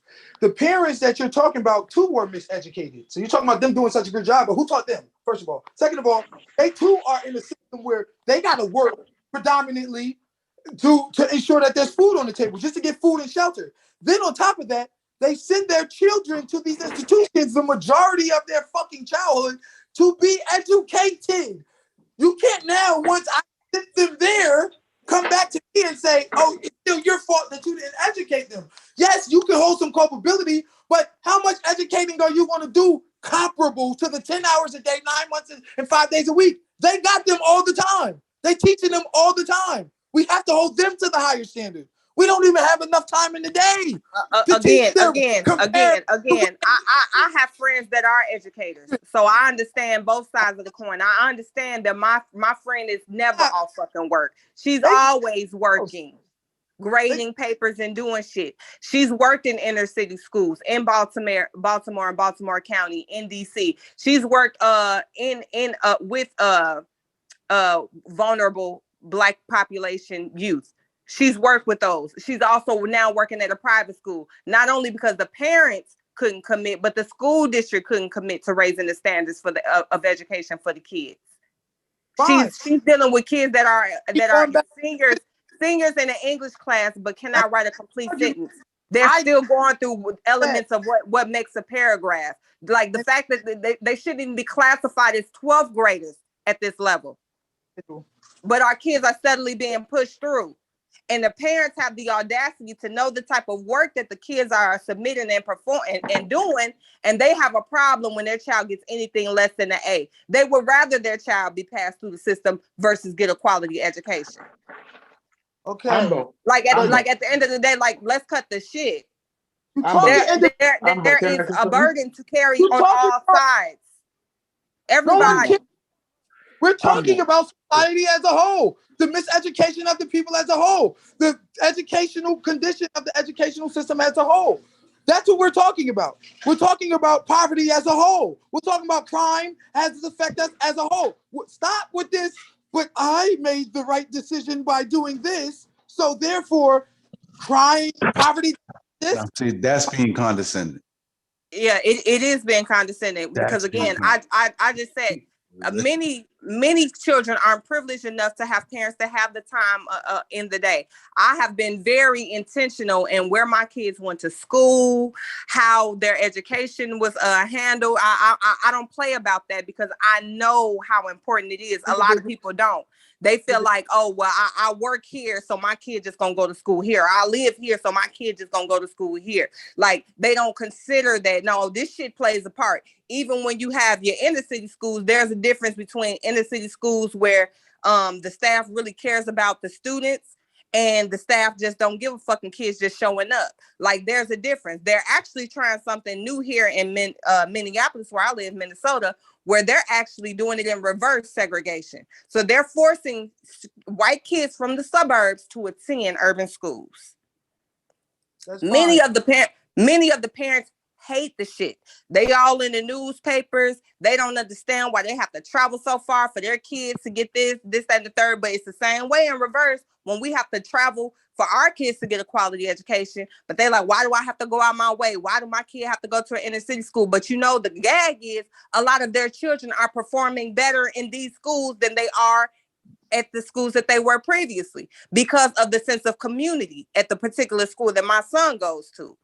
But at the end of the day, now, are they taking an L in the quality of education to a degree? Yes, but they're picking up on the community and it's getting their children more interested and invested in becoming an actual part of the school. They value the education that they're getting more because they feel like they belong somewhere. You understand what I'm saying? So we have things that are draws for our schools as well. It's not always about the quote unquote education, so to speak, but we have to quit pretending as though there's not things that we can improve on. If everything is going to be everyone else's fault and everybody's going to continue to pass the buck, then no change is going to be made. But if a motherfucker can look and be honest with themselves and take an honest evaluation of where they fucked up and where they can improve, then we might have some change. That goes for the school board, that goes for the teachers, that goes for the parents, that goes even down for the child, for the student. Because my kids gonna be accountable too whenever you do. Amber, right now you're saying it's everybody else's fault. You're blaming everybody else, but you're just calling them the parents. You're not talking about you. You're not talking about me. You're not talking about Supi, Sosa, nobody on this panel. You're talking about other people. Nobody's ever talking about them or whoever they're talking to. You're talking about Now, how am I talking about other people? I'm talking about the system of parents, the system of fucked up schools, the system of fucked up leadership, the system of fucked up children that do not have the value of education because it has not been instilled in them. Yes, I'm talking about. I'm talking about an entire system. Yeah. Isn't the now, do you want me to pull some evidence so it ain't just Amber talking? Because I don't mind talking with fucking facts. So do you want me to pull some sources? You're getting emotional. Relax yourself. No, you're getting emotional because you don't like to hear criticism and critique. You don't like to hear the fucking real. You like to live in this bubble where everything is the white man and everything is a diabolical plot. Sometimes we are our own worst enemy. We do not take the power where we have it. The white man. You want to talk about every factor except the main one.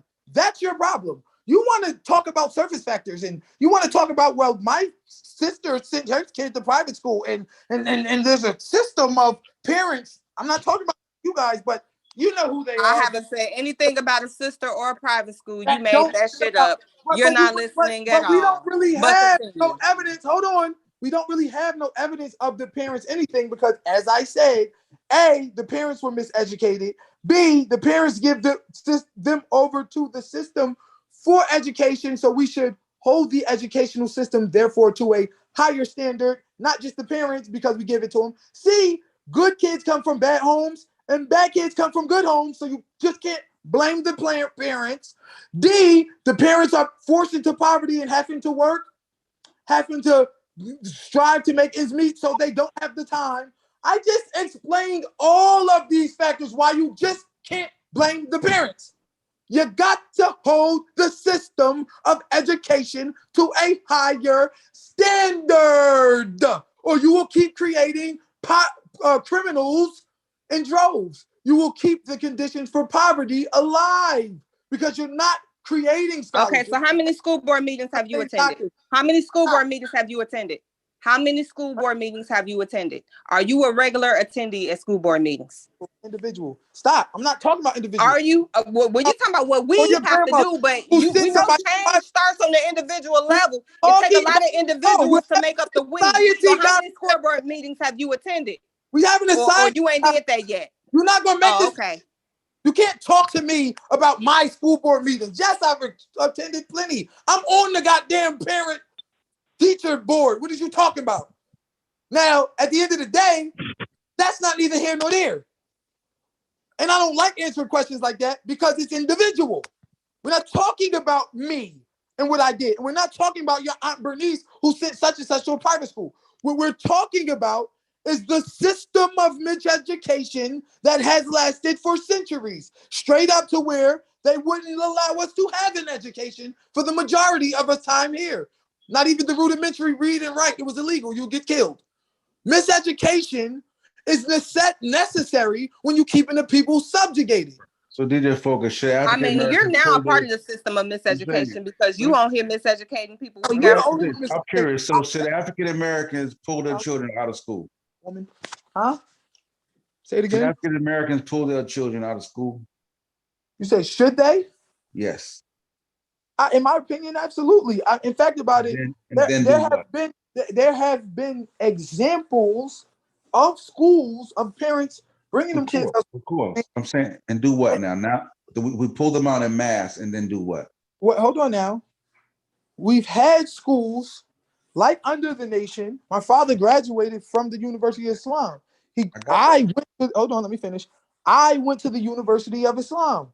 Listen, I don't deny that. I'm asking. Can I finish, sir? Can I finish? But I'm saying that's not even the crux of why I'm asking that question. I'm gonna explain that.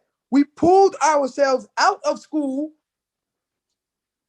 Right now, still, the university still exists. My father graduated with honors at 16 years old, graduated high school. And not only that, he graduated with a full working knowledge of, Islam and Black Power and all of that type of stuff, coupled with his reading, writing, and arithmetic. And it made him one of the premier, Black, ministers and activists of his time. People couldn't stand with my pops when it came That's to. wonderful, but can we get back to what I'm going down that road? And that is because, and he's a product of the University of Islam. So we do have Not examples that, but so of- you're on the of parent board of the so you're on the parent board of the Nation of Islam, the school and the nation. That's what.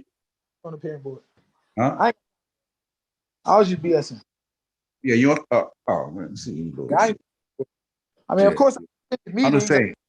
Now the African Americans pulled their children out of school in mass. What's the next step? There's not a Nation of Islam big enough to. Well, first of all, if we do anything in mass, that is the premier and primary step. Because once we do it in mass, now we have the bargaining tip. We have the bargaining tool now. Not only do we have to do what? Not only do we have the resources being pooled throughout the community because we're doing it ourselves, right? But now we can properly educate our children not on how to become criminals, not on how to become subservient, but on how to become loyal. But listen, the children are out of We school. can hold our educational system to a higher standard if we did. Hold on. Okay, so I got it. So you're saying that we pulled them out, right?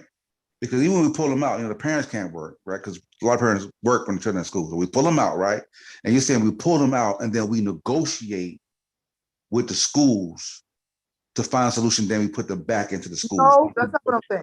What I'm saying is we build the infrastructure of pulling them out, okay? Whether that be, preparing the curriculum, whether that be, like we've even had mosques and storefronts turning into universities, as long as you can get the kids in there. But you once you get the overwhelming support of the people, which is what we need first, which is what we can't get with panels like this telling us it ain't never gonna happen and we don't need to fight for it. But when we get the overwhelming support of the community, now we get Do you know how many people were fucking tortured through distance learning when they didn't even have to develop the curriculum. The curriculum was there. All the fuck they had to do was assist their kids with distance learning. We literally just came out of this shit where mostly all parents was quote unquote homeschooling. Yeah, but still with the same. Do you know how many people damn near died and how many kids was ready to go back to school? Yeah, but it's still the same curriculum, and I'm not talking about homeschooling. It doesn't even matter. The problem, what I'm saying is, they didn't even have to do most of the work. All they had to do was pretty much oversee and supervise. Yet that was a lot for them because we don't have the infrastructure for that. Homeschooling is an avenue, right, that can be explored when you're dealing with trying to educate your kid. I'm not saying that, but that's an individual approach.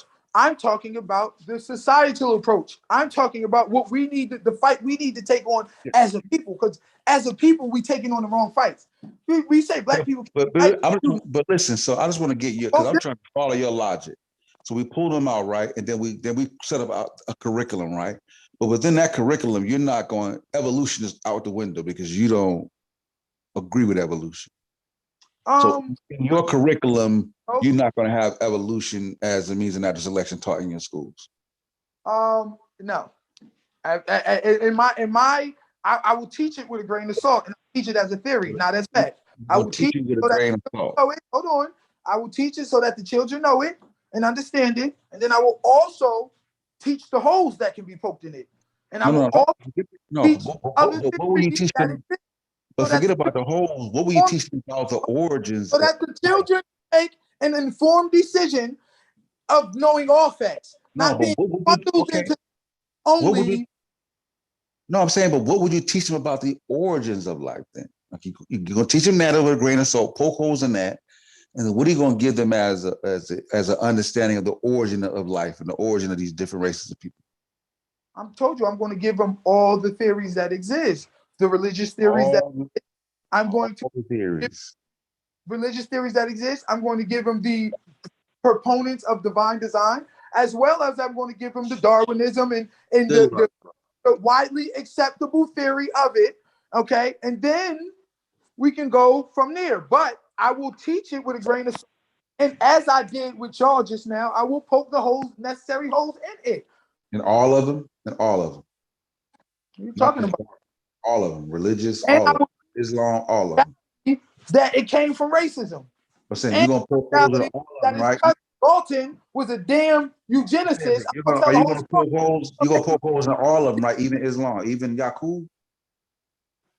You said what? You're gonna poke holes in all of them. You're gonna poke holes in Yakub too, right? Yeah, I'm gonna poke holes in everything. I'm going to explain. What kind of holes would you poke in I'm Yakub? going to explain the pros and the cons to each argument.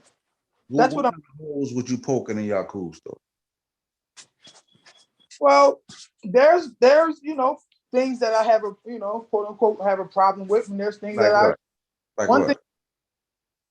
You want to let me finish, please? Thank you. I'm not being nowhere near as loud as I'm just saying, like what? We building. Don't come on. Let's go ahead. Yeah, all right. That's all. All right. So yeah, I mean, I have my problems with the theory as well. You know what I'm saying? Like, I'm not gonna say that it's 100% correct. It's still a theory at the end of the day. But I'm one asking, what problems do you have though with it? What are some of the problems? That's what I'm asking. Like what? What issue do you have specifically? well, I've came across certain I guess I would say literatures that may have some merit that could contradict certain things, may perhaps and like I said, I take it all with a grain of salt. You know what I mean? But irregardless, the point is I'm going to teach both objectively. I know what you're trying to do, and I'm not going to allow you to do it. What am I trying to do? I'm just trying to understand your logic. That's all. I'll teach both objectively. That's all I'm saying. Yeah, so they'll walk away from school. But and I'm not a teacher though. And the bottom line, saying they'll walk away from school not having any understanding. Just be like, nigga, it could be this, could be that, could be I don't fucking know what the fuck. I fucking lost. Teacher, nor did I ever say that I was going to be the one creating the curriculum. All I said was we have a necessity to have a new one, to be properly educated as opposed to miseducated, to rely on ourselves, as you said, to educate, but as a system, as opposed to feeding our children up to the system of known white supremacy, the system that we know has miseducated us for centuries and not educated us for centuries. You feel what I'm saying? So, at the end of the day, like I said, we need new education. We need education that is going to benefit us, that's going to unlock the things in our mind, tailor-made to fixing our problems, because we do need repair. Reparations is a real thing. We had a number done on us, and we still having a number done on us today. So proper. Yeah, but outside of schooling, though, the only thing you're really going to change, I mean, because, okay, biology should stay the same, right? Grammar, right? Because you learn how to, read and grammar and shit like that. Those things shouldn't change, right? But you're going to change science to a degree because you disagree with evolution. So that's going to change, right? But other than that, then you would teach more, huh? History is one of the main courses, social studies. You know what I'm saying? You're gonna attack history. In other words, you're going to.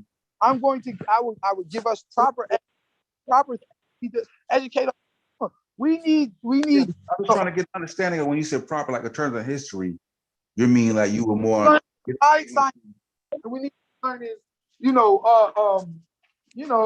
trades, and we need to be like just different things. Like early on in the game, there's certain things that as a people we need to be learning equity. We need to learn real estate. There's certain things, as a people that we need to learn in school. We need to that's going to unlock us. That's going to. I agree with that, but so you want to implement. That's going to get rid of the Black inferiority complex that is fostered by going to. But school. I agree with that, right? But that's not even implemented with that. I mean, that type is not even implemented in school with any race. That's not specific to just African Americans. I'm just trying to deal with specifically the African Americans, right? Because you're going to change. You want a more of a different type of history, right? So you want to more teach. We were only what I was adding to my schools.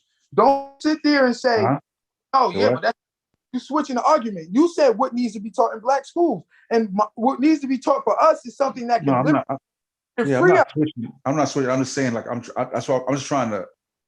What if I'm just clarifying my statement? I'm saying, like, in terms of what's already there, you want to change like the history part of it, right?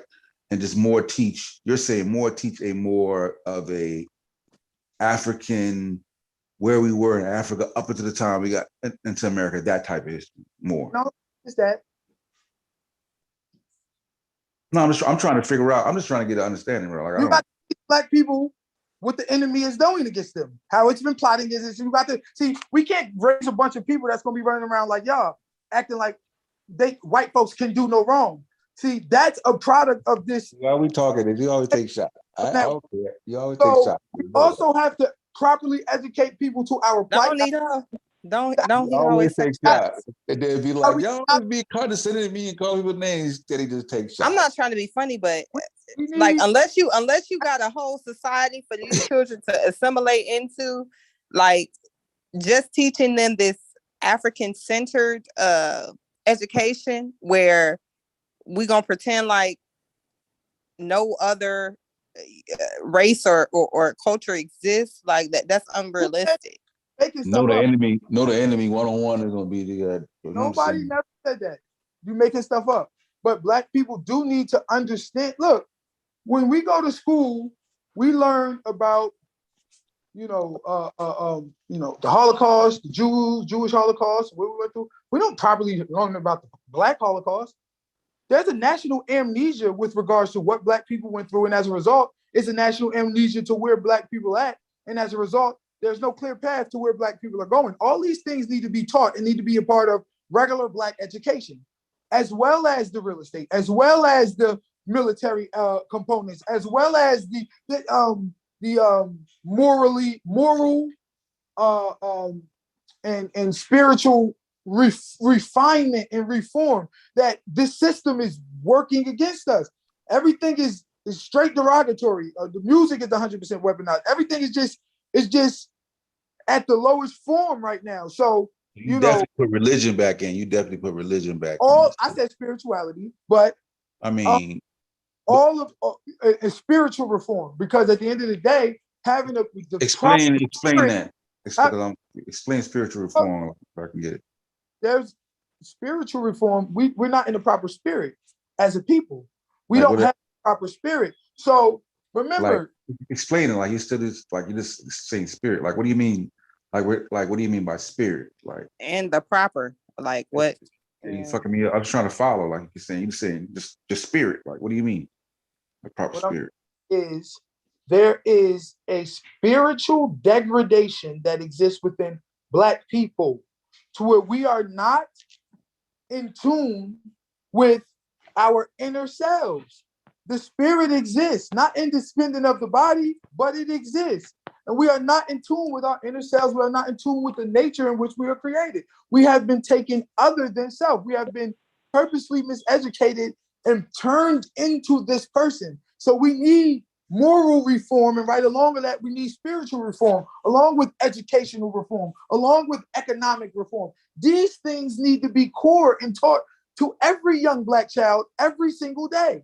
We do not need to be going to school learning about a bunch of white people that did great things when in factuality they was conquerors and murderers. We don't need to have black people's contribution to science and math omitted.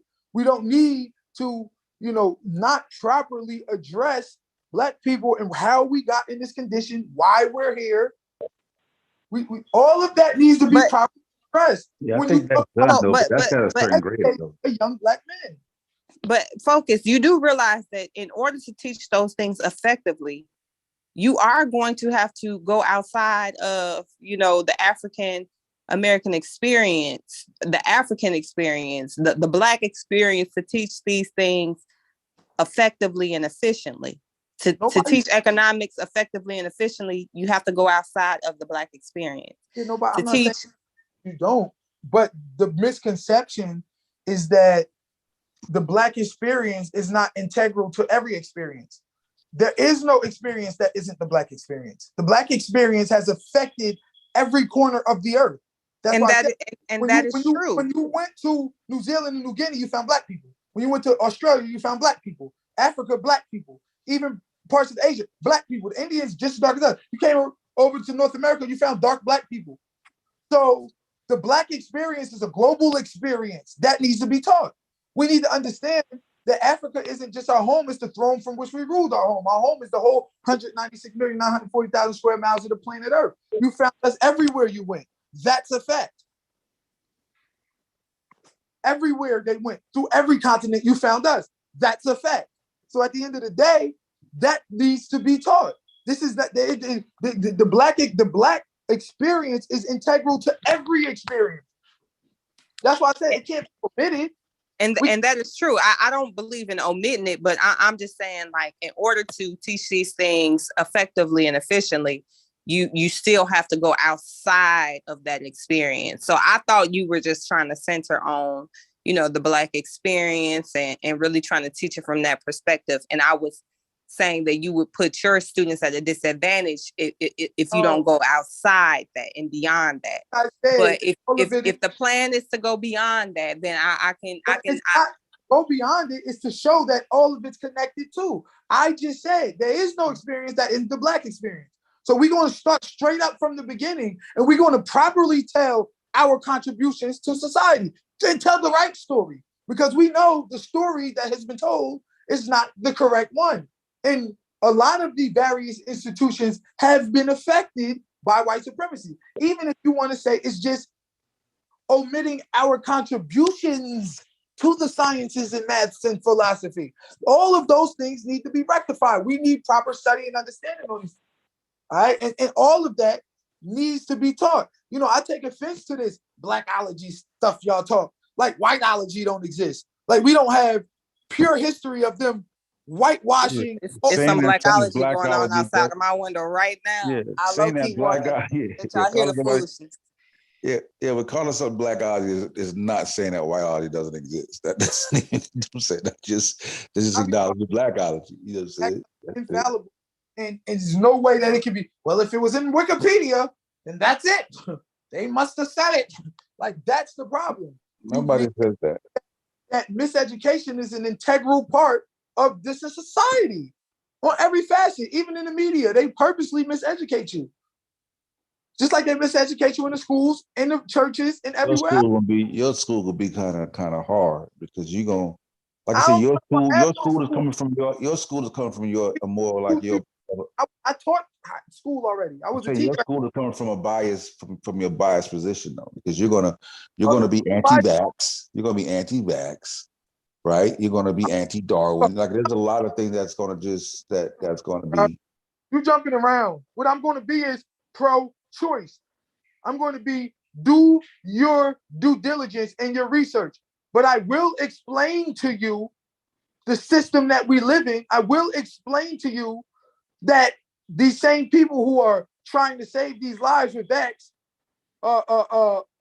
were the same ones talking about we need to quell the earth of 3 to 4 billion people. Like, they talk about population control and how wait a minute. Rephrase that. Can you repeat that statement? The same ones that what? So Bill Gates, a big proponent of vaccines, also wants population control. He wants to reduce the planet's population by billions. That's what he wants to do. That is the pervasive and socially acceptable mindset. It's too many people on the planet. We have to reduce that. These same people now are giving you vaccines. I will explain that.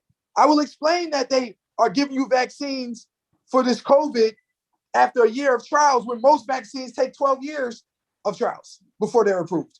That will be. So I guess I'm a little confused.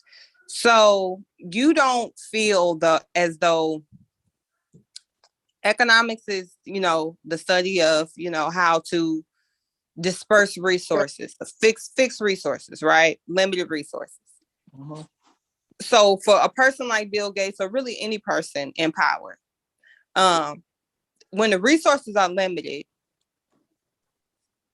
increase in population just makes these resources more limited, right? Like, it just makes the same resources have to stretch further. So it's not unusual for people to want to, quote unquote, control the population because of inadequate resources. So I guess my question is, why do you think that there is this drive to control the population, and what type of responsibility do we have as individuals to ensure that we're having families that we can support with our resources? You understand what I'm saying? Yeah, I understand what you're saying. And the whole notion that it's not enough, so people need to die or don't deserve to be born, I think that's very cynical, evil, and quite frankly, it's just not based in reality. We don't have things are given to people in overabundance. We're throwing away billions of tons of food per year. Okay. We have not even tried to properly disperse things yet. We haven't yet even tried a more socialistic approach. We're just going to let them hoard all the money and then say, y'all need to die so we can keep all of what we have. See, there's two ways to look at population control. One, we need to control the population growth. And two, we need to control the population, meaning have control over them.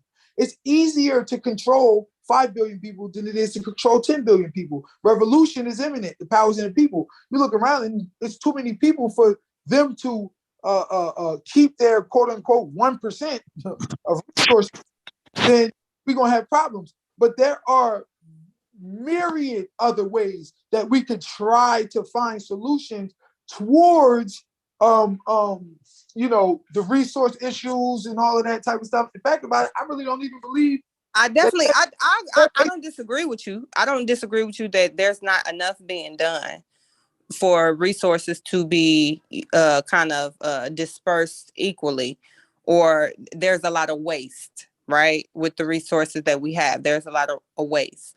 However, I do want to question. So do you think that the individual has any responsibility? Like, let's say, resources are limited, resources are scarce. Even if they're wasting, I can't consider that a resource because that waste is not coming to me, right? I know that a lot of the resources are being wasted and it's not coming to me. So what responsibility do I have that if there is, a disparity in the way resources are being, given out and dispersed, what kind of responsibility do I have on an individual level to ensure that I'm not making a bad situation worse by continuing to bring mouths to feed into the world that I do not have access to feed them? I'm relying on the equitable disbursement of resources, and I know that's not a thing right now. I don't have any responsibility. Like, I can still fight for the good fight and say, hey, y'all need to do better about what, about the food and the money and opportunity and jobs. But in the meantime, do I still have more children, even though I know that I'm 9 out of 10 going to be living in poverty and my kids are going to be born into poverty? Oh, yes, you do. Still keep having children, especially Black people. Black people have been being killed for the last few centuries. Shit, they in Africa, and to get us over here, they be killing us here and killing us throughout the world. They wiped out the pygmies in Australia. They wiped out in New Zealand, New Guinea. They wiped them all out. Black people have been getting killed. So our future ain't theirs. Our destiny ain't theirs. We the victims of American history. They are the victors, the conquerors. We the conquered. So our numbers need to be proliferating. A lot of people forget when China was at that. We need to build our numbers because that will give us not only economic growth, but it will also give us military growth. Right now, we need numbers so we can kick everybody the hell out of Africa. Listen, how could you argue that and increase it?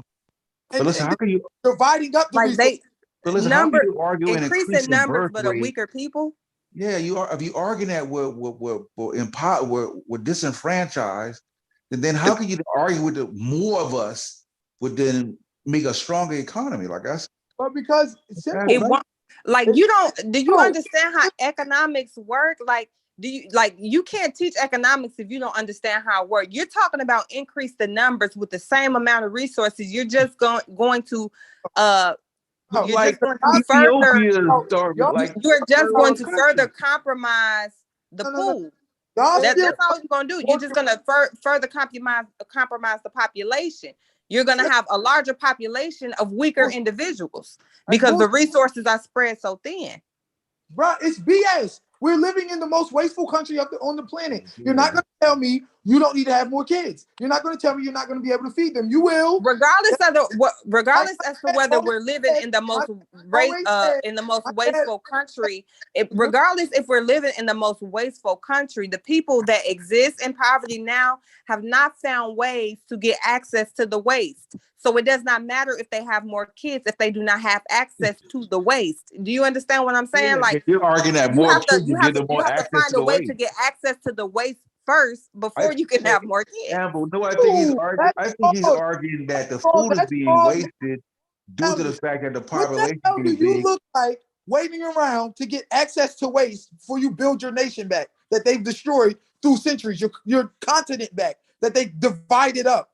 You're going to sit there and, well, let's wait for the scraps of the garbage. That's the dumbest shit I ever heard of. We're not going to sit here and wait to get access to their waste. What I'm telling you is we waste enough, so therefore it exists. We just we're not talking about the garbage. We're talking about before it becomes waste. If you don't have a way to get access to it before it becomes waste, if you don't know how to transfer that $1,000 worth of food to your $1,000 worth of food for you to sustain your family, then we're not talking about nothing. Still gonna be waste. It's still gonna be waste. It's like there's a certain, like you have a certain. I'm saying like you have a certain. I'm saying like, listen, we have an economic threshold, right? All of us, right? You throwing shit out and telling me we don't got enough resources? No, I'm saying like, listen, we have an economic threshold, right? So how, like right now, you're saying if I take, instead of me having 2 kids, if I had 8 more with that, and then I have 10, we'll be a stronger nation.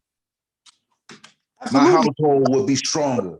Oh, absolutely. And another thing we need to that's 10 more people. I would have maximized. Oh no! Another thing we need to reinitiate is polygamy. Remember, look, my brother has 2 wives. Now you're all over the place. Like we can't even deal with this. You got to throw now we on polygamy. I'm a correlated, bruh. Black people need to rebuild our numbers. Our numbers are dwindling. They're killing us off in everything. We just talked about it. The diseases, the cancers, the food, the music, the whatever. Black death is the order of the day. So we're dying at an alarming rate. Dying while they're making money off us and carving up our continent. Our future is our own. Our destiny is our own. We need numbers. We don't need, our numbers are being decimated. Therefore, we need them. The entire notion that ain't enough food, so niggas need to die, that's that Sanger talk. You don't need to have no more babies. That's Sanger. And you wonder why y'all feel that way. It's because y'all are of Darwinism. Y'all are proponents of eugenics, and y'all are proponents of Margaret Sanger. Y'all up here. I feel this way because I understand economics and I understand how these things work. I'm not speaking off of emotion. I'm speaking off of logic. I'm speaking off of formal education. I'm speaking off of just the way things work in general. Especially in our economy, just having more children is not a surefire way to strengthen the population and overtake the gut. Like, come on, man. Come on. Overtaking the government. But Black people need to have kids. I already said our numbers have been decimated. You didn't address that point. I said we're dying. Black death is the order of the day. You didn't address that point. You skip over my points and then just go to some ethereal shit. But I'm the one who don't get it. Stop. Now the point is, our numbers are being decimated. Abortion clinic decimating us. All right, they decimated us with the 100 years of lynching. They decimating us with the gangster rap and shit, motherfucker. We out here wilding. All right, the food we dying. We dying. Lack of health care, the proper lack of access to health. We dying. The life expectancy for Black people is way younger than for white people. They living into their 90s, their 80s. We gone 62. No, it was actually before the pandemic. So you're saying children that are aborted are factored into the life expectancy of Blacks? No, that's not what I'm saying. What I'm saying. So why throw that all together? Because before the pandemic, the life expectancy of African Americans was right on par with numbers are being decimated. children that are aborted are going into that number, right along with AIDS in Africa, right along with AIDS in America, Ebola, and all of the rest that they've been decimating us with. Right along with all of that goes with the abortions, goes with the 100 years of lynching, goes with the black gangster rap and death being the order of the day. All of it's the same mission, the same. How much? Mission. How many of these deaths are contributed? How many deaths are contributed to gun violence in our own communities? Black victim, black perpetrator. I don't know that stat offhand. I can Google it like you did. I mean, you should. But one thing I will say, more people dying in the black community than, I got to get the exact statistic, but over a certain amount of years, they said, I think it was either the last 10 years or the last 5. I got to get it right up. Don't quote me on this. They said, you know, more black people died in the black community than like the whole Vietnam War and shit. Like, you know what I'm saying? Like we have been taught to be sensitized to our suffering and to you know, just look over our plight. This is just how it is. But we dying too. We've all lost people to disease, to guns, to jail. All of us. All of these people. But that's now focus. I don't think that we're necessarily desensitized to the fact that our population is dwindling. I think we're all aware of it. I think that there is some conflict as to what we think the cause is and you know how it impacts us. Because me personally, I will agree that, you know, poor healthcare. I will agree that, you know, a lot of Black women are, you know, dying or having major complications during childbirth. But I also agree that a lot of it is due to gun violence and violent crimes against Blacks that are perpetrated by Blacks. I'll also agree that a lot of it is due to, you know, police brutality. Like, I feel like it's a lot of things that are at play here, but we only talk about certain things that, you know, kind of, you know, support our talking points or the narrative. And I feel like that we don't benefit when we just talk about it from one perspective. We benefit when we talk about everything in the full scope and the full truth of things as they are. Amber, I went through everything. I went back to 100 years of lynching. I went through abortions. I went to the gangster rap and how that's causing us to kill one another. Black death being the order of the day. I didn't go to one thing. Well, really, I would say scratch the 100 years of lynching, because you also have to. I would say scratch the 100 years. Hold on. I would say scratch the 100 years of lynching, because you also have to realize that we were having larger families due to higher mortality rates because people were dying off because of illnesses and diseases. We were also being bred through slavery to just have children because, you know, it was money, you know, free labor. So I kind of feel like there, at some point, we kind of have to stop going back there and looking at the population and the numbers back there, because it's skewed by so many factors of the time period. Okay. And like you said, we talked about the reason we had so many kids is because a lot of all those the way up. kids did not live in brought it to a all certain the way. lifespan, so you have more babies to offset. Yo, I brought it up to all the way now. I said crack babies was raised on gangster rap. Now they're getting told to take Perks and Xanax and putting guns in their hand. I brought it up to now. So all of this. What I'm saying, I know you brought it up. What I'm saying, Kaleem, is you can't throw all these things into the same category as elements of the same thing. Like, there's different things that play a factor. You have to talk about periods of time. You can't talk about the whole fucking time we've been here. Told me to talk about it. You said don't talk about one thing, talk about everything in the whole scope. Everything that applies to this time period. Not everything that applies to to this time period that we're living in and all the factors in society today. Not all the factors that there ever was. You understand what I'm saying? I didn't go back to Africa. I didn't even go back to the 1700s and 80s and shit. I started right here. I started after Reconstruction, 100 years of lynching. The fucking birth control, Planned Parenthood got to the 1973. The crack AIDS gangster rap, 80s. 94 crime bill, 90s. Crack babies being raised on gangster rap, given for promethazine link now. Stop. I'm not talking about one snapshot in time. I'm giving the full picture. You trying to dissect it.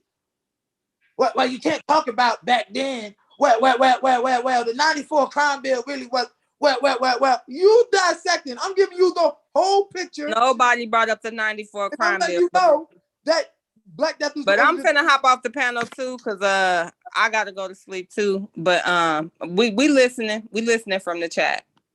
You know what I'm saying? So at the end of the day, Black Death is the order of the day. I'm about It's to your time to shine. We listening. So, like I said, Black Death is the order of the day. I'm not gonna be on, but Black Death is the order of the day. That's the bottom goddamn line. And the fact of the matter is, because Black Death is the order of the day, we and our numbers have been getting decimated. We don't have that same obligation, if you want to call it, to reduce our population.